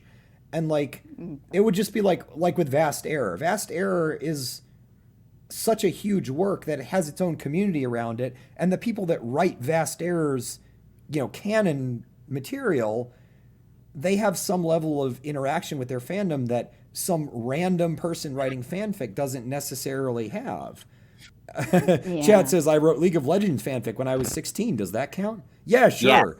Yeah, like everyone is valid, and everyone's work has value, but not everyone has a big audience where they can actually influence people's engagement with the work. I have a question. If you're a leftist and you are participating in a fandom particularly known for its community, and like the official Homestuck Twitter seems to have been like purposefully trying to direct some people in a particular political direction, why are you cultivating an environment where cooperation and community cannot happen? That is antithetical to a leftist stance. Yeah. And like doesn't seem to track Holy with what they're shit, trying to put down. Yeah. I'm sorry, I shouldn't use dude if you're not comfortable with that. Do you have something that I can call you as like a nice little nickname? Do you want me to continue calling you Thing Liker? You can call me Buck or Bucky. That is actually my name. He is named after the Winter Soldier. Shut the fuck up. I'm cool with dude, by the way. I don't mind. Buck the fucking 1970s sci-fi series Buck Rogers in the 25th century. This is my headcanon, and it is real. And if you disagree with me, I will write real person fan fiction where you basically say it. RPF. Okay, Calliope. Yeah. Problematic RPF. Oh my god. Okay, Tina from Bob's Burgers. Okay. But yeah, I agree with you. Like, no, seriously, that's really good. And I watched a lot of Duck Dodgers, the like Daffy Duck parody when I was a kid. Did that count? Yes. It absolutely. Okay, sorry, John, you were saying something. No, I was just gonna say I agree with you on the whole, like, because the official, all the official writers that I've ever engaged with in any way are very they're very leftist, which is, yeah, cool. That's awesome. And I like the idea of building this community. I think is very much a part of what Homestuck is, but like at the same time, I get a weird vibe off of it where it's like, if you're not part of this kind of little inner circle there's not a lot of engagement with people that are outside of that. And I get that a lot of that has to do with like several of the writers have experienced some really super transphobic shit from people. And that's fucking horrible. And it's like, I've been on one of the writers' Twitters, and it's like Yeah. there's been like very, very transmisogynistic things that were said, and it's like that's not fucking okay, Homestuck fandom. I can't believe I have to be like an actual person Yeah. with a brain here and say transmisogyny is never okay. Do you people have brains? And it's like, and that I think in many ways kind of burned a lot of the writers in terms of community engagement, because so much of the community was being so very fucking toxic. But it's kind of become this thing where the people that are creating the canon work feel, to me, very disconnected from a lot of the fan communities. And there's a lot of fan communities that are starting to kind of pop up on their own. And I don't know, it sometimes feels like a very splintered fandom, and sometimes it doesn't, and I don't know how to quantify that exactly. It's just a feeling I've got. And decentralized. Yeah, decentralized. It's that's kind of sorry, I keep interrupting you, Clever. It is a in my escape. okay. The Homestuck fandom is extremely lateral. Yeah, where like I keep running. people like the What Pumpkin team might have much larger audiences than us, Killing almost all of his men. but they have a like. Right when I'm getting Hold on. Hose me down. They're not Disney execs. Yeah. Right? No. Oh Lord, for as if they were much fucking Disney execs. for as much wider as their audience is, Homestuck 2 is Patreon funded. Yeah. And it's a handful of people. Yeah, like people like Optimistic Duelist, like they make their living doing something else. Yeah, exactly. Right? And so there's this laterality that means that it is really easy to talk to the people in charge in a lot of ways. And that means that connections keep being made. Like, I'm only like 2 degrees of separation from Danny Lalanders, and I've never interacted with her in my life. Yeah, In any way. Wow. Right? But on the other hand, that lateralness is paired with a diversity of opinions and viewpoints and experiences both in and out of the fandom. That means that every single person you come across is going to have like a bad, nasty, cancel you opinion about something. Right. And it's very hard to... So as someone who's both relatively new to the fandom, which is a thing I probably should stop saying in about a month, but someone who's not been in the fandom for like 5 years, and also someone who... Trust me, you don't want to be. You really don't want to be. Someone who's on the older side and has a lot more life experience than some of the fans, and as someone who does a lot of like content creation, and I don't want to be like fighting with people. Like, I'm not here for conflict. I'm not here to like find people to cancel. I want people to not be shitty and create the things that they love.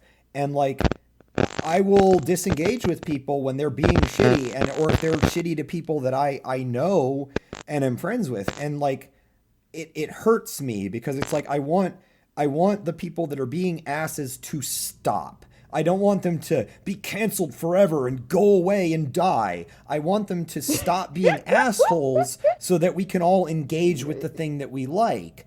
And like, it bugs me because it's like, you know, a bunch of fans just can't seem to stop being transphobic. Just they got to do it. It's like breathing to them. And then you get people that really like circle up against that, and I get that, but it also means that they kind of like push themselves away from the larger community. And then you've got all the various like historical bad blood and things that people said and did. And it's like, sometimes I just feel like, can't y'all just not? Like, just don't be shitty to each other. Like, it shouldn't be this hard. And I get that that's a very like simplistic way to look at things, but oh my God, it would be great. So If we could reel it back a little bit to when we were talking about, our quote unquote fan fiction. Yeah. Uh, I don't know if I would consider House Alpha Halcyon Epsilon a fan fiction per se, because I think taking that perspective of the work is like it's very purposefully like, yeah, you can look at this as a fan adventure, but you're kind of missing the point if you do engage with it as a fan adventure. It is very much wearing the skin of a fan adventure. But if you read it and you think just a tiny little bit about the way I set these characters up, the way they interact with each other, it just says a lot of stuff about the source material that suggests that maybe I do have more umbrage with Homestuck than I would ever explicitly say in the text. I very much respect taking that approach to things. I actually, the reason I started writing Homestuck fanfic, yeah, we're still on and we're just bullshitting now, Stepper. So if you want to hang out and interact in chat, go for it. Yeah, if you want to talk about your fan fiction and talk about your story about the abominable piss man, you can just come in here. But yeah, so like God, I started writing. I'm still doing that. I started writing fanfic because I got done reading Homestuck. I got done reading a lot of fan works. I read a lot of the older ones that got kind of dead ended, like Nightfall and the Frontier Stuck, and one of the things that I ran into and kind of stepped on was the whole risk course thing. And as someone who's an abuse survivor and as someone who's a little bit on the older side and has had a little more life under their belt, I had a lot of feelings about what it means to be redeemed and like what it means to move beyond that kind of experience. And I was like, I want to take Vriska as a character who I think is fascinating and write some kind of way that she can genuinely come to a different understanding of her past behavior and move beyond it without it feeling like, hey, Vriska's better now, don't ask questions, or just like Vriska did nothing wrong but unironically and not said as a catchphrase. And yeah, like that's what motivated me to write in the first place was making that commentary basically on the original work and how it just kind of just ignored that. Like, yeah, just whatever. She's in a black hole now. Like, okay, cool. Yeah, Vriska is a very, very interesting character because she's right about a lot of things, but the thing is about her character is that she is wrong in the way she goes about trying to solve and handle her problems. In Hussey's own words, her playing the traumatizing role of the hero has done more of a disservice to her actual person than any other decision that she's had to make in her life. And you can see it everywhere in the way she talks to people and the way she interacts. It's very, very clear to me as an abuse survivor that she is an abuse survivor. And the thing about being an abuse survivor is that abuse doesn't make sense. Right. And you shouldn't try to make sense of that. And the more you walk away from that experience, the less sense it's going to make. And the thing is, they say this thing about abuse is when you're broken, you can never, ever truly heal or come back. It really is up to you to pick up the pieces and like make what you can of all of that. Yeah. And I think Homestuck 2 does a lot more to actively erase that part of Vriska than any other fan work I've ever seen. Boy. I don't know whether it's doing that intentionally, but Vriska, in also this extends to the epilogues as well, her like gray morality of a character is like very, very slowly just absolutely leaving the character. Yeah. I gotta say, I don't like the Vriska becomes more and more morally gray take out of the Homestuck canon. I like the idea that she would have some way to start to reconcile who she was versus who she is now and start to move past that. But that's obviously not what Homestuck 2 is doing. I just say she's very morally gray because I Yeah. don't believe in morality. I think the concepts of good and evil are absolutely fucking fake and are made by people who don't care about you and me. You know, it's like if a rich person who makes the law says don't fucking steal bread, do you steal the bread to feed your fucking family? Right. Like it's all a bunch of shit, you know? And that's why that's what I love about Vriska is that she directly challenges these conventions of societal expectations that have not only been placed on the proletariat, but also on herself as a trans woman. I'm gonna use that because she's a trans woman. Right. And like she is out here directly challenging all of these conventions, but she's always, always, always doing it at the expense of herself and her relationships with other people. Right. I think that's an absolutely fascinating dynamic for her to have, and it's just Homestuck 2 really isn't like embracing that like it should, and is honestly kind of erasing that. It's not really. Yeah, it's like Vriska's back, and now she's just gonna like attack some people and be super badass, and like, okay, cool. Like She didn't even like doing it in the first place. Or, like, if you remember, she killed to live. Yeah, I feel like it takes her character in a direction that feels regressive. Like she's backing off on growth that she had. And I don't know. I like Vriska enough that I don't like that at all. I think she's a really interesting character to write. I like Vriska at the point where she is in my own work as a person. I don't know that I would say I like her as a person in Homestuck canon proper. She's kind of an asshole, but she's a really interesting asshole who has the potential to not be an asshole anymore. Mm-hmm. Difference between Vriska. Okay, hold on. We've got in chat. I do wonder about the difference between Vriska and parentheses Vriska, because on the one hand, you have a person that is quote unquote good, but completely mentally unstable without other people, while we have a quote unquote bad that is mentally stable but pushes everyone away. I actually see those as being almost two sides of the same coin, where you've got one extreme where you're like super reliant on other people and you're just kind of not a person, and the other end where you're very independent but at the expense of pushing everyone else away. That's my hot take. Okay, so the thing about parentheses Vriska and Vriska, the OG Vriska, and then this alternate Vriska that we're apparently stuck with because playing the hero is good, ha ha ha, is that parentheses Vriska, is Vriska at the end of the day is a victim of her own trauma, and that stuff doesn't go away easy. She's in a relationship with Nina, someone who is ostensibly a young adult, and she's still like a baby. I'm taking like very surface point bullet points from the text, but this goes somewhere, trust me.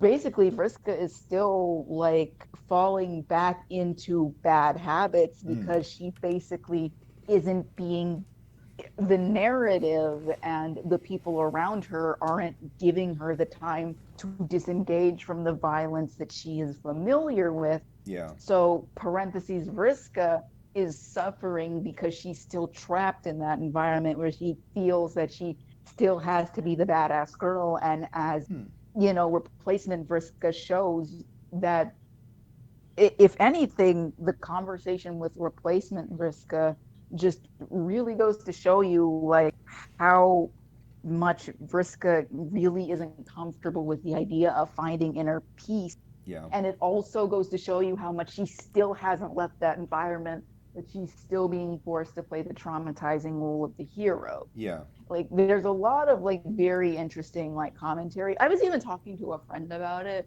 And she was groomed by Doc Scratch. It's a very explicit thing to say. Mm-hmm. And she jumped into a relationship with Nina because at the time it was the thing that brought her the most comfort. She is still out here repeating very like familiar behavioral habits because they're comfortable for her. Right. And she never truly disengages from that violence until the final scene with original Vriska, where she stands on Terezi in a red platform, indicating that they have taken their relationship to mateship, And the thing that really gets me about this is that it's Terezi is that its replacement Terezi is the one who sees this.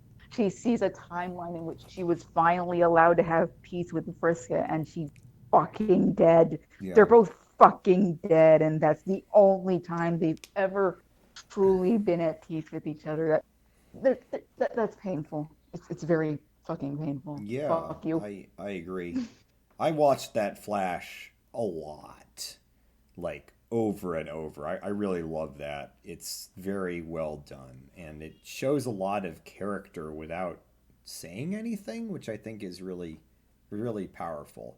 Like that's the thing when Homestuck does a few things real well, and that's one of the things where it actually does do a good job of conveying emotion, but it also doesn't always. And yeah, I agree.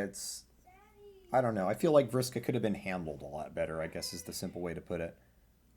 Yeah, she really could have been. But then again, no one in Homestuck really was handled very well, were they? Also, what was I gonna fucking... Are y'all still up? Yeah, we're still up. What's up? Just finished playing some Overwatch. God, it felt good. I got play of the game. Yeah, we've been talking about Vriska and our general like dissatisfaction, may I say. We are airing out our grievances right now with Homestuck. It's something like that. I forgot what I was gonna fucking say after the whole Vriska thing. Oh, I truly confirmed in Homestuck is Vriska and Terezi. They're like the only relation on that they were in fact in love with each other the entire time. There is something very stupid but also very beautiful about that. Yeah, I like their relationship as a concept. Like I like exploring like how they actually interact with each other and how they are able to grow. And Bucky or Clever, whichever one of y'all is logging off. Good night. Thank you for participating and hosting, or not hosting, but being the host for this podcast in general. Yeah, good night. It's probably my fault that this went on as long as it did. We did this the last time. We were talking for like 4 hours. Yeah, no, it's not my fault. Not your fault at all. No, that's the nature of this. This whole community is built around like discussing stuff, so we tend to do that a lot.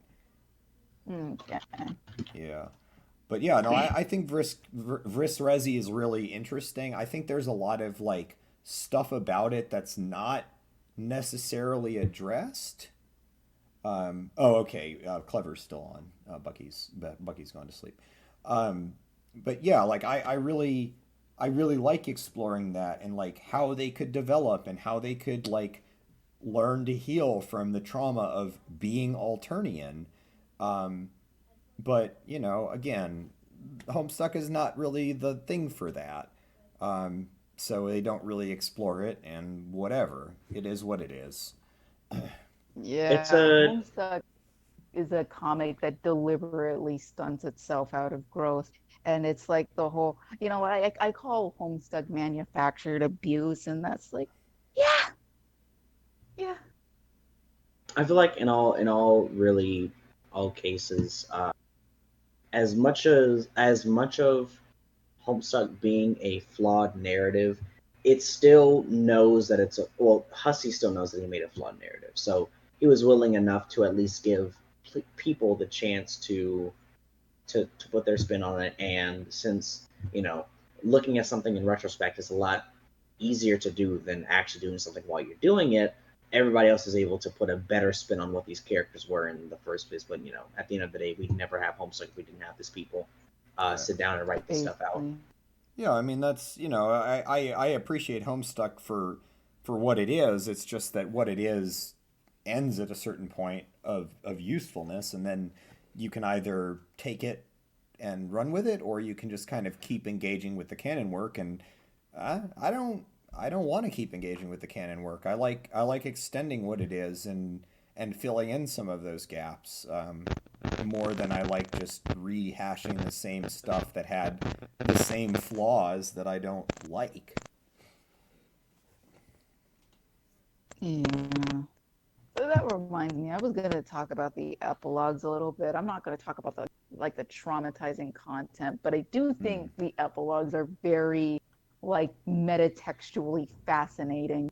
Only Candy though, Meat is absolutely everything I expect Homestuck to be.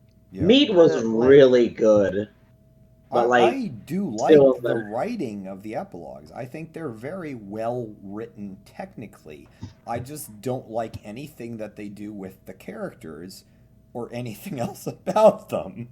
I just think Right. that I they're think well the- written. I think the prose is very deliberately yeah. cheesy, and you can tell Yeah. you could tell the way that the structure is set up that it really is like a jokey joke about fan fiction. But Meat was basically everything I expected from Homestuck and everything that Homestuck basically was to me. And I just thought it was really boring because a lot of the stuff Meat had to say was super surface level stuff that a lot of Homestuck fans really talk about. Yeah. And then you read fucking Candy, and that thing is like a goddamn metatextual on 8 different levels, an absolute nightmare. I've compared it to It's Always Sunny in Philadelphia because it does remind me of that show to an absolute T. Just how chaotic and nightmarish and how much no one actually cares about each other, and how these people have basically condemned themselves to unhappiness because of how emotionally stunted everyone is. That is exactly the sort of chaoticness I see whenever I watch Always Sunny. there was something odd about. Oh, I'm sorry. Finish off your thought. God, I was even at one point thinking about fucking rewriting the epilogue, but just not rewriting anything, but just featuring the It's Always Sunny characters, because that's exactly what fucking Homestuck is to me. Fucking Candy is to me. It's just ostensibly a version of Homestuck written by the fucking just if someone watched It's Always Sunny in Philadelphia and extrapolated all of those themes and wanted to incorporate it into a Homestuck fan fiction.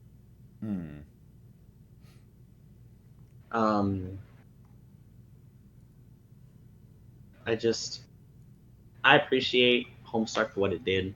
Appreciate Homestuck for what it brought to me and what it allowed for me to see people that I in any other context would never be able to be around, or just in general I just never be able to be educated on topics that I could have never even thought were topics that needed to be educated on. So for me, Homestuck has been nice enough to bring me some good people and some.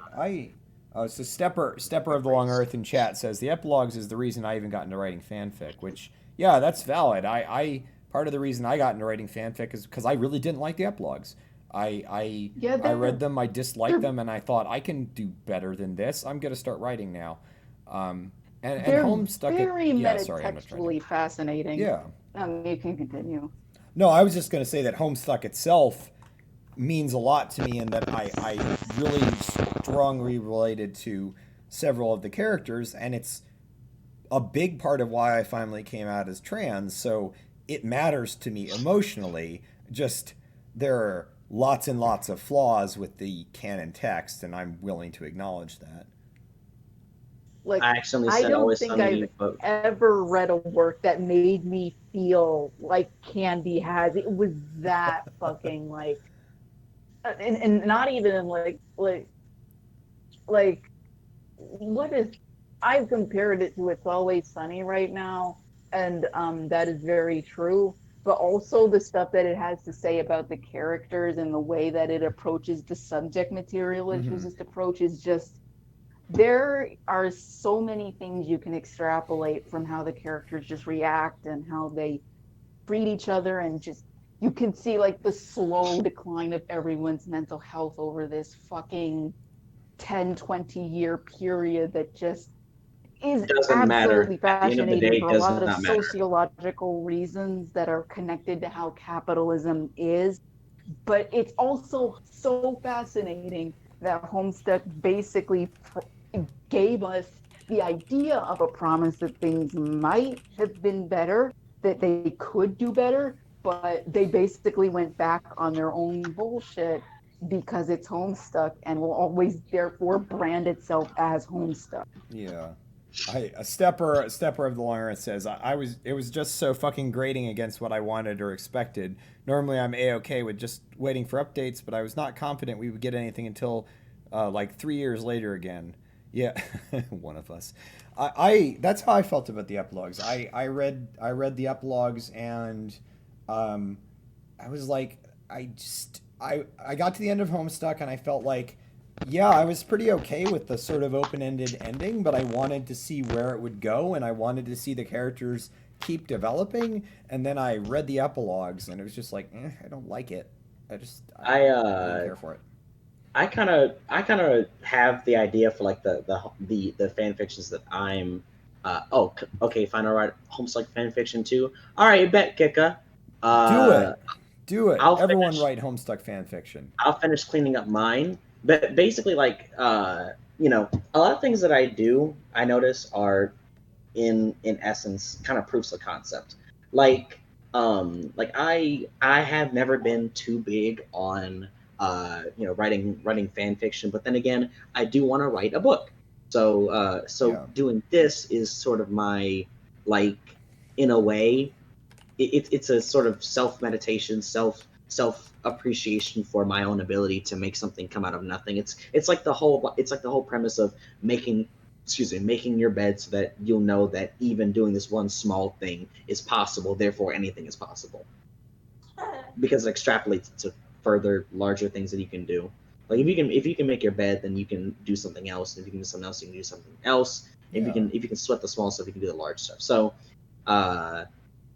whenever I wrote the thing that I sent you, John, I also sent it to Fleece, and y'all both had very good things to say about it, which made I like that. I know I commented to this on privately to you, but I'll put it out in the open. That's fine. Go ahead. I like the take of John being more like cynical. Like I don't see a lot of that. I see a lot of John being super goofy, and then I see some like depressed John. That's a fairly substantial subsection. And then I wrote John as being very depressed and June as being very like, I'm gonna live my life, fuck you. And then I connected the dots with her coming out and how that had affected her mentally. But I don't think I've seen a lot of like cynical, kind of bitter John or June. And I think that's like interesting to see.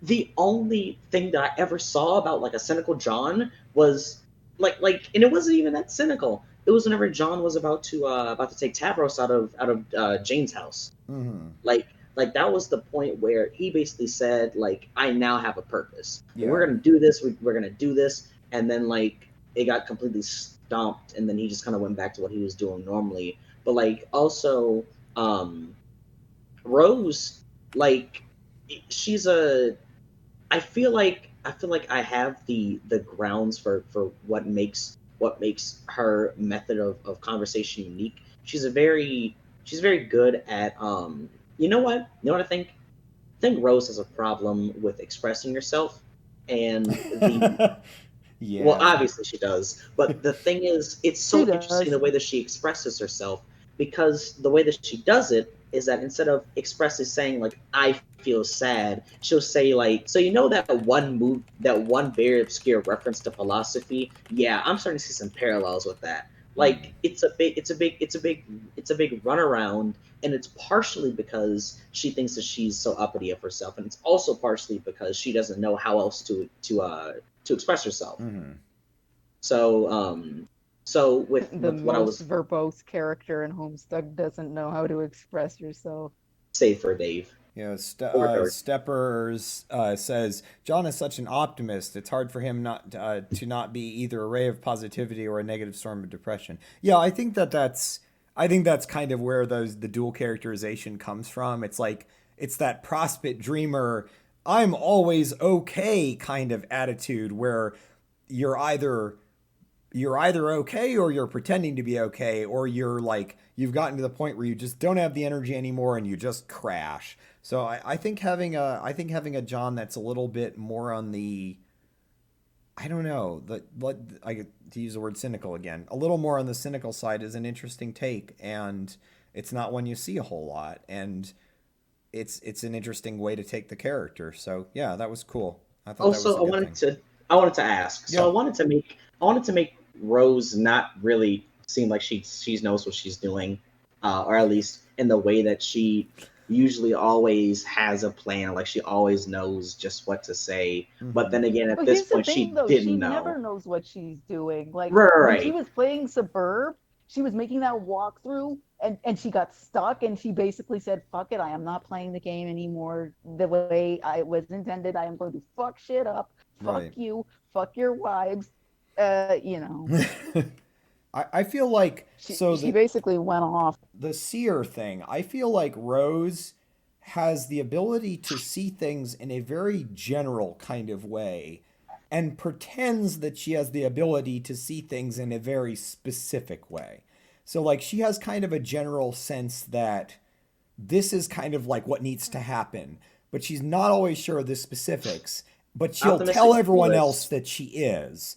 And Optimistic I feel Duelist talked about how Kanaya was like a way for her to get very down to earth about it. Yes, I watched that video. That was really interesting. And I think that Terezi, I think Terezi's interesting too, is the other big seer that we see a lot of. Because Terezi is a seer of mind, and I feel like she has a very specific idea of like what a person will do, or like what the actions need to be to get to this specific outcome. Like her whole thing with the retcon where it's like, do these exact things and it'll get you to the goal you want.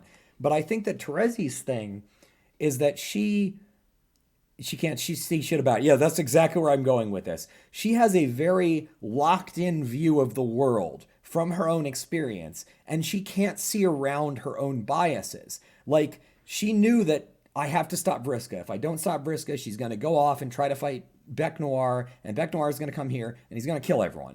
Like she knew that for sure, and she had to stop her. But the only thing she could think of is killing Vriska. Like her experience in Alternia has conditioned her to the point where that's her go-to, and she can't see around it. She can't see like, well, maybe there's another way for me to stop Vriska that doesn't involve just killing her. And we're also not going to talk about. Oh, go ahead. I was just going to say, I think those are two very interesting characterizations of the seer. It's like you've got one that's all big picture and one that's all specifics, and they both have their own strengths and weaknesses. Oh, talking about Terezi, talking about Rose with that. Also, just like she Terezi literally knew what was going to happen along Dave's timelines, but she said that she really only wanted to make him do all that stuff because she wanted to see if he would go through with it anyway. Even though she knew nothing was gonna change. Although she just did that just for like, I don't know, her own entertainment. I'm a bit behind you guys because in there. Yeah, there's a lag on the chat and the Latency, stream as well, yeah. I believe. So Yeah, Terezi is my favorite messy gremlin. Yeah, I love Terezi. She's a great character. She's also Twitch. my patron troll, according to that whole thing. Oh, apparently mine is Vriska. Yeah, Scorpio vibes. Well, I technically think it's mine in was Scorpio. Tavros. You're a Taurus. No, your patron No, troll is there's some other way to calculate it. It's like adding up the digits in your birth date or something like that. Yeah, I got Tavros. My sign troll is Kark. All right, my sign troll is right on the border, so I call it for Aradia because I don't really care about Tabros, but I like Aradia, so. All right, let me check. Hussey Let me check to just see which mine did is. not care about. Oh, Tavros. My group is Durst. My patron troll is Tavros. All right. Okay. Well. All right. Well, we're gonna take that. We're gonna take those words and just throw them out. I will not have Tavros kill any of my parents. God. There's the pull quote from this whole stream. I will not have Tavros kill any of my parents.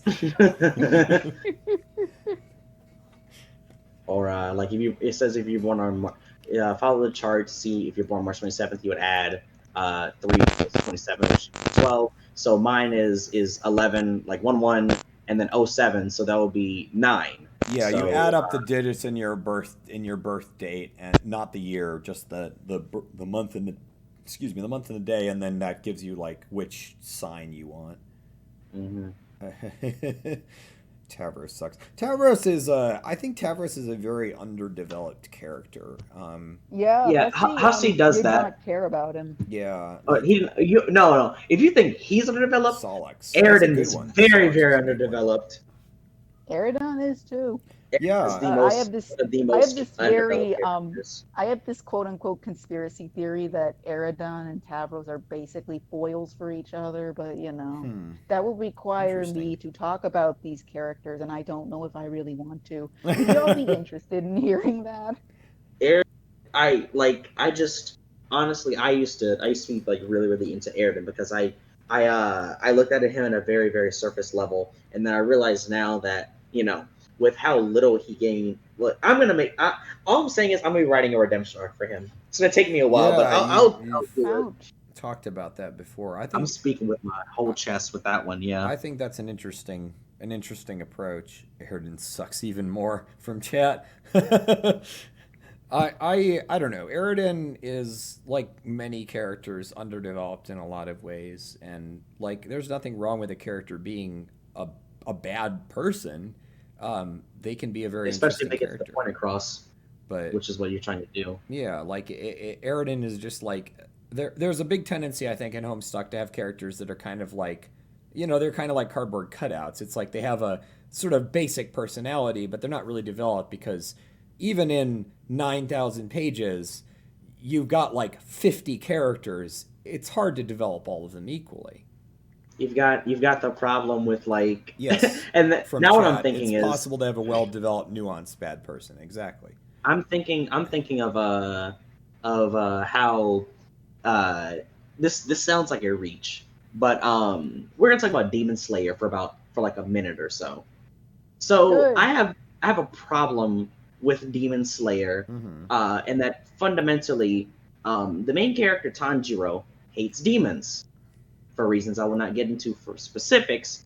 However, for spoilers, but still, every single time that he kills a demon, that demon has to be redeemed. There has to be something about that demon, like they had a bad family, or they were against it, or like, and then they're always like even if there's a demon that is known for like killing all of these characters, he's still gonna sit there and hold his hand while the demon slowly disappears into the ether. Like, really, you can't just have a pure evil character. Not every single character. Yeah, give me more Nepeta shit. I agree with that. I just don't waste time and energy on shitty boys. Nepeta is actually going to show up in Alpha Halcyon Epsilon. I feel very comfortable talking about that because it was discussed in a recent update, but she is going to appear in the comic, and I am very excited for her and the commentary I will make for her character. I do have a question about how you do your art for Alpha Halcyon Epsilon, since you do it in essentially the Homestuck fashion. Like what art program do you use to,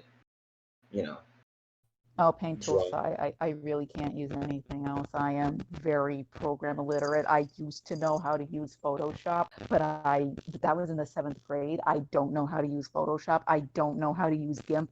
I only use GIMP when I want to make those little animations, and I stopped making those little animations because they're tedious and stupid, and they really do not matter in any way other than being aesthetically pleasing. And it's like how it's like sitting in a coffee shop for 20 minutes and saying nothing just for character development. Like, it's great for your character, but it's not. You got to get a point. You got to get your story across. Yeah, my advice is don't do animated panels if you care about that sort of thing, because it's just going to burn you out. Animation is hellish, and I don't even have the programs to animate. I have makeshift programs for animating, but generally speaking, you're going to want to avoid that. But I just line art and then I color over it, essentially. Like, I don't even like the way I make art is very unclean. I do not like polished art. I think it looks static and it looks boring, and I don't like drawing multiple backgrounds at a time because it looks static and it looks boring. And the way the visual language in House on is developed is that if there's a moment of high emotional stakes and personal like questioning, like what's an example I can use straight off the top of my head? I don't know. There's a lot of like terse emotional conflict in that comic, and it's very like visually demanding in that. Mm-hmm. Okay, I'll use one of the updates with Lelixi and her ancestor, the Cathanis. When Lelixi is in the presence of the Cathanis, she turns her blood color because she is being put directly on the spot, and her person is being called into question, and it doesn't make her feel comfortable. That is what I will call them high contrast panels are used to illustrate, is that characters have basically been put on the spot and are very uncomfortable with the mouse hole they have basically been run into. There's a lot of this that goes on with Dionysus's character whenever he shows up, because he's just such a not good person, and he's always being forced into emotional confrontation with people because he doesn't know how to treat people, he doesn't know how to engage with them, and he always is engaging selfishly with everyone, no doubt, no question, because of how far this man is in his own rabbit hole. And there is specifically not a lot of backgrounds employed to kind of get a sense of like surrealism as well. And like, I don't want it to be too rooted in reality, because if everything looks static and boring, then I would not be interested in working on the comic. Plus, it's also visually setting up what the game is going to look like, because if you haven't guessed yet, it's not going to be Suburb. And if you haven't read Halcyon yet, I am sorry to spoil you, but it's going to lean very, very heavy into horror imagery, and there's going to be a lot of cosmic horror that does show up that is very purposefully ugly. Yeah. Because abuse isn't a beautiful experience. Right. All I can say is that I hear you with all those like extremes that can end up going with writing. Two things. So first, Neil deGrasse Tyson was talking, and like any small sway towards a more technological future would mean that we all get run over by robots. But like, we as people are very, very sensitive to change, so it would be nearly impossible to imagine that it just like gets to that point just by like one small like Roomba starts running around a house, and now we have robots ruling over us by like claiming all yogurt and making us all into yogurt people or something weird like that.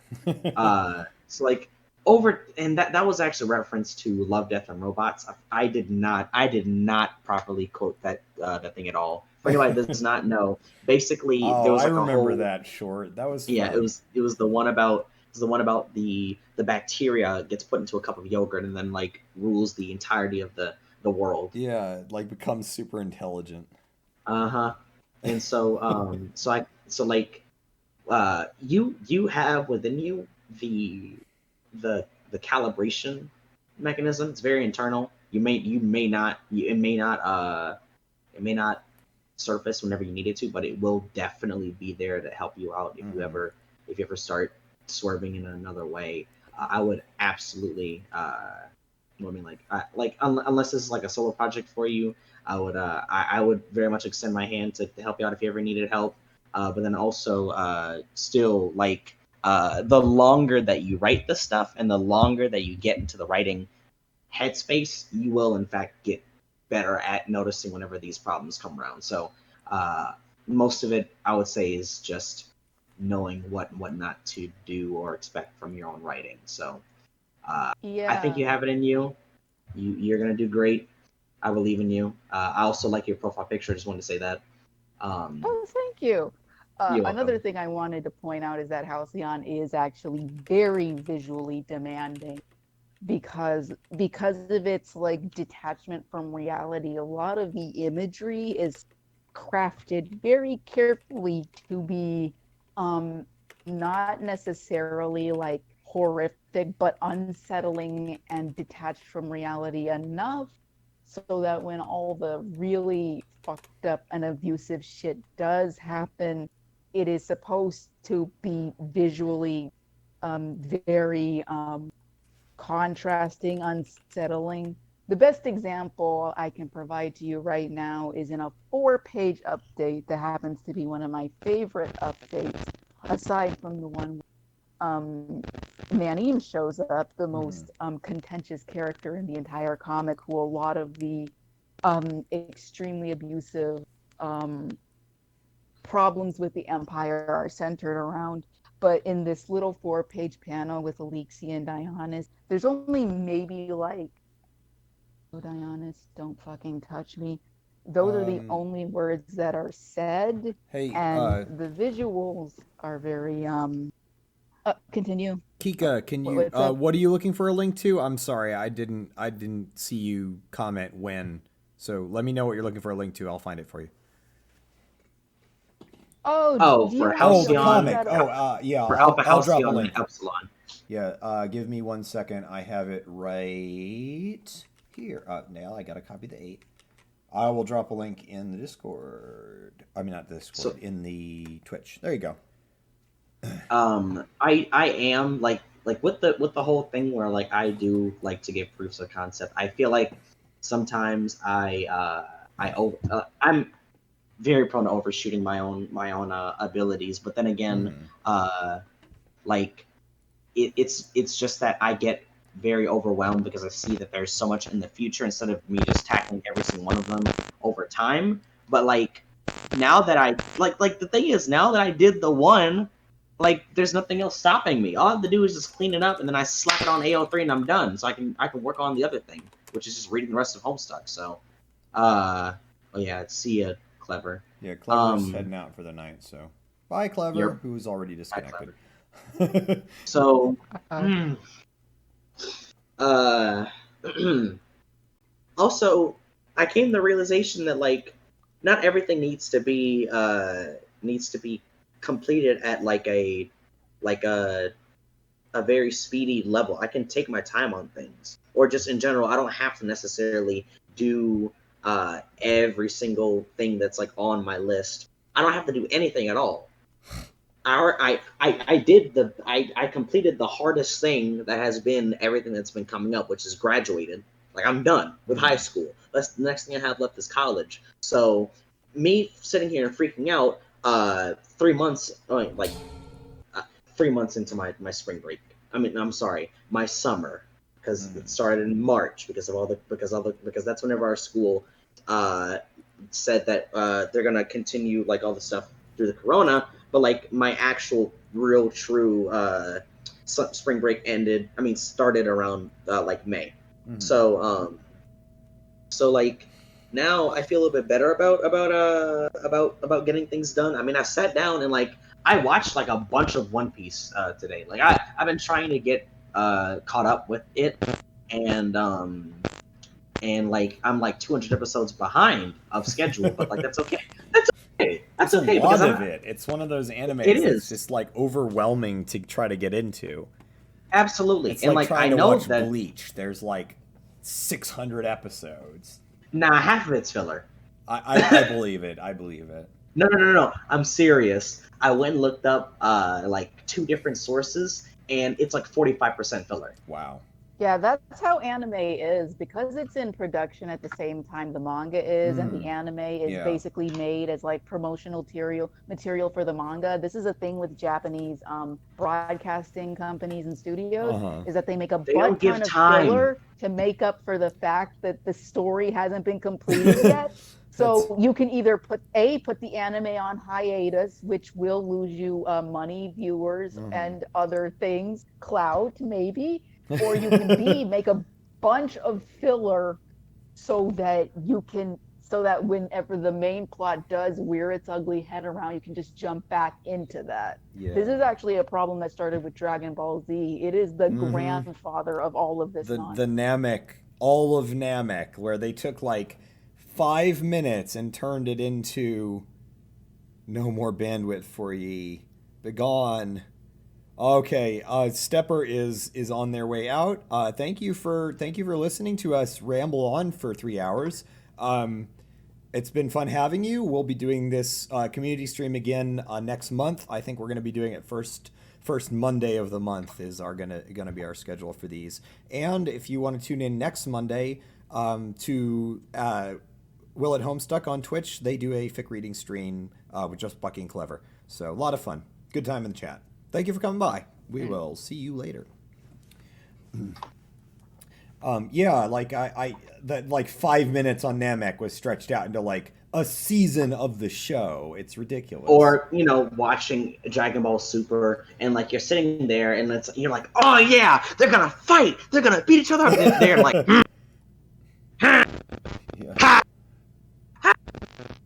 yeah. Oh, the next episode of Dragon Ball Z, like, come on. Yeah.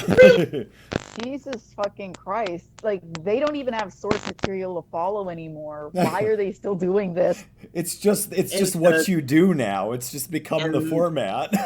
And the worst part is those poor animators are like, okay, first of all, we're not even gonna get into the highly toxic mentality that is Japanese people in the workforce. All right, it's just Holy the fact. fucking shit, dude. Karoshi.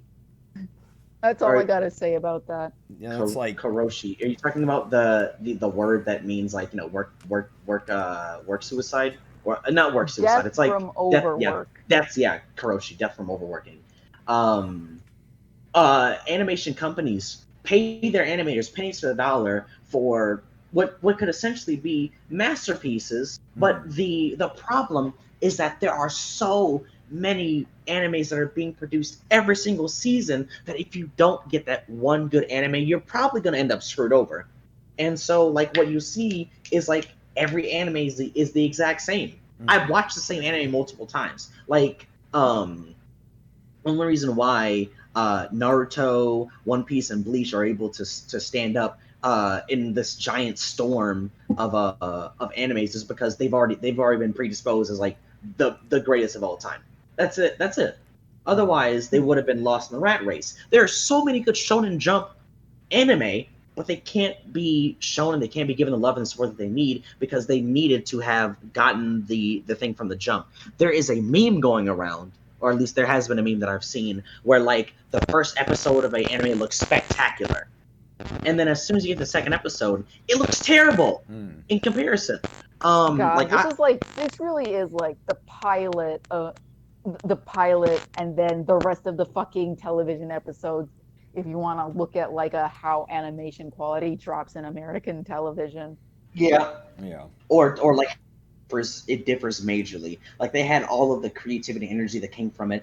Don't we even talk about One Piece's animation style? Like, oh my god, even though it wasn't necessarily the best thing, and like Toei Animation is not very good in regards to animation in the first place, still it had this like the style that it had was well developed in the way that it was, and then later on whenever they kept on changing it over and over again, it just started to lose its luster. Like it didn't feel like one thing that they did on earlier episodes of One Piece was they had like these hand painted sort of like backgrounds for a lot of the establishing shots, or like whenever they have like a moment in the show and like everybody's like ah!